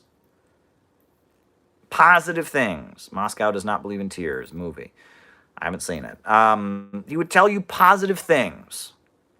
And we know, that when he was walking around Manhattan as an older Jewish American wearing a Palestine baseball cap, we know people went up to him and said, you terrorist, you self-hating Jew, how dare you. But he never told us about that. Never did he ever tell us about that. Never once did he ever tell us about that. You know that when he tried to give people the communist newspaper, people said to him, get that commie stuff away from me, you filthy, rotten communist. But he never told us about it. Never told us about it. Every time we saw him, every time we saw this older man, so upbeat, so charming, just a happy fellow. And he was constantly telling you, I just gave the newspaper to this people. And he was giving you positive energy, right? And that was what made him such a special person. He gave you energy to keep going on the socialist project and keep getting things done because he was putting out positivism. Really. It's really beautiful. And again, right? Part of what made socialist culture, right, so powerful was that these people in these socialist and communist groups would encourage each other. And they were constantly full of positivism, and they were constantly pushing each other to do better and to do more and to get things going. It was really beautiful. And that was when these groups were at their strength, right? Not where they're at now, as they're isolated and whatnot. But when these groups were at their strengths, they eluded this kind of positive energy. And they would all be together, and they'd be working to carry out some goal. And it would be like the 5-year plans, right? That's what people, you talk to these older people who lived under Stalin and all that, they tell you about the 5-year plans. Crazy story here, right? I'm going way back. I'm going back to when I was younger, right? When I was a kid, right? My family, we're in this little small town area. But there was a program where you would host, you'd take out to dinner once a week a foreign student from a local college. So when I was 10 or 11 years old, we hosted, that meant we took them out to dinner once a week, a foreign student from Bulgaria. And I was 10 or 11, and he was 22. He'd been in the military in Bulgaria already. We talked to him. And we would ask him about his country and all of that. And I remember this foreign student we hosted from Bulgaria. We asked about communism. And of course, he was anti-communist. Yeah, it was awful, repressive, totalitarian regime, whatnot. I was 10. I didn't really know much. But I said something like, well, did anyone support the communists at the beginning? And I remember this 22-year-old Bulgarian student said, yes. And then he proceeded to tell me that his grandfather was one of the most loyal communists until the day he died. And I said, why? And he said, well, because after World War II, Bulgaria had no roads. And my grandfather was a young man, and the communists organized all these young people to go and build roads all over the country. And he said that his grandfather and all the young men from Bulgaria had gone out and paved roads all over the country, and they felt great about it, and they were doing something great and working for the country. And that every time he'd seen his grandfather, when this, decades later, his grandfather would go on about how great it was when Georgy Dimitrov and the Communist Party mobilized them all to go and build roads. They were working together, this collective effort. We are going to work together and build something new and engage in progress and build something and work hard and create something together, and it's going to be amazing. That was like this glowing memory. That was the strength of the Soviet Union. That was the strength of China. That's the strength of Bolivarian socialism. It's this ability to get people in groups together and to get them thinking positively and get them working together for a joint goal, to get them aiming at the future, to get them having a positive attitude, right? Right? It's a kind of happiness. It's a kind of happiness that one doesn't get simply from making money. It's a kind of happiness one doesn't get from having sex and playing video games. It's a special kind of happiness, this feeling, I'm in a group of people, we have a goal we are working hard at, and we are going to work hard at it. We're going to sacrifice together. We're going to hold each other up. We're going to support each other. It's a kind of happiness that people experience in this society. You know, people volunteer together. You know, people in church groups feel it, but it's a special kind of happiness. And that special kind of happiness, that collectivism, that belief that we're all in this together, we're working hard, that is the special collective mindset, right? That really, really made what you could call really existing socialism or real socialism very powerful and continues to manifest itself even in 21st century socialism. And again, I'm talking psychologically here. I'm talking subjectively here. And forgive me, I'm not sticking to the classical Marxist narrative. I'm not talking about economic, numbers or dictatorship of the proletariat. I'm talking about how people feel, right? And I'm telling you that people felt that way when Roosevelt sent them out to build hospitals and schools, with the Works Progress Administration. People felt that way in the effort to defeat slavery. Abraham Lincoln pulled these feelings out of people. Strong, powerful, good leaders have the ability to pull this kind of feeling out of people. This selfless positivism, this joint effort. It's very, very beautiful. I'm talking about mindsets. I'm talking about psychology here. This isn't classical Marxist analysis, but I'm telling you that city builders, right? That's why I wrote this book, City Builders and Vandals in Our Age. The city building tendency has the ability to get people to experience a very special kind of happiness. The happiness, the love that comes from building and constructing and being part of a group and working very, very, very hard. That's what I'm trying to get at. Space Communist says, much love, brother. And thank you. I mean, I'm doing the best I can here, right? But this kind of mentality, this is what we're trying to do, right? This is very much what the Socialist Project is about. And I hope that I've addressed. Yeah, I mean, I completely agree with you on many of those points. I will say I definitely am not a fan of communism. I have family currently still living in communism in Vietnam. Yes, their lives have drastically increased and gotten better from the time my family left Vietnam to where they are today. My family that's there in Vietnam now, they have a wonderful life, quite frankly. They don't have, there was a time period where they wanted to come and live in America. They wanted to join the rest of the family.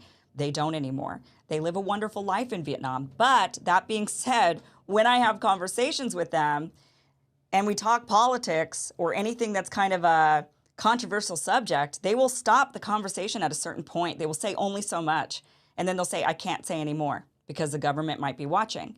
Or if they want to travel, they want to go anywhere, they have to ask permission. There's just a lot of big brothering, a lot of rules, a lot of surveillance. It's that surveillance state I don't want to live under, and many of us Americans don't. So I understand there's so many people out there with like the rose-colored glasses, but that's very few people who actually came from communism or have family currently in communism think it's a great system. Although you're right, the Chinese have built up over the last 30 years, but that is because also what you mentioned, they were in extreme poverty previously.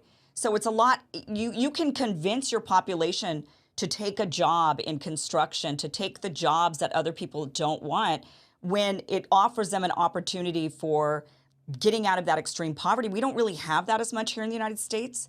And so I think it's going to be tough. I don't know if we could recreate that same sentiment and mentality here. I just don't know if Americans born and raised in America really still want to take those go back to manufacturing or infrastructure jobs, right? I just don't know if they have it in them. I think everybody kind of has an entitlement where they feel like here in the United States they're owed an office job, or they're owed, a job that's going to make them rich, not just a job that's going to keep them going or in the middle class. I don't know. I think the mentality, because of where they were, I think like a lot of immigrants, when you have a country of immigrants like America was, and a lot of immigrants, we still have a lot now, but when the immigrants are allowed to really build the country, they're the ones that then develop into that middle class. But we've got so many people against immigrants, right? Because they're the ones then becoming the middle class. So it's just really complicated. It's fascinating. China is just one of those, we're going to be talking China for a long time over the next while, aren't we? Because there's just so much back and forth between the two countries. I just hope that the U.S. doesn't posture against China to the level where then we're spending a fortune on military, and just keep doing it rather than building our own country up, while China's building their country up because they're not building 1,000 bases. It's just, I don't know. I mean, do you think that the U.S. government is going to shift from Ukraine to China here pretty soon? What's your prediction on that? Well, look, I certainly hope not. But as far as what you said about civil liberties, I think what the Chinese Communist Party understands as they frame things in terms of historical and dialectical materialism is that freedom in any society is related to development. No one anywhere in the world talked about human rights or the rights of man until like the 1400s in Europe. And that's not because people were just evil until then. It was because no society had reached the level of abundance to necessitate and allow for that kind of freedom. Freedom is linked to development. And as China has gotten to be more economically prosperous, it has a lot more freedom. There's a lot more freedom of religion and freedom of speech in China today than there was back in, like, say, the 1960s. Things have changed a lot as China has developed. But I am hopeful about the United States because when Donald Trump, when he went and met with Kim Jong-un and visited the demilitarized zone, that was a huge breakthrough.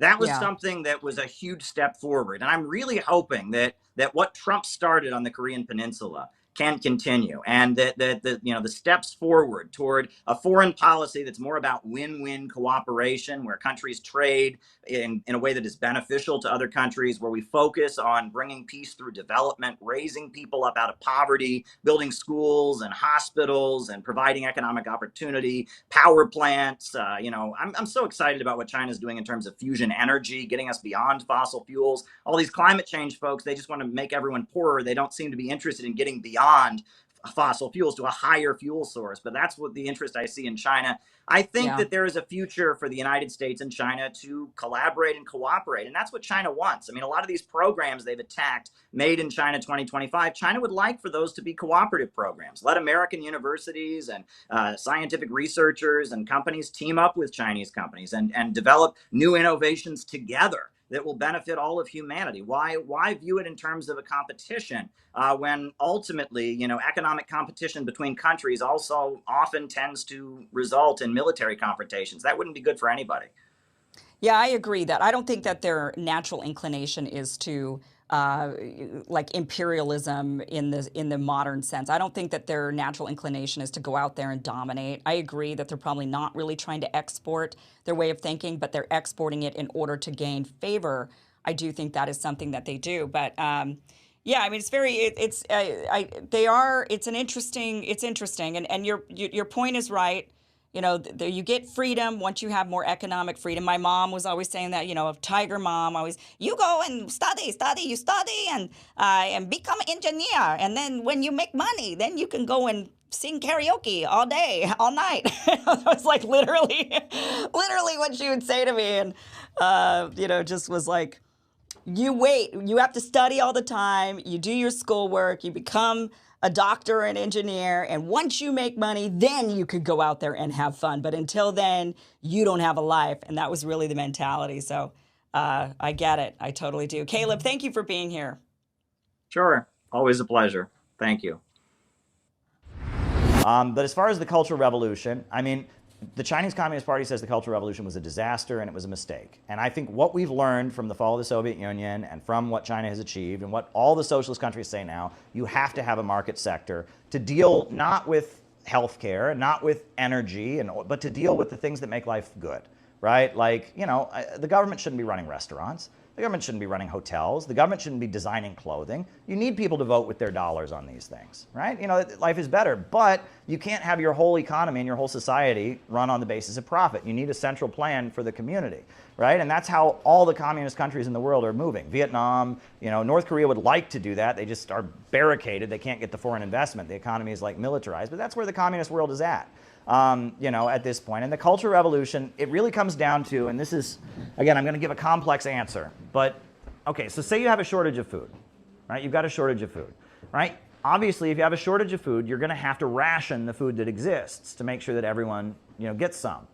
However, you're going to have a guard who makes sure that, that no one takes anybody else's food. And that guard is going to demand a bigger piece of food for taking on the responsibility of being the guard.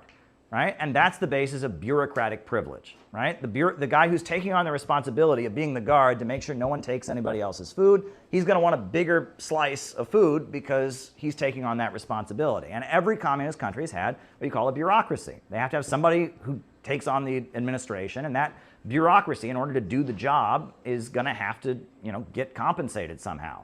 The question is, how do you prevent the bureaucracy from just restoring capitalism and becoming the new capitalists? Well, Stalin's notion was we're going to monitor them with secret police, and we're going to monitor them very, very carefully and all of that. And it seems like, that didn't have very good results. And Mao's response, the Cultural Revolution, was, well, we're going to mobilize the population to constantly be terrorizing the bureaucracy and demanding that they stay loyal to the communist line. We're going to mobilize the young people to call out their teachers and call out the mayors and call out the officials and make sure that they're staying true to the communist line. And that didn't work out very well either. And really, the way to handle the problem of bureaucracy is that people shouldn't go into the bureaucracy to get rich. You should have a market sector for people to get rich in, right? If people want to get rich, they don't become bureaucrats. They open their own business, right? And the bureaucracy should be for people who are committed to communism and committed to the socialist agenda of the country. And you have a market sector for people who are just in it for themselves and want to become rich. They can go into the market sector. The problem when you have an entirely state-run economy is the only way people can advance themselves is to go into the bureaucracy. And that leads to the bureaucracy being full of people who just want to make more money than everybody else. And that's what happened in the Soviet Union. And ultimately, the Soviet Union, they surrendered and threw in the towel because the bulk of the Soviet Communist Party didn't believe in communism anymore. And Stalin had tried to terrorize them and keep them controlled with secret police. And the Cultural Revolution had tried to, have society like mob rule kind of to control the bureaucracy. But at the end of the day, you should have a market sector. You should let people who just want to advance themselves go somewhere other than the bureaucracy, and have the bureaucracy be people that are loyal to the project. And when I go to anti-imperialist countries, I've noticed that they're all kind of a third. You go to Russia, you go to China, you go to Iran, Venezuela, all the anti-imperialist countries, the population is about a third. You have a third of people that are against the government, right? And you meet them and they kind of buy into the American Western way. They think they're, and then you have a third of people that are, that support the government. They say the government's better, the revolutionary government is better.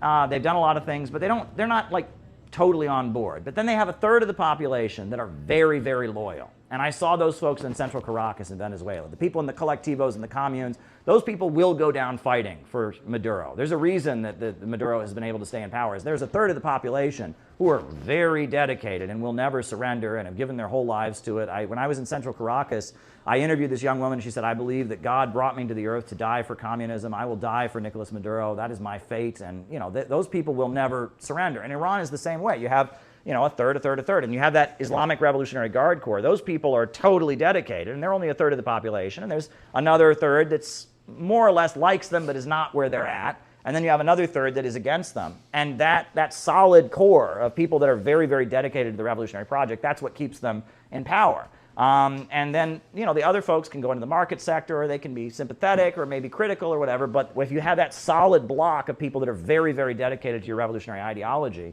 that anti-imperialist government is going to stay in power. And that's the model that we see in revolutionary and anti-imperialist countries at this point. I really like what you said. You said it really well, and I totally agree with everything you said, but it didn't address my question. Okay. My question has to do with the degree that the left, not even the communist groups, the left has processed what happened in the Cultural Revolution, which was an utter mistake, but that's what we're knee-deep in right now, this psychosis that has been weaponized, that has kept a whole like almost a third that should be united with those who are in dissent against the government, has kept us apart, is this woke psychosis that has now been weaponized as super Karens, not going after the state, but going after their fellow citizens. So why and how has not just communists, but the left not processed what a failure it was in China, and it's being used on them, in part probably because it's not even rational. It's going at their deep limbic selves. The Cultural Revolution in China and what is going on now, there are similarities in how people are targeting other people, but it has a completely different character. This was in the context of China was a socialist country that was up against U.S. imperialism. The government was mobilizing people to try and purify the socialist message, and it was a disaster. It was a mistake, but that's not what's going on now. What's going on now is we're in a capitalist imperialist society that is in the grip of an economic crisis, and the ruling class are fighting with each other, and the ultra rich are trying to build a layer of people that will protect them from Donald Trump and populism, and they're mobilizing them, and it may be a similar mindset of persecute your neighbor, tell on people, etc., but it's a completely different context. And most of the so-called left or whatever completely hates Mao and completely hates the Cultural Revolution in China, and I guess the Black Panthers may have held up pictures of Mao, and some young people may be getting interested in these ideas, but overwhelmingly the left they don't claim that heritage. There may be a similar mindset, but it's not the same thing happening. It's a woke sickness. Well, it's the same thing. Different circumstances, different people. They don't have to align with them, but it's the same thing that is insinuated itself into a whole body of people. That could be the Salem witch trials too. I mean, that was it's just people being mobilized to hurt other people. In ways that go after they're not even rational. It's a psychosis. And that's part of what's keeping us from them. So we can't even rationally discuss this. And maybe if they could look at the Salem witch trials and the Cultural Revolution, understand that their thinking is metastasized into absurdities that Trump is Hitler and the deplorables are the enemy. Yeah, well, I mean, it's similar to McCarthyism, where communism. We had to purify U.S. society of anything that was remotely communist. I mean, it's when you get people. I think the main thing that we need to communicate to people is we're not trying to fight our neighbors. We're trying to fight capitalism and imperialism, and we should love our neighbors, right? That should be the message. And they're not doing that. Yeah. And I go to these Palestine rallies that are happening, and I agree with the message, but the message is hate. I mean, it's just they're vile and angry, and they're giving the middle finger, and and that is, there's a spiritual problem with what calls itself the left now. And so I see what you're saying. So, yeah. Okay. I just wanted to comment on the Communist Workers' Party and its evolution. Of course, since the rapprochement with China, the Communist Workers' Party basically disbanded and went whole hog into the Democratic Party. And they see the Democratic Party as a gravy train. They set up nonprofits, and one of the nonprofits that the CWP set up was Asian Americans for Equality, which was given finance to buy property in Chinatown, for example, and they're one of the largest property owners in Chinatown. Yeah. So they're generating a lot of income as a consequence. They become landlords, and that's the direction they're going. It's reflective of what is happening in American politics today, how the state is being utilized to finance nonprofits, so the nonprofits could be their advocates. That's the mechanisms that's being used. Yeah. Go ahead, Will. The living critique, I think, of the Cultural Revolution is Xi Jinping, and somebody who went through it. And I think that his wing of the Communist Party the Chinese Communist Party has learned their lesson. And globally, for the left, in Africa, people who aren't communist, people like Arap Moi in Kenya, Museveni in Uganda, J.J. Rawlings in Ghana, these people, when they came to power, it was on a critique of some of the things that had happened in the Cultural Revolution, where they were left-wingers, very pro-China, pro-Gaddafi, who, when they came to power,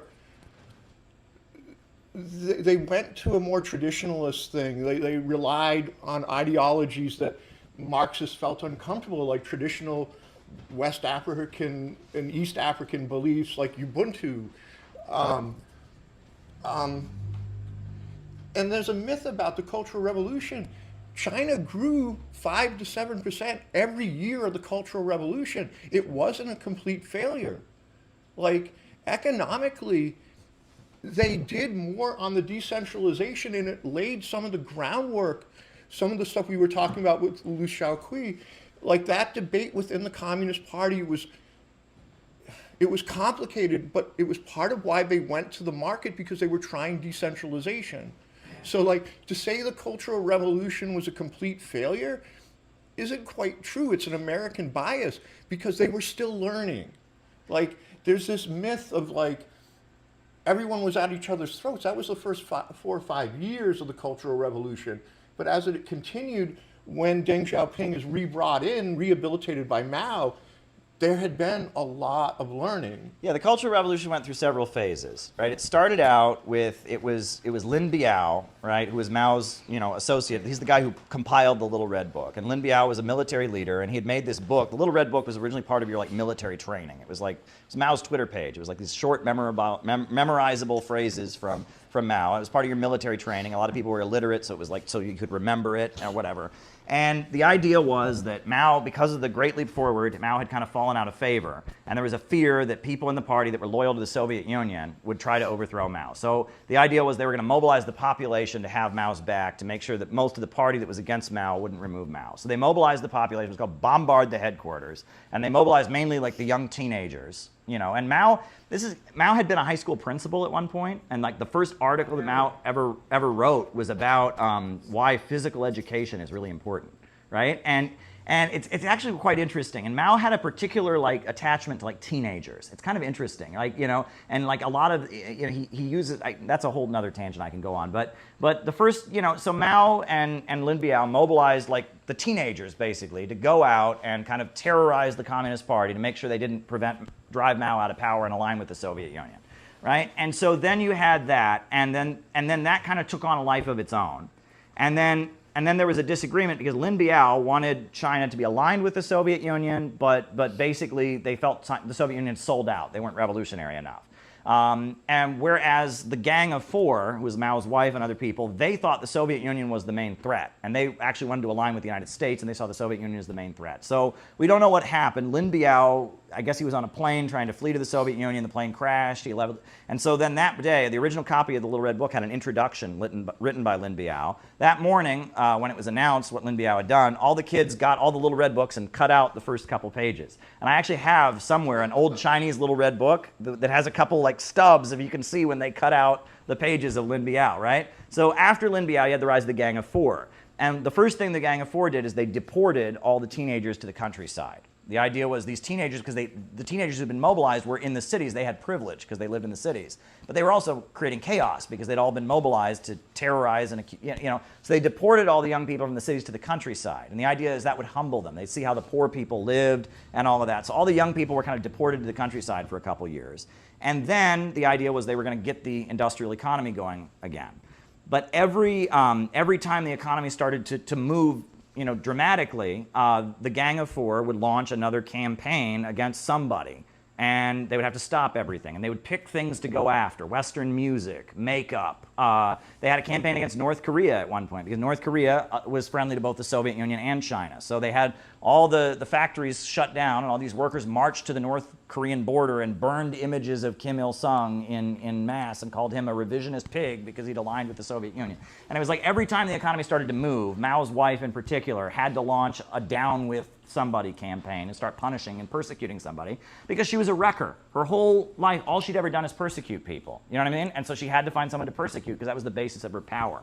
And one of the most telling incidents was what they called the white snail incident, or the glass snail incident. So China has cut ties with the Soviet Union. They're getting friendly with the United States. Nixon has gone to China. So the United States has a cultural exchange with China. And there's a group of young Chinese engineers that come to America, and they go to a factory that makes color televisions, right? And they go to this factory that makes color TVs.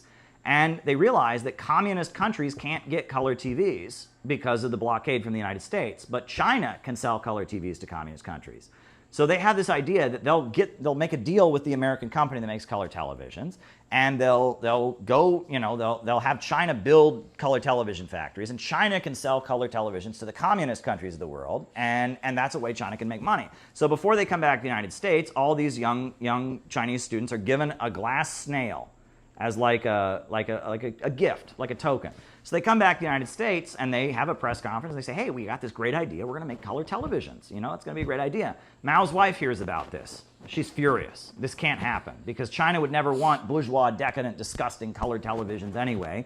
And she then claims that the glass snail is mocking China. It's saying that China's slow and it's a mockery of the country. So she goes on television and just goes after these students. How dare they want China to make color TVs? And look, this snail was a mockery of China. And she's ready to destroy their lives, right? So then Zhou Enlai, who was the foreign minister, who was very close to Mao, he stepped in and he said, well, actually, I don't think the glass snail, was a mockery of China. And these students, they had good intentions. They wanted to help China. It wasn't about that they wanted color televisions. It was just that they wanted, China to be a more wealthy country. And he protected those students. But that was a moment where it was like China wasn't allowed to get wealthier because that would get in the way of her ability to rule. I mean, Mao's wife in particular was a particularly not good person, in my view. There are people who may disagree with me about that, but as somebody who looks at it, she, in order to maintain her power, she had to be persecuting somebody. But the main thing that she said was that you could achieve communism in poverty.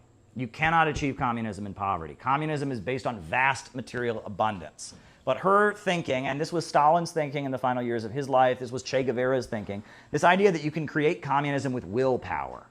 Right? With willpower, you can create communism. If we just are so committed to it, we can make the world completely equal. No, the basis of breaking down inequality and creating a society with vast abundance, creating a society without a state and without coercion is abundance. Right? You have to create a huge amount of wealth. The only way you can have an equal society is if there's more than enough for everybody. As long as there's scarcity, some are going to have and some are going to have not. Right? And the idea that you can create total equality with repression or with willpower, it's not ever going to work. And the basis of communism is always understood to be vast abundance. And that is probably the main thing and that's what Deng Xiaoping, when he came to power, that's what he reiterated. He quoted from Marx and others. He said, the only way we can have a totally classless, egalitarian society in China is with abundance. And that's where the quote, poverty is not socialism, but to be rich is glorious comes from. Right? And that was really the principal disagreement. So Zhou Enlai, the intellectual, the foreign minister who protected the students, he died. And he died a couple months before Mao died. And his funeral, all these wealthy, or not wealthy, all these high-achieving academics, scientists, engineers, and others go to his funeral and they're crying that Zhou Enlai has died because who's going to protect us now? This is the guy who would protect us from Mao's wife, right? And so they went to his funeral in Tiananmen Square, and his funeral turned into an anti-communist riot. And like thousands of these young professors and intellectuals were like burning cars and they were chanting down with communism, and they were angry because Zhou Enlai had died, right? And then Mao died a couple months later. And that crowd in 1976, this isn't 76, this isn't the 89 Tiananmen thing, this is the Tiananmen incident of 76, put the Chinese Communist Party on notice that a lot of their most professional and skilled people were really tired of, they were turning against communism basically because of how badly they had been repressed by the Cultural Revolution. And that's what then enabled, after Mao died, Deng Xiaoping to come to power, arrest Mao's wife for counter-revolutionary crimes, and declare the Cultural Revolution to be over, right? And then he immediately started courting those young scientists and intellectuals. And his speeches were all about how they're not making enough money. These young intellectuals were not letting them, and he let these people and encouraged them to start their own businesses, et cetera. And he won back that layer of the population that had been rioting at the time that Zhou Enlai had died, right? And he won them back. And it's those same people that were rioting. The Soviet Union wasn't brought down by the bulk of the population. The bulk of the population voted to keep the communists in power, etc. It was the college professors, it was the academics, it was the filmmakers, it was the engineers, it was the scientists, the people who felt stifled by the socialist system. They felt like I'm not living up to I can't achieve anything, right? I mean, I hear stories about like doctors in the Eastern Bloc, right, who would burn their money, right? Because they got paid maybe 10 times what everybody else got paid, but they couldn't do anything with it. They couldn't buy another house. They couldn't buy another car. They couldn't buy, and so they were getting paid 10 times what everyone had, but they couldn't do anything with their money. So they would burn their money because what good does it do them, right? And that in that state-run economy, if you're a high-achieving person, right? And that kind of goes to show that, like, these kind of people that are wanting to accomplish things, they can if a society is able to win them over, right, a society flourishes. But if a society alienates that middle strata of, I don't know what you want to call them, thinkers, professors, thought leaders, if you alienate those people, your society is going to fall. And the socialist countries had largely alienated those people. And at the time that the Eastern Bloc fell, the bulk of the population wanted to keep communism, but those people had been completely alienated, and they brought it down. But China won them back. And that's what the difference was. Deng Xiaoping came into power, and he won those people back. And he won those people back to supporting communism, understanding the communist government would support them and utilize them to build and strengthen and make China very wealthy, which has been very successful. So that's my assessment of the Cultural Revolution. Long-winded. These are not simple concepts that you can just explain. You have to go into great detail about them, but that's my assessment. But it was about living for something bigger than yourself, about sacrificing for your fellow human beings. When we talk about persecution and cancel culture, there's a story that I always love to hear, and this is a really, really amusing story. When Mao and the Chinese Communist Party were expanding and fighting a civil war against Chiang Kai-shek, Chiang Kai-shek wrote, and he didn't personally write it, but he had his supporters write a song that they played on the radio constantly. And the lyrics translated to something that went along the lines of this: "When Mao appears and he's killing and burning, what are you going to do?" And they played this song on the radio all the time. "When Mao appears and he's killing and burning, what are you going to do?" And they actually made the kids sing it in their schools. "When Mao appears and he's killing and burning, what are we going to do? When Mao appears and he's killing and burning, what are we going to do?" And it was everywhere. And people could not stand this stupid song that was constantly being played on the radio that all the kids were learning.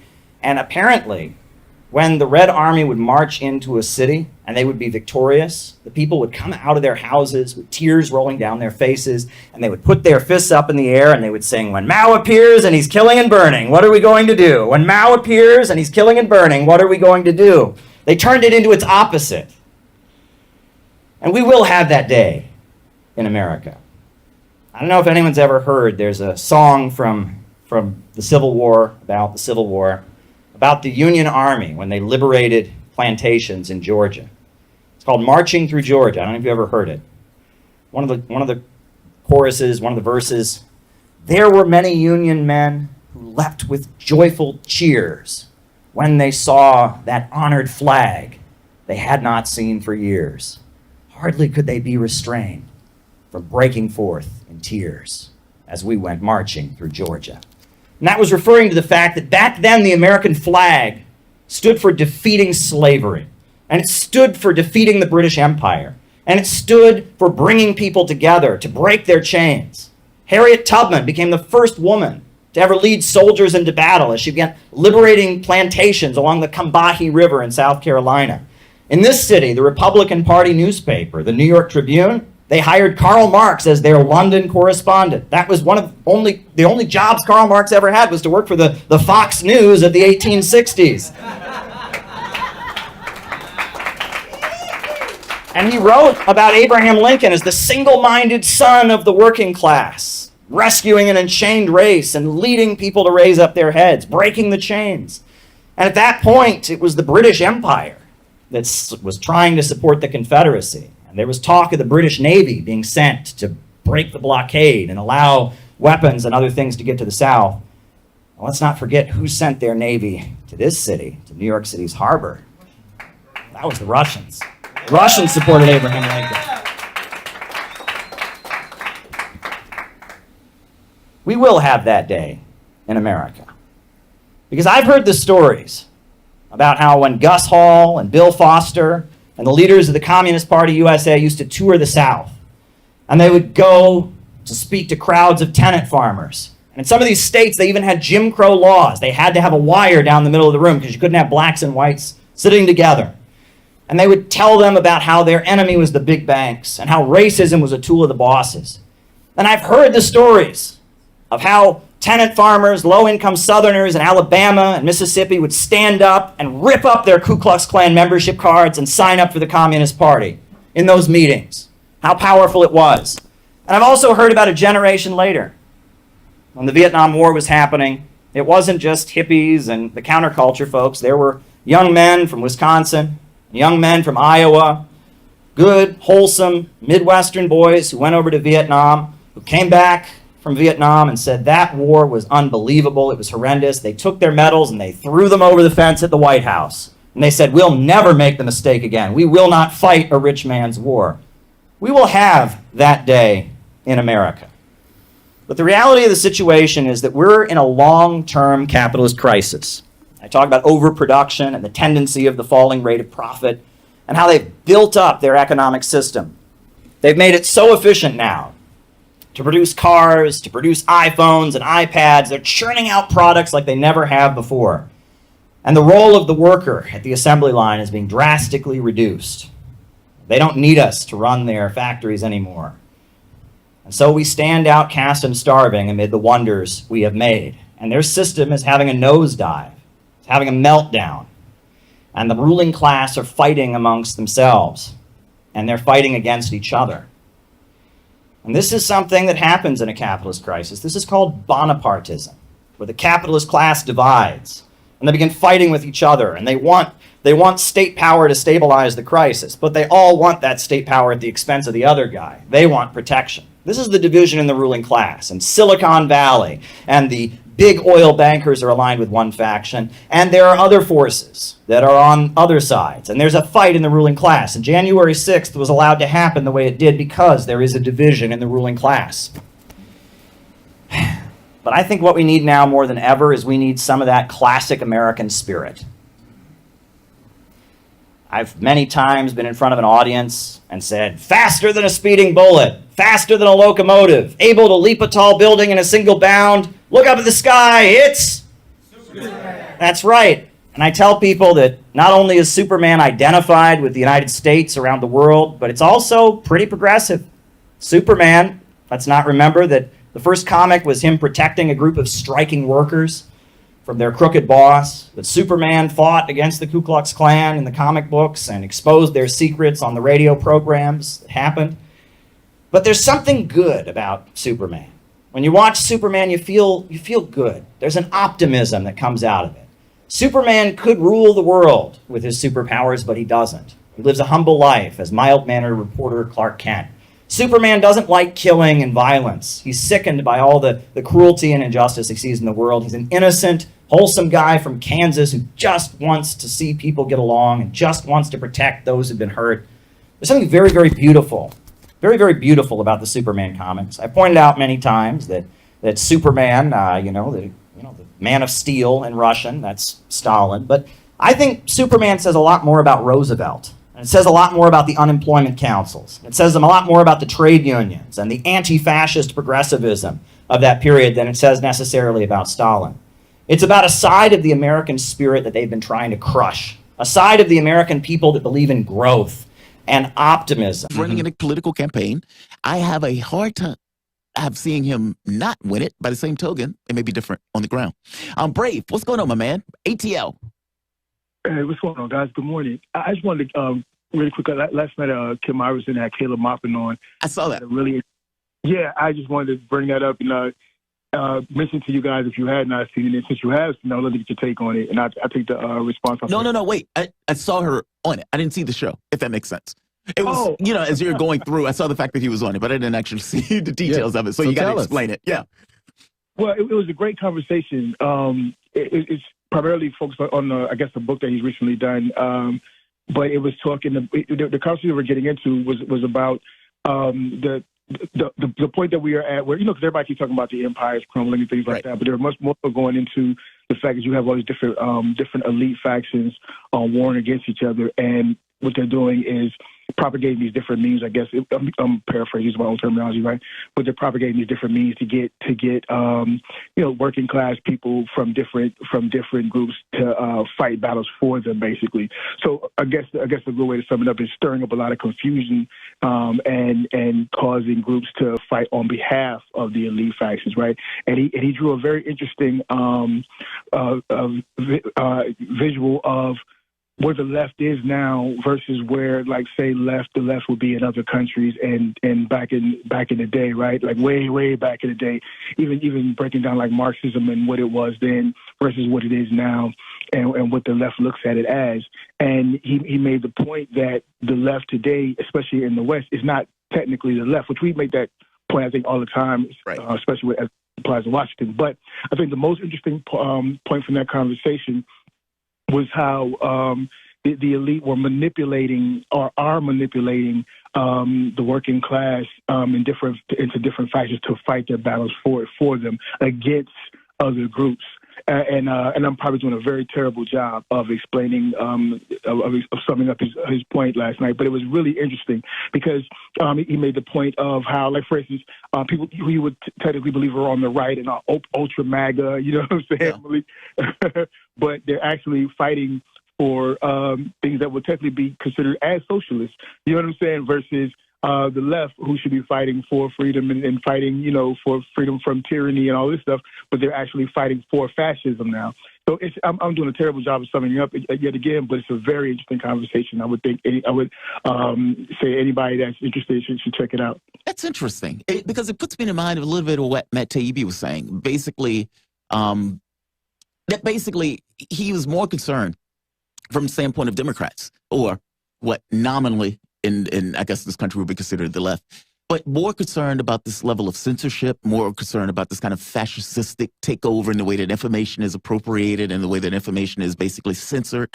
That's more of an issue from the standpoint of the left and less so from the right. Of course, the right has their own issues, but in regards to setting up these things where it's like, not only do I disagree with you, I don't want you to even be able to get your point across. Mm-hmm. Like, I don't even want your platform. I don't want you to be able to talk. If that means that we can scrub what you get to say, then we're perfectly okay with it. And we're perfectly fine with creating some kind of regime to limit information and to limit your take. Look, in the Twitter files, for example, even on the COVID stuff, they were saying stuff that was true, very true. And yet they would still flag it because their concern was, well, this is going to give ammunition to people who don't believe in so and so and so and so. Even on things that might have been, let's say illnesses or things that may have come from the vaccines of people getting sick or something to that effect. Look, I've made the point of course, those things are going to happen. It is not the totality of it. And if you make a comparison, but Twitter was going to the point of basically saying, yeah, maybe we shouldn't expose this at all, even though it's true. Yes, the willingness to suppress the information. Right. And even in instances where, because a lot of things, as we know now, you know, the hindsight is 20/20. Things that we know now, we didn't necessarily know at the beginning, and that should be expected. Mm-hmm. But things that were even, the lack of interest in even debating from among medical professionals, because this was at the time when it was like, trust the science, trust the science, trust the science, but we were only willing to trust certain science. But hey, Brave, yeah, no, go ahead, Brave. No, I'm sorry. What were you going to say? I'm sorry. No. Well, actually, I was just going to ask your comments on that, but I also was going to ask you on your thoughts of the back and forth between Mehdi Hasan and Matt Taibbi. Yeah, I've only somewhat seen it.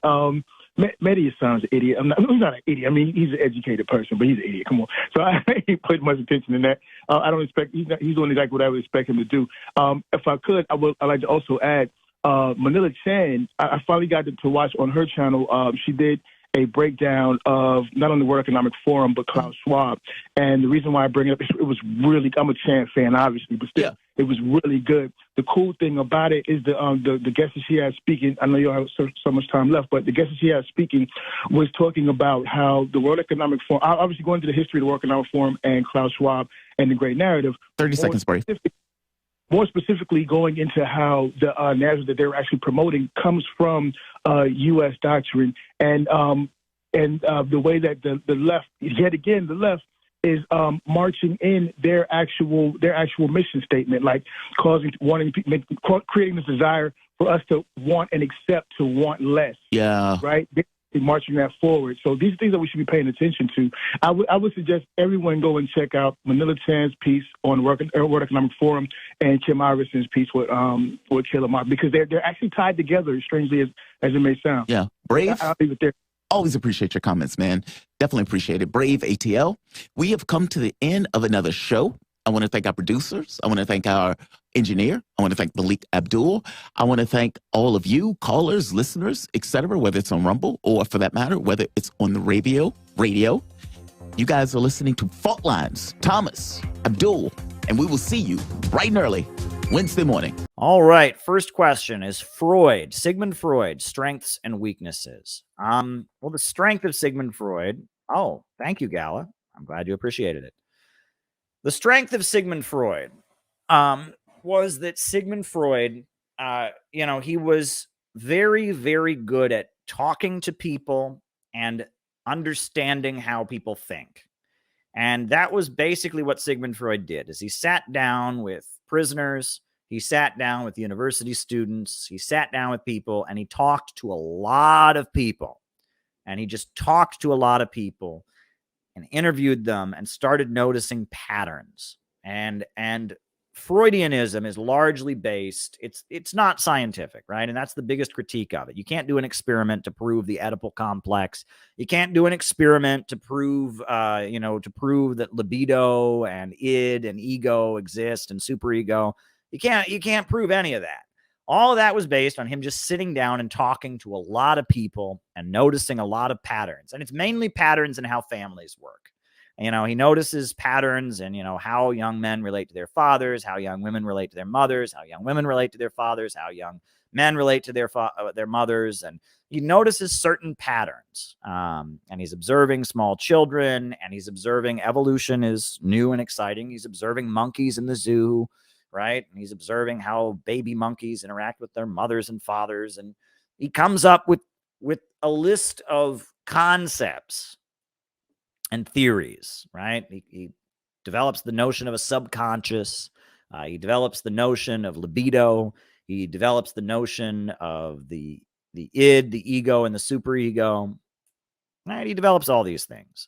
And this is Sigmund Freud. And a lot of it sounds really kooky. And he would coke himself up. He would shoot up cocaine, right? He would inject himself with cocaine, which that's different, right? I mean, snorting cocaine is one thing, but if you're shooting up cocaine, you're using heavy drugs there, right? He would shoot up cocaine and he would get himself fired up, and he would come up with these really complicated theories based on what he observed. And it's not falsifiable, right? You can't do experiments. So it's not really scientific.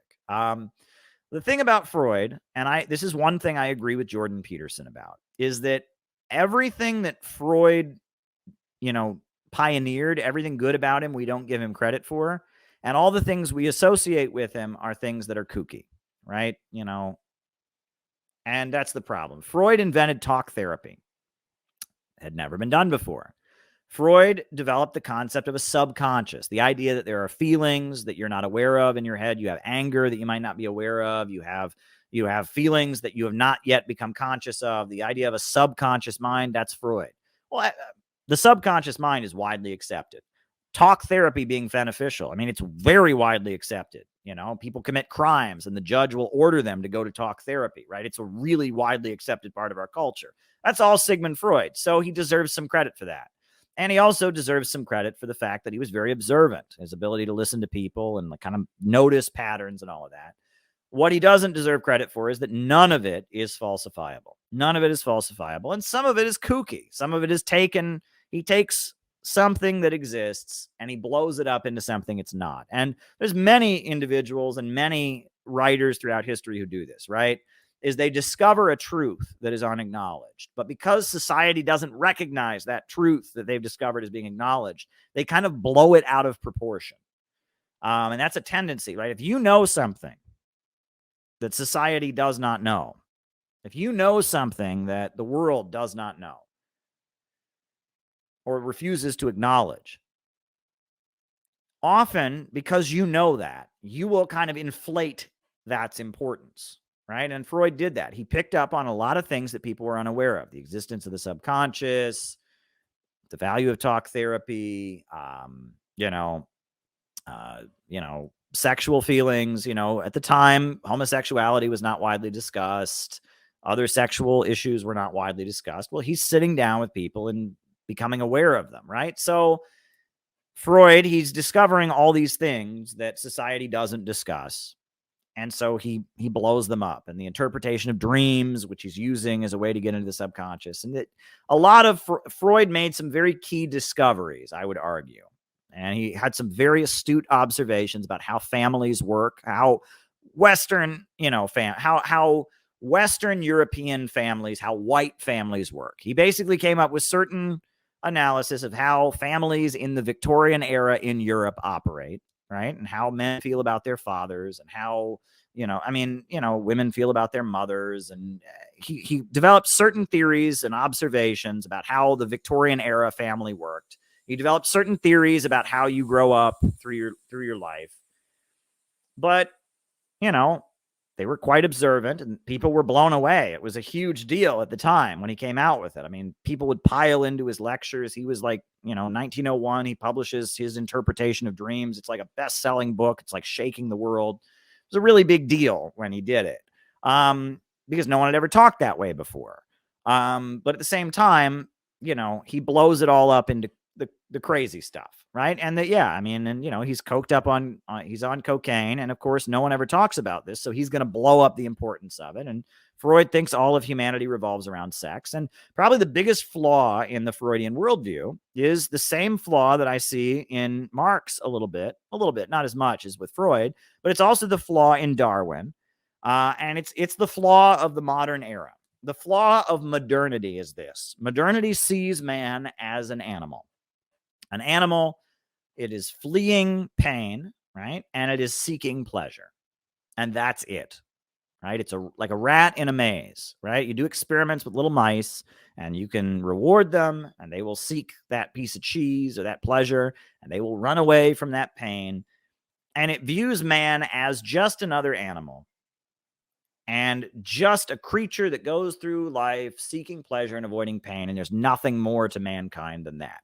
That is the biggest flaw in Freud. That is the biggest flaw in Marx. That's the biggest flaw in Darwin.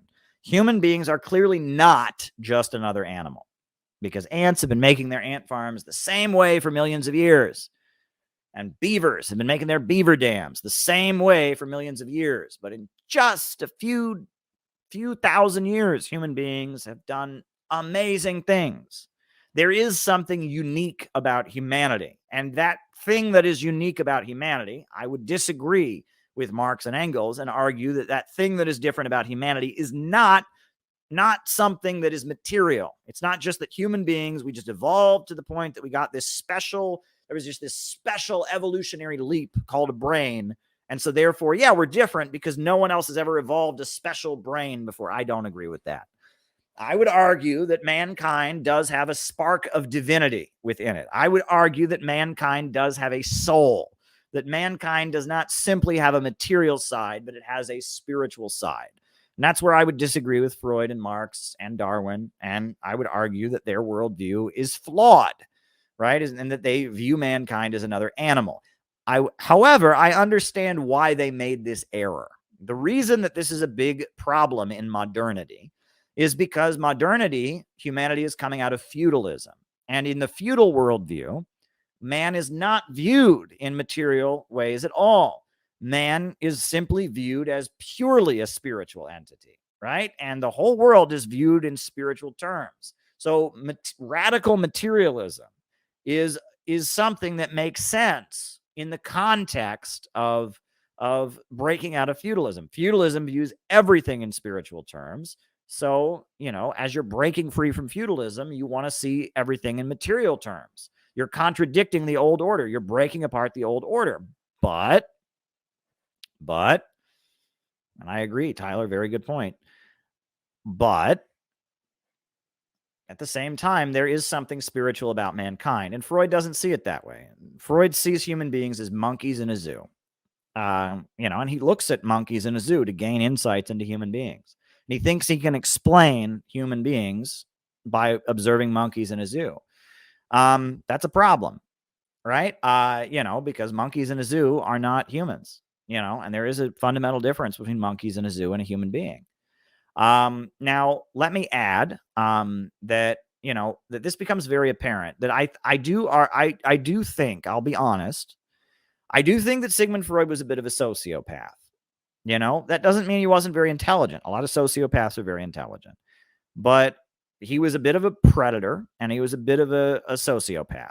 You know, that doesn't mean, you know, bad people can make good discoveries. And I actually do draw a lot from Freud because I think he made many, many good discoveries. But I would argue that if you read especially the opening section of his book, Civilization and Its Discontents, and if you take in what he's saying in that book, not the observations he makes, which are very astute. He makes very astute observations in that book, but the worldview that he puts out in that book is the worldview of a sociopath. You know, he starts out by saying that he has a number of clients. Over the years, he's been seeing people, and they're all religious. Freud is an atheist, and he doesn't understand why they are religious.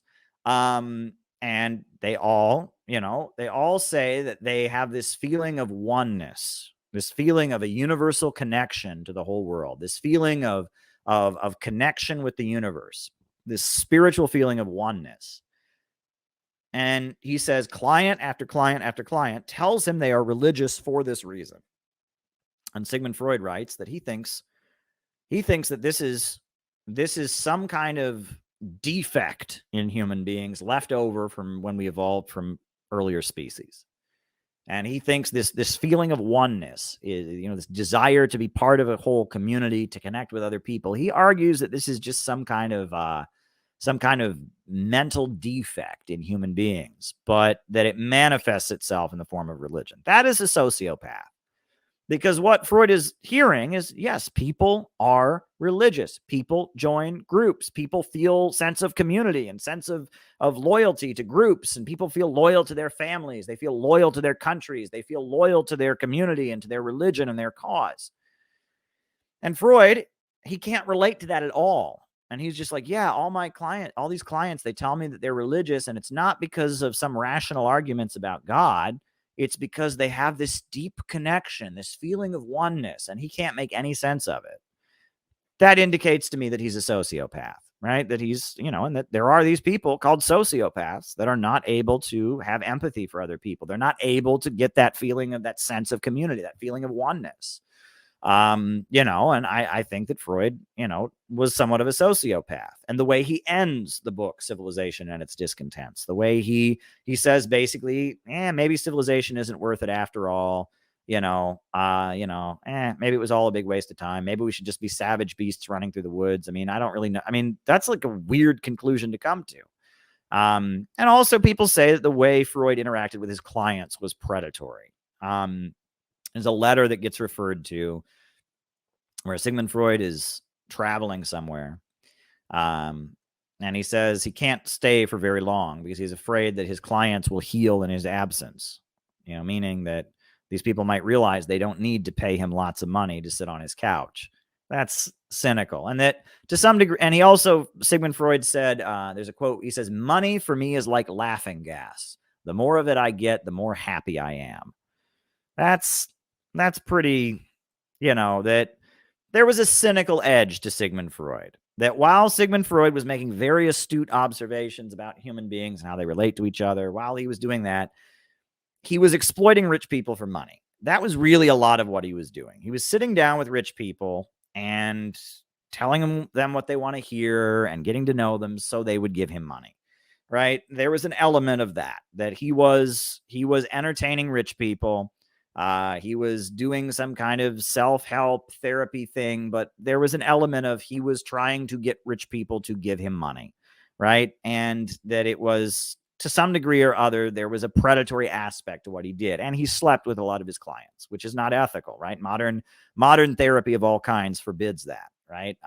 You can't sleep with your clients if you're a therapist, but he apparently did. He slept with many of his clients, and he argued that that was inevitable. So there was an element of predatory grifting and sexual predatory behavior with Sigmund Freud. And there's, if you read a lot of his writing, he's got a sociopathic, he doesn't relate. And in a way, his sociopathy may have helped him, right?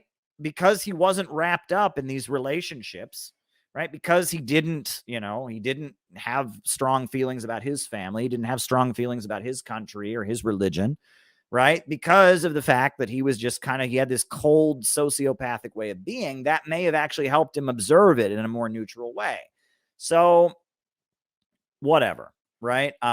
Sigmund Freud was, he was an interesting one. And I think his work is very valuable. And I actually take a lot from psychoanalysis. I think that psychoanalysis is very useful in understanding people and how to relate to them. But at the same time, Sigmund Freud was a predator. I mean, Sigmund Freud was probably a sociopath. And on top of that, he didn't have the whole picture. He understood some things. He came to some big discoveries, but he kind of inflated them. And none of it is falsifiable. None of it's scientific. None of it is scientific. You can't prove any of it. So there you go. Eugene Debs, the great socialist leader, he was arrested for giving an anti-war speech. He was put in prison for speaking up against World War I. And the speech that he was arrested for, which he gave, I mean, it's about the 100-year anniversary, contains this paragraph. And I want to read this paragraph from Eugene Debs' speech. And I do apologize, some of the language here is not modern. It's, sexist, I guess you could say. But I'm just going to read this paragraph. He said, "If you want to be respected, you have to begin by respecting yourself and look yourself in the face and see a man. Do not allow yourself to fall into the predicament of the poor fellow who, after he'd heard a socialist speech, concluded that he ought to be a socialist. The argument that he heard was unanswerable. Yes, he said to himself, all the speaker said was true, and I certainly ought to join the Socialist Party. But then after a while, he concluded that by joining the party, he might anger his boss and lose his job. And then he concluded, I can't take that chance. And that night he slept alone. And there was something on his conscience, and it resulted in a dreadful dream. Men always have such dreams when they betray themselves. But a socialist is free to go to bed with a clear conscience. He goes to sleep with his manhood, and he awakens and walks forth in the morning with self-respect. He is unafraid, and he can look the whole world in the face without a tremor and without a blush." That's Eugene Debs. Now, people don't talk that way anymore. And I think the reason, that people don't talk that way anymore is because we've lost that notion. He's referring to the idea that people can make themselves better people by being part of a mass movement and organizing to build a better world. That's been lost in our society at this point. People still worry about themselves, people worry how they are, but instead it feeds into a kind of chronic narcissism with Facebook and Twitter, and people worry who they are, but this notion that we can be better people by coming together and organizing for a better world, it seems to have been lost in our society. And actually, I wasn't sure I was going to do this, but Sander actually inspired me. So, I'm from a small town in Ohio originally. Almost everyone I knew in my little town was Republicans, conservatives. And people there were very, very religious. And I've had a lot of people, when you ask them about socialism or communism, the first thing that they say is, that's anti-God or that's anti-Christian. So I wanted to just reflect on that for a moment because, I grew up in a Christian church. I was baptized and confirmed. And when we were getting confirmed, interestingly, we took 2 years of classes. And the first year we read the Bible. And the second year then we learned about the Reformation, Martin Luther and all of that. But interestingly, we read the Bible, but there's a couple verses that we missed. To the north and the south, this is one of the verses that we just missed for some reason. To the north and the south, I saw a sign proclaiming death to the weakling and wealth to the strong. Anyone ever heard that voice before? And there's another one that said, there is nothing wrong with being greedy, as it only means that he wants more than he already has. Envy and greed are the motivating forces of ambition, and without ambition, very little importance can be accomplished. Anyone ever heard that voice before? Or the last one, man is just another animal, sometimes better, but more often worse than those who walk on all fours. Four Bible verses, I guess you could call them. We never read them. And you know why we never read them in my Sunday school class in Ohio? Because they're not from the Christian Bible. Those are from the Satanic Bible written by Anton LaVey. But I do have here with me the actual Bible, and I'll read you what the actual Bible has to say on the issue of socialism. Go now, ye rich, and weep, and howl for your miseries that shall come upon you. Behold the hired laborers you have reaped in your fields, which you work for by a fraud. And there was a multitude that believed and were of one heart and of one soul, and neither said any of them aught to of things which he possessed or his own, and they had all things in common. And neither among them was lacked, for as many possessors of lands and houses sold them, and brought the prices of the things that were sold, and distribution was made unto every man according to his need. Wow. Acts chapter 5. Yeah, and one more. He hath showed strength with his arm. He hath scattered the proud in the imagination of their hearts. He hath put the mighty down from their seats and exalted them of low degree.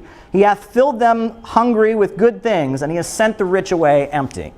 Now, I know there are people here tonight who are Christians. I know there are people here tonight who are Jewish. There are people here tonight who are Muslims. There are people who have no faith whatsoever. And that's all fine by me. I think religion is a personal matter. It has no place in American politics. However, I'm reading that simply to point out that this notion that one has to be a follower of Jesus, one has to believe in capitalism, this is false. In fact, I would say, based on what I just read you, there is no reason that any follower of Jesus Christ should defend a system where profits come before people.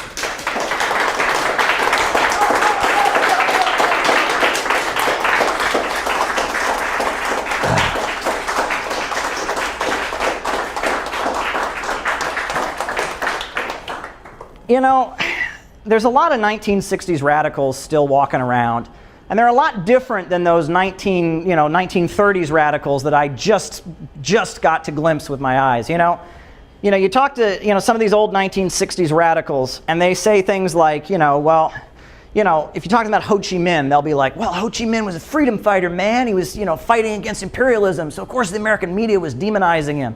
But then you say, well, what do you think about what's going on now? And they'll say, well, Assad is killing his own people. We got to invade Syria. And, that Putin, he fixed our elections and all of that. And you say, well, they lied back then to justify wars. You think they might lie now to justify wars? They say, no. Back then our reporters were a bunch of squares like Walter Cronkite. Now we got hip reporters like Rachel Maddow. She's a lesbian, it's the weirdest thing. But on a more serious note, there's a 1960s radical leader named Jerry Rubin. I don't know if people are familiar. Well, Jerry Rubin, he was being interviewed, and they asked him what was the greatest accomplishment of the 1960s generation. And he said, the greatest thing we did is we got rid of the World War II mentality. And I hear that and I think, got rid of the World War II mentality. During the Second World War, the United States aligned with the Soviet Union to defeat fascism. There was a feeling, that was the beginning of hope for the civil rights movement, because there was opposition to racism and fascism in the United States. During the Second World War, Roosevelt was the president, and he created Social Security and unemployment insurance. And towards the end of the war, Roosevelt even called for a new Bill of Rights to guarantee everyone jobs and housing and education. Why in the world would we want to get rid of the World War II mentality? It's the McCarthyist mentality. It's Joe McCarthy. That's the mentality, the 50s mentality that we need to get rid of. And to make matters worse, I'll even tell you this. There was a radical group in the 1960s they called the Weathermen. I don't know if people are familiar with them. Well, one of the leaders of the Weathermen was giving a speech at one of their conferences in 1969, 1970. And he said, we want to appeal to the part of every kid who sympathizes with Lex Luthor and hates Superman. Well, forgive me if there's any children in the audience. I'm going to use some hip 1960s terminology and say, no fucking way! Right? I have no interest in aligning with Lex Luthor Bezos. I'm with Superman, I'm with Roosevelt, I'm with the Soviet people, I am for defeating fascism, and I am for building a better America for the people of the country.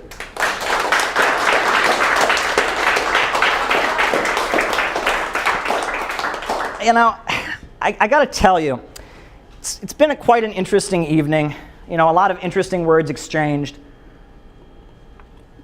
I know all of us don't see eye to eye on every issue, and that's fine. And, I want people to be able to come together, but I must say, as much as I'm opposed to racism, as much as I'm opposed to sexism and homophobia and every form of oppression, I'm not a socialist because I want to destroy the United States of America. I'm a socialist because I want to save the United States of America. This country needs to be saved from the greed of Wall Street imperialism and bankers and bosses. I want a better country, and I don't want a violent revolution.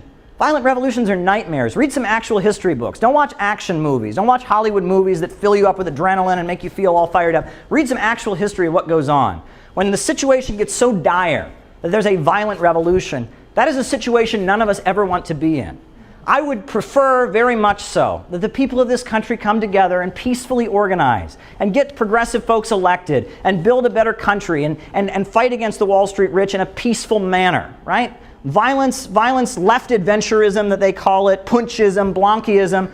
If you read some actual Marx, if you read some actual Lenin, you read the writings of Stalin, others, they opposed that kind of thing. They weren't for that kind of thing. The understanding was that Marxists were opposed to violence. They favored a peaceful transition. However, they were not opposed to people's right to defend themselves, which is a basic human right. And if you look at the great revolutions of history, and I'm running out low on time, so I don't want to get into all of that, but if you look at the great revolutions throughout history, they're basically acts of self-defense. It's when people are backed up against a wall and have no choice, they defend themselves. And I desperately hope that we never get into that situation here in the United States of America. Now, on that point, I wanted to say, there's a lot of people who feel very apocalyptic these days, right? They feel like it's the end of the world. There's a lot of end of the world movies coming out, right? People have seen that. Well, you know, I don't feel like we're in the apocalypse, but I can understand why people might feel that way. I don't know if folks are familiar with the Marxist narrative of world history, but it goes like this, basically. You know, for most of human civilization, we were hunter-gatherers. We were in the woods, hunting and gathering. But then with our creativity and our brilliance, we got too good at hunting and gathering, right? We developed spears so we could hunt those animals very effectively. We were paying attention to the patterns and how berries were growing and fruits, and we knew how to gather very effectively. So with our brilliance, we got too good at hunting and gathering. And there was a scarcity. The animals were dying off. We weren't hunting them. The berries and all of that weren't growing. And there was a scarcity, and it was a crisis, and people started starving to death. It was a crisis, and the only way it could be resolved was with the first social revolution. When we started farming, domesticating animals and growing crops, right? That was the first social revolution that resolved the first big civilization crisis. Fast forward a few thousand years, right? The Silk Road from Asia and the invention of the printing press and other great, brilliant, human creative inventions made us too good at subsistence farming. We were too good at subsistence farming. And there came a time that people were starving and there was a political crisis, and then we had the second great social revolution. We overturned feudalism and we got the capitalist world. And the problem that we're in today is that we've gotten too good at capitalism, right? They don't even need assembly line workers anymore. We have developed computers and artificial intelligence and 3D printers, and the global assembly line is empty of workers, and the global market is glutted with products that cannot be sold. We are in the greatest civilization crisis in the history of humanity right now because we have developed the mechanisms to build a beautiful, prosperous world. But the only way we can do that is if the major banks and factories and centers of economic power come under public control and are no longer operated to make a profit for a small group of billionaires and bankers. We need to have control over the economy. The means of production, to use Marxist terminology, must be controlled by the people. And until we get to that point, this civilization crisis that we're in, with people fleeing from developing countries, with wages dropping, with opioids, with war, it's only going to escalate until we can resolve this continuing civilization crisis, until we can have popular power control the economy. But I want to back up even further. Because, you know, I talked about human creativity making feudalism no longer sustainable. Well, that really began because throughout the Dark Ages, there was a feeling that human beings were animals. Serfs existed to serve the nobles, right? Commoners existed to serve the king. People were property, people were chattel, and those who ruled above them had no obligation to them. But human history started to advance, and we got to see some great advances in human history. We got, you know, Johannes Kepler and Bach and Leonardo da Vinci. We got all of that when there was a change in consciousness. The Renaissance was created when there was a change in understanding about how the government should operate. And the feeling was this, that not only did people have to serve those above them, but the government, the rulers, had an obligation to serve the people, right? Populism, that's what populism is. They tell you populism is a bad word. That's what populism is, the notion that the government should serve the people. And that had a lot to do with the founding of this country. What are the first words of the preamble of the U.S. Constitution? We the people. And who is it who pays the taxes that pay for all their ugly wars while our country crumbles? We the people. And who is it who goes and does all the work of this country? We the people. And who is it who goes out and suffers as they continue to gut the place with their trade deals? Who is it? It's we the people. Well, it's about time we had a government of action that fought on behalf of we the people against the billionaires and the bankers. And I want to just quickly close with this. I like to talk about Superman. I like to talk about superheroes, but please don't get me wrong. The notion that there's going to be some superhuman flying from another country that's just going to come save us all is not what I want you to get out of my presentation tonight. That is not the message. We need millions of people in the United States to start talking about these ideas and to start getting involved in the political process. I could say I think we need millions of supermen and superwomen if we're going to get out of this crisis. I hope you'll get involved, and I hope that you've been inspired by what I said tonight. I hope I didn't go along too long, and I know Paul is going to play another song for us now that I've finished my remarks. So thank you very much.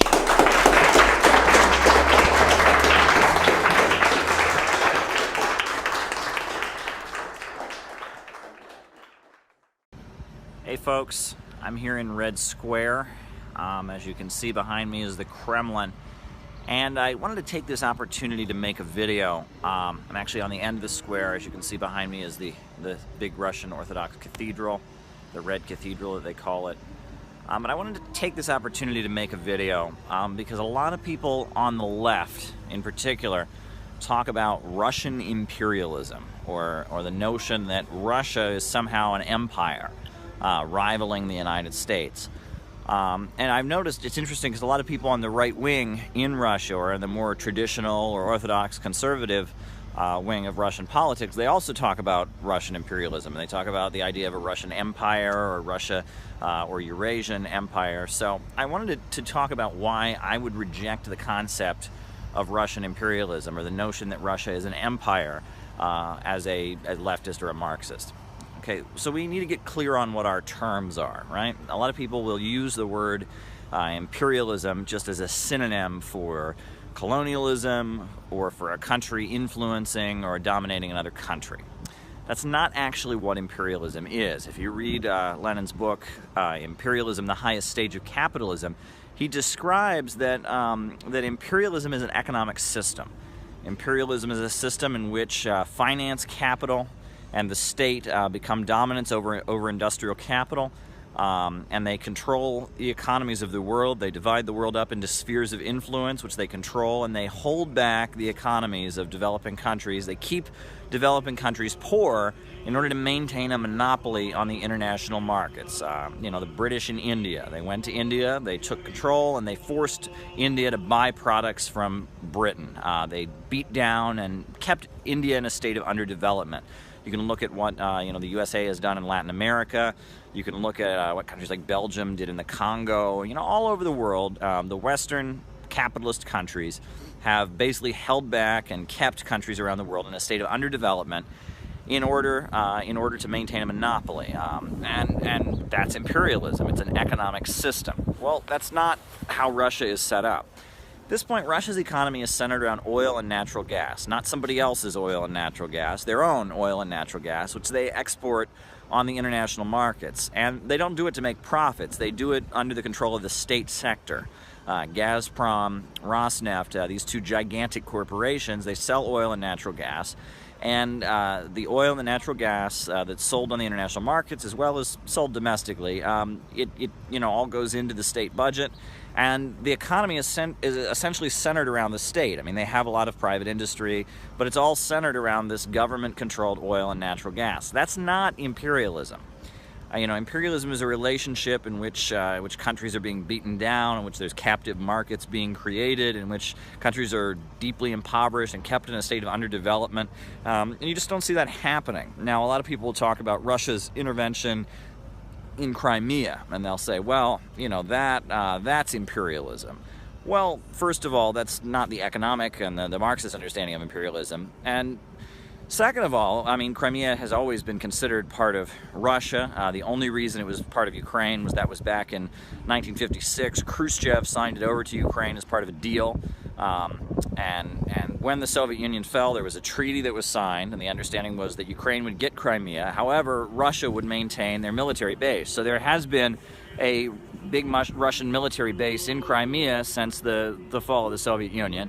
And then after a virulently anti-Russian government was installed in Kiev by the United States, the Euromaidan events, the USA backed this, this government, this uprising to overthrow the Ukrainian government and install the elected Ukrainian government was toppled, and a virulently pro-Western and anti-Russian government was installed.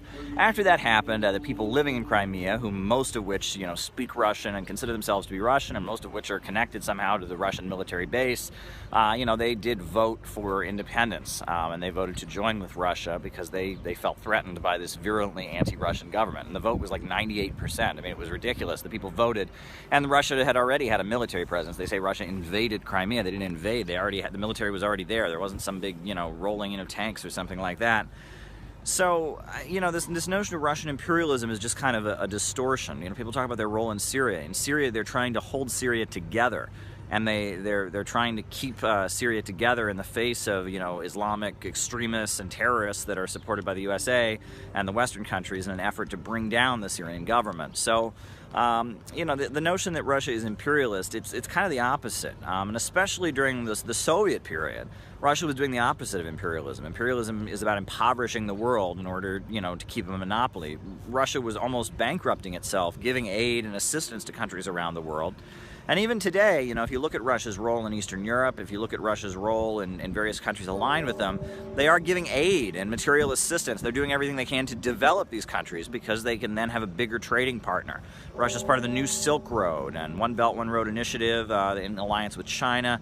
And if you look at the role they're playing in the world, they're trying to maintain their state-controlled economy with the sale of oil and natural gas, and they're trying to develop trading partners and allies who will buy that oil and natural gas from them. So this notion that Russia is imperialist is just false, but it's based on a false understanding. Are there capitalists in Russia who make lots of money? Sure.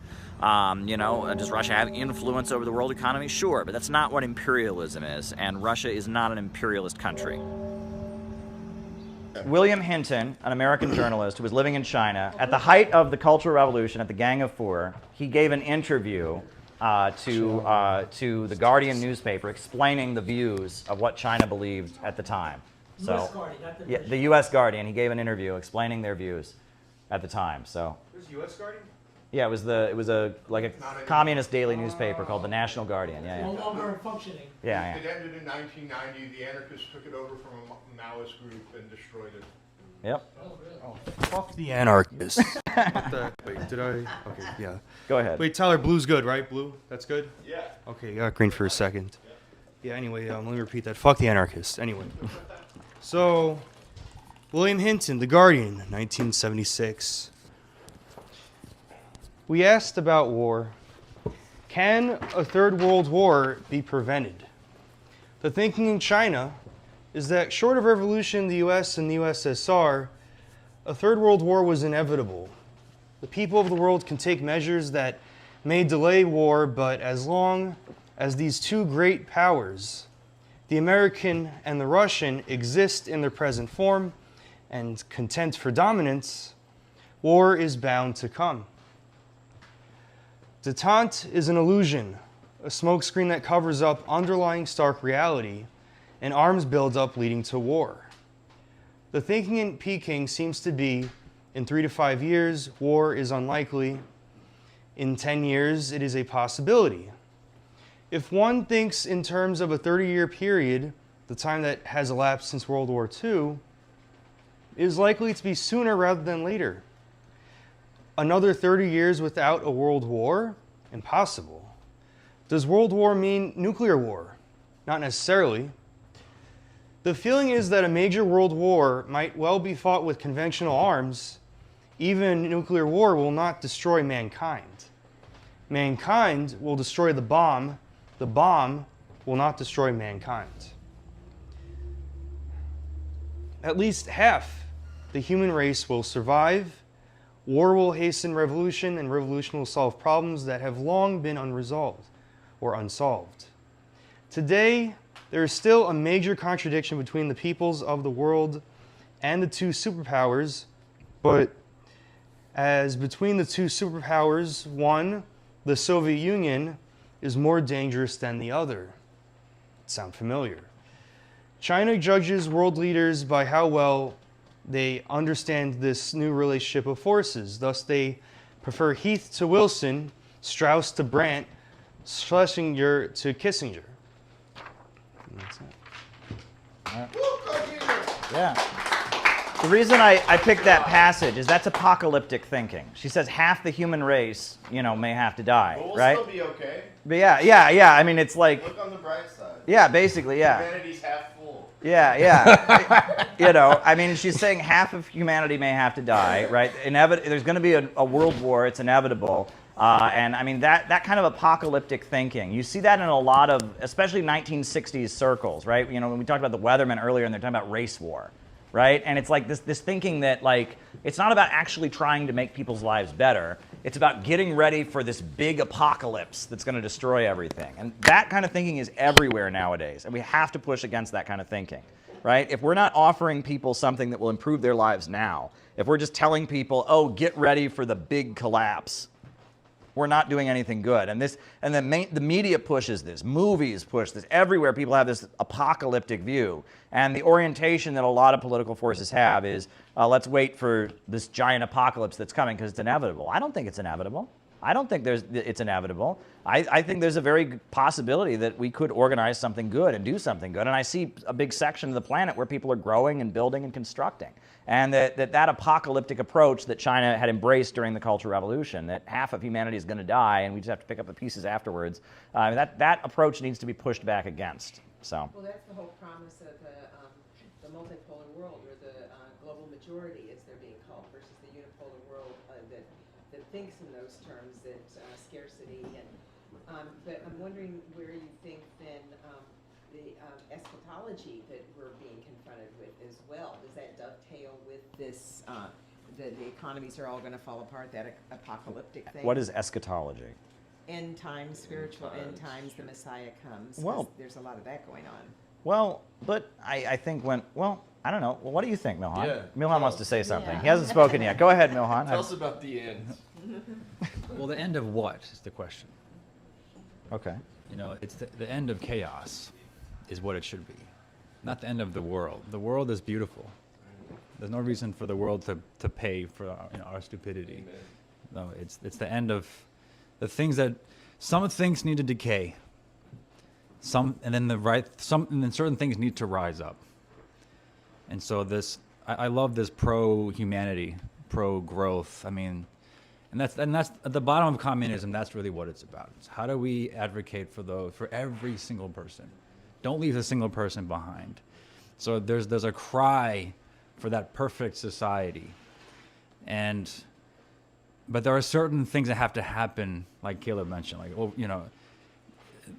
communism is an answer to the greed, to the overproduction, to the corporatism, and so America's kind of at this point where we have to adapt, we have to change, and we have to innovate politically. We have to revisit, do this post-mortem analysis of, while something's not working, and there's too many people who won't humble themselves, and say, okay, well, maybe this 400-year experiment in America maybe needs to be examined. And this man is the only one doing it. That's right. And he is the professor of our time. I mean, and those of us with kids, right? I mean, enough with the World War III shit. Like, please, stop it. Stop it. I have a 9-year-old daughter, I have a 7-year-old son, and I have a 1-year-old baby. And I don't want to hear that nonsense. We have to have a future. We have to have a world without war. And this man is willing to go to Russia, go to China, and figure this out. Amen. And anyone trying to stop him is on the wrong side. He's not perfect, but that's what we got. Thank you. I'm doing my best, and I think we all are. We all are. Yeah, and I'm doing my best too. And I'll be honest, all this stuff is like filling up a part of my brain that didn't exist before, okay? But I like to consider myself a wise person. I can see how the dots are connecting. I can see this cry for a better society. And we have to understand our history first, so we don't make the same mistakes, because we will make mistakes, but we should learn from them. And I feel for this generation that you're talking about, they're having, what was the word, the syndrome, the derangement syndrome. Yeah. All these different derangement syndromes that they've been. I see this like those could be my kids, and I don't want, and we really need to. Oh, all right, pizza. And you know, I have a BS, you know, in university, so I'm a science guy, but I'm also a pastor because I see there's a spiritual dimension that's being ignored. Yeah. And I think we have to understand there's a religious fervor going on, and we have to call it out and say, okay, this is a religious belief. It's not political anymore. And that's where it needs to be addressed with love and compassion and having patience with people, because that's what they really need. They're just grabbing attention. Look at me, look at me, look at me is really what's going on. They're acting like children. So one of the adults going to come in the room, parse this out and say, look, you're attacking, I don't know what, you know, like you put up some people up here with some very unexplainable life, because there's a spiritual dimension going on. A lot of things don't make sense, and people don't have reason anymore. It's not, you know, and I also wonder this too, and I know it's good to study history, but maybe if I want to, I'd love to see policy come out of CPI that can, rather than just advocate for flags and labels, you know, and movements, really create policy that shows the power of communism, the power of socialism, can help America. And I love for America to give credit to China, give credit to Russia for things that they've been able to get right that we are not getting right. I would love to see more of that, even on the CPI. But yeah, anyway. Might part of it have to do with, to use these terms, branding and marketing, because communism has had such a bad rap and people can't wrap their heads around it. They're like this with it, and maybe, well, you have mentioned the possibility of not using those terms because they have been warped and weaponized and corrupted, and people just, a lot of people just go like this. So, because everything that's being said right here is exactly where we need to go. But I don't think communism in most people's minds at all connects with this, even though we're getting it. But so maybe a rebrand is in order.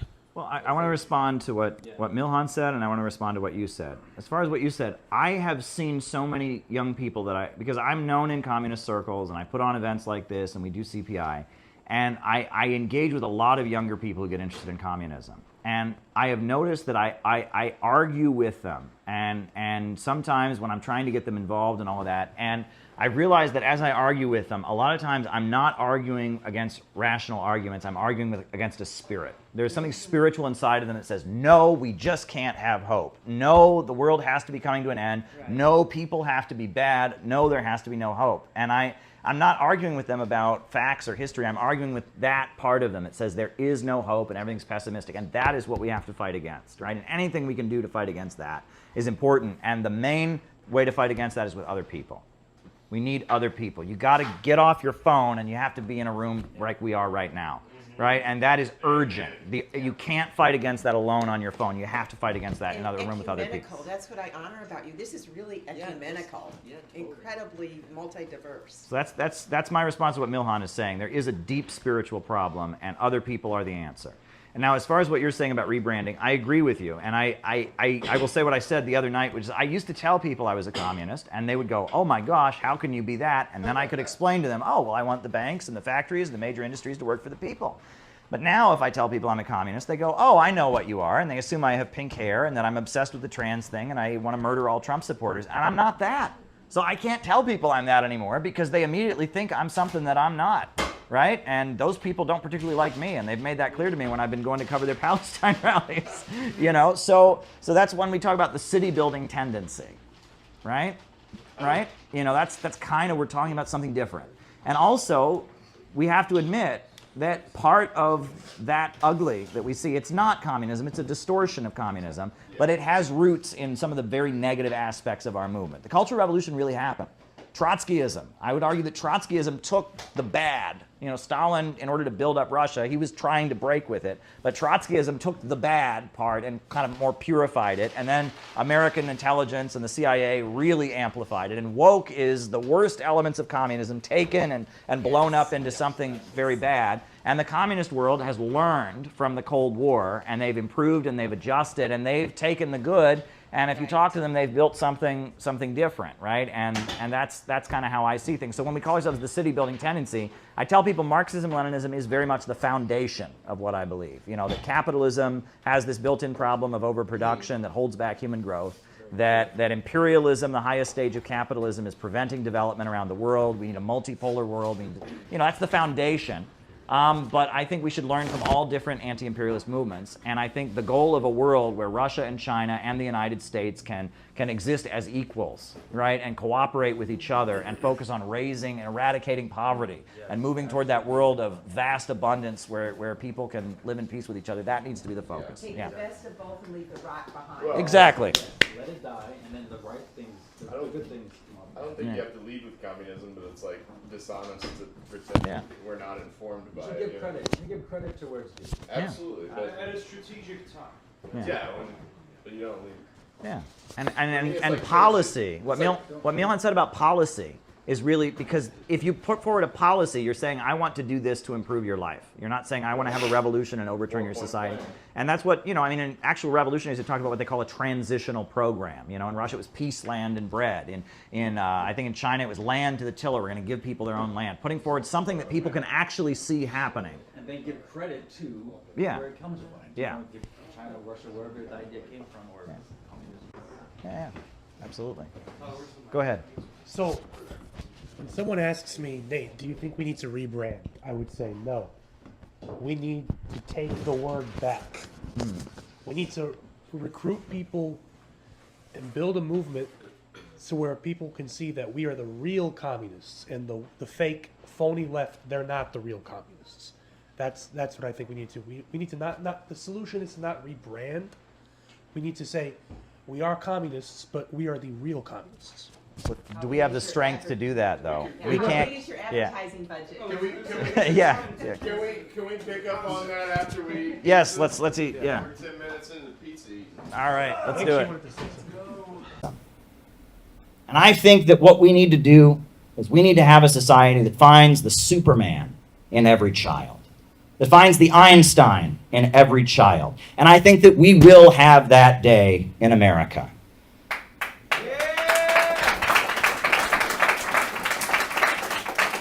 You look at all the money they spend on these wars, they could very easily be building high-speed railway. We could build high-speed railway all across this country. We could be putting all the brightest minds that are figuring out Wall Street derivative rip-off schemes and destroying people. We could put them to work, figuring out fusion energy, getting us beyond fossil fuels. Jose's guy, Lyndon LaRouche, there's one clip of him where he says, if we want to build 100 nuclear plants, we can do it. Understand American methods. Well, what are those American methods? That's that Superman mindset, that belief that we can go out and build a better world, that belief that we need to stand with the oppressed. And it's not a guillotine meme. It's not Kamala Harris. It's not vengeance. It's not woke. It's something else. It's optimistic. It's hopeful. And that is part of the American spirit. I think we could develop a social media app that makes people smarter, not dumber, that makes our kids more physically fit, more mentally healthy, gives them more hope. I think we could do a lot of things. But I was recently in a debate with some libertarians. It was hosted by the Convo Couch, and they were talking about the U.S. government and all the awful things it does. And they were saying, well, why would you want the government to expand? And I said, I want you to imagine that instead of having a government that gives Jeff Bezos whatever he wants and grinds this country into poverty, we had a government that was kicking Jeff Bezos' ass. Imagine a government of action that would fight for working families. I've said to many people, I'm not a socialist because I want to destroy America. I'm a socialist because I want to save America. And we have to save America from the horrors that are being unfolded by an irrational system where profits come before people. I want to save America. I want to build a better world. If all the apparatus they've created for destroying people, for imprisoning people, for breaking people psychologically, could be utilized to build and to construct. If popular power were put in control of the means of production and control of the state apparatus of the United States, we could build something very, very beautiful. But that requires us to talk about a new kind of leftism. It requires us to not just go along with the crowd and go along with what's trending.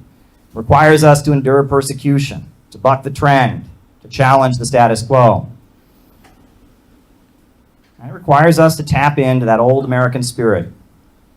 It says growth and innovation and hope. That's the American way. I'll just end tonight. There's a beautiful poem someone once recited to me. It went like this. On a busy street, on a busy town, I saw them tearing a building down. The ho heave ho and a lusty yell. The men swung a beam and a sidewall fell. So I said to the foreman, are these men skilled, like those you would hire if you wanted to build? And the foreman just smiled and said, no, indeed. Common labor is all that I need, for I can easily wreck in a week or two that which took builders years to do. So I thought to myself, as I walked away, which of these roles have I tried to play? Am I a builder who builds with care, measures my life with a compass and square? Am I living my life by a well-made plan and striving to do the best that I can? Or am I that type that scours the town, content with the labor of tearing things down? Thank you very much.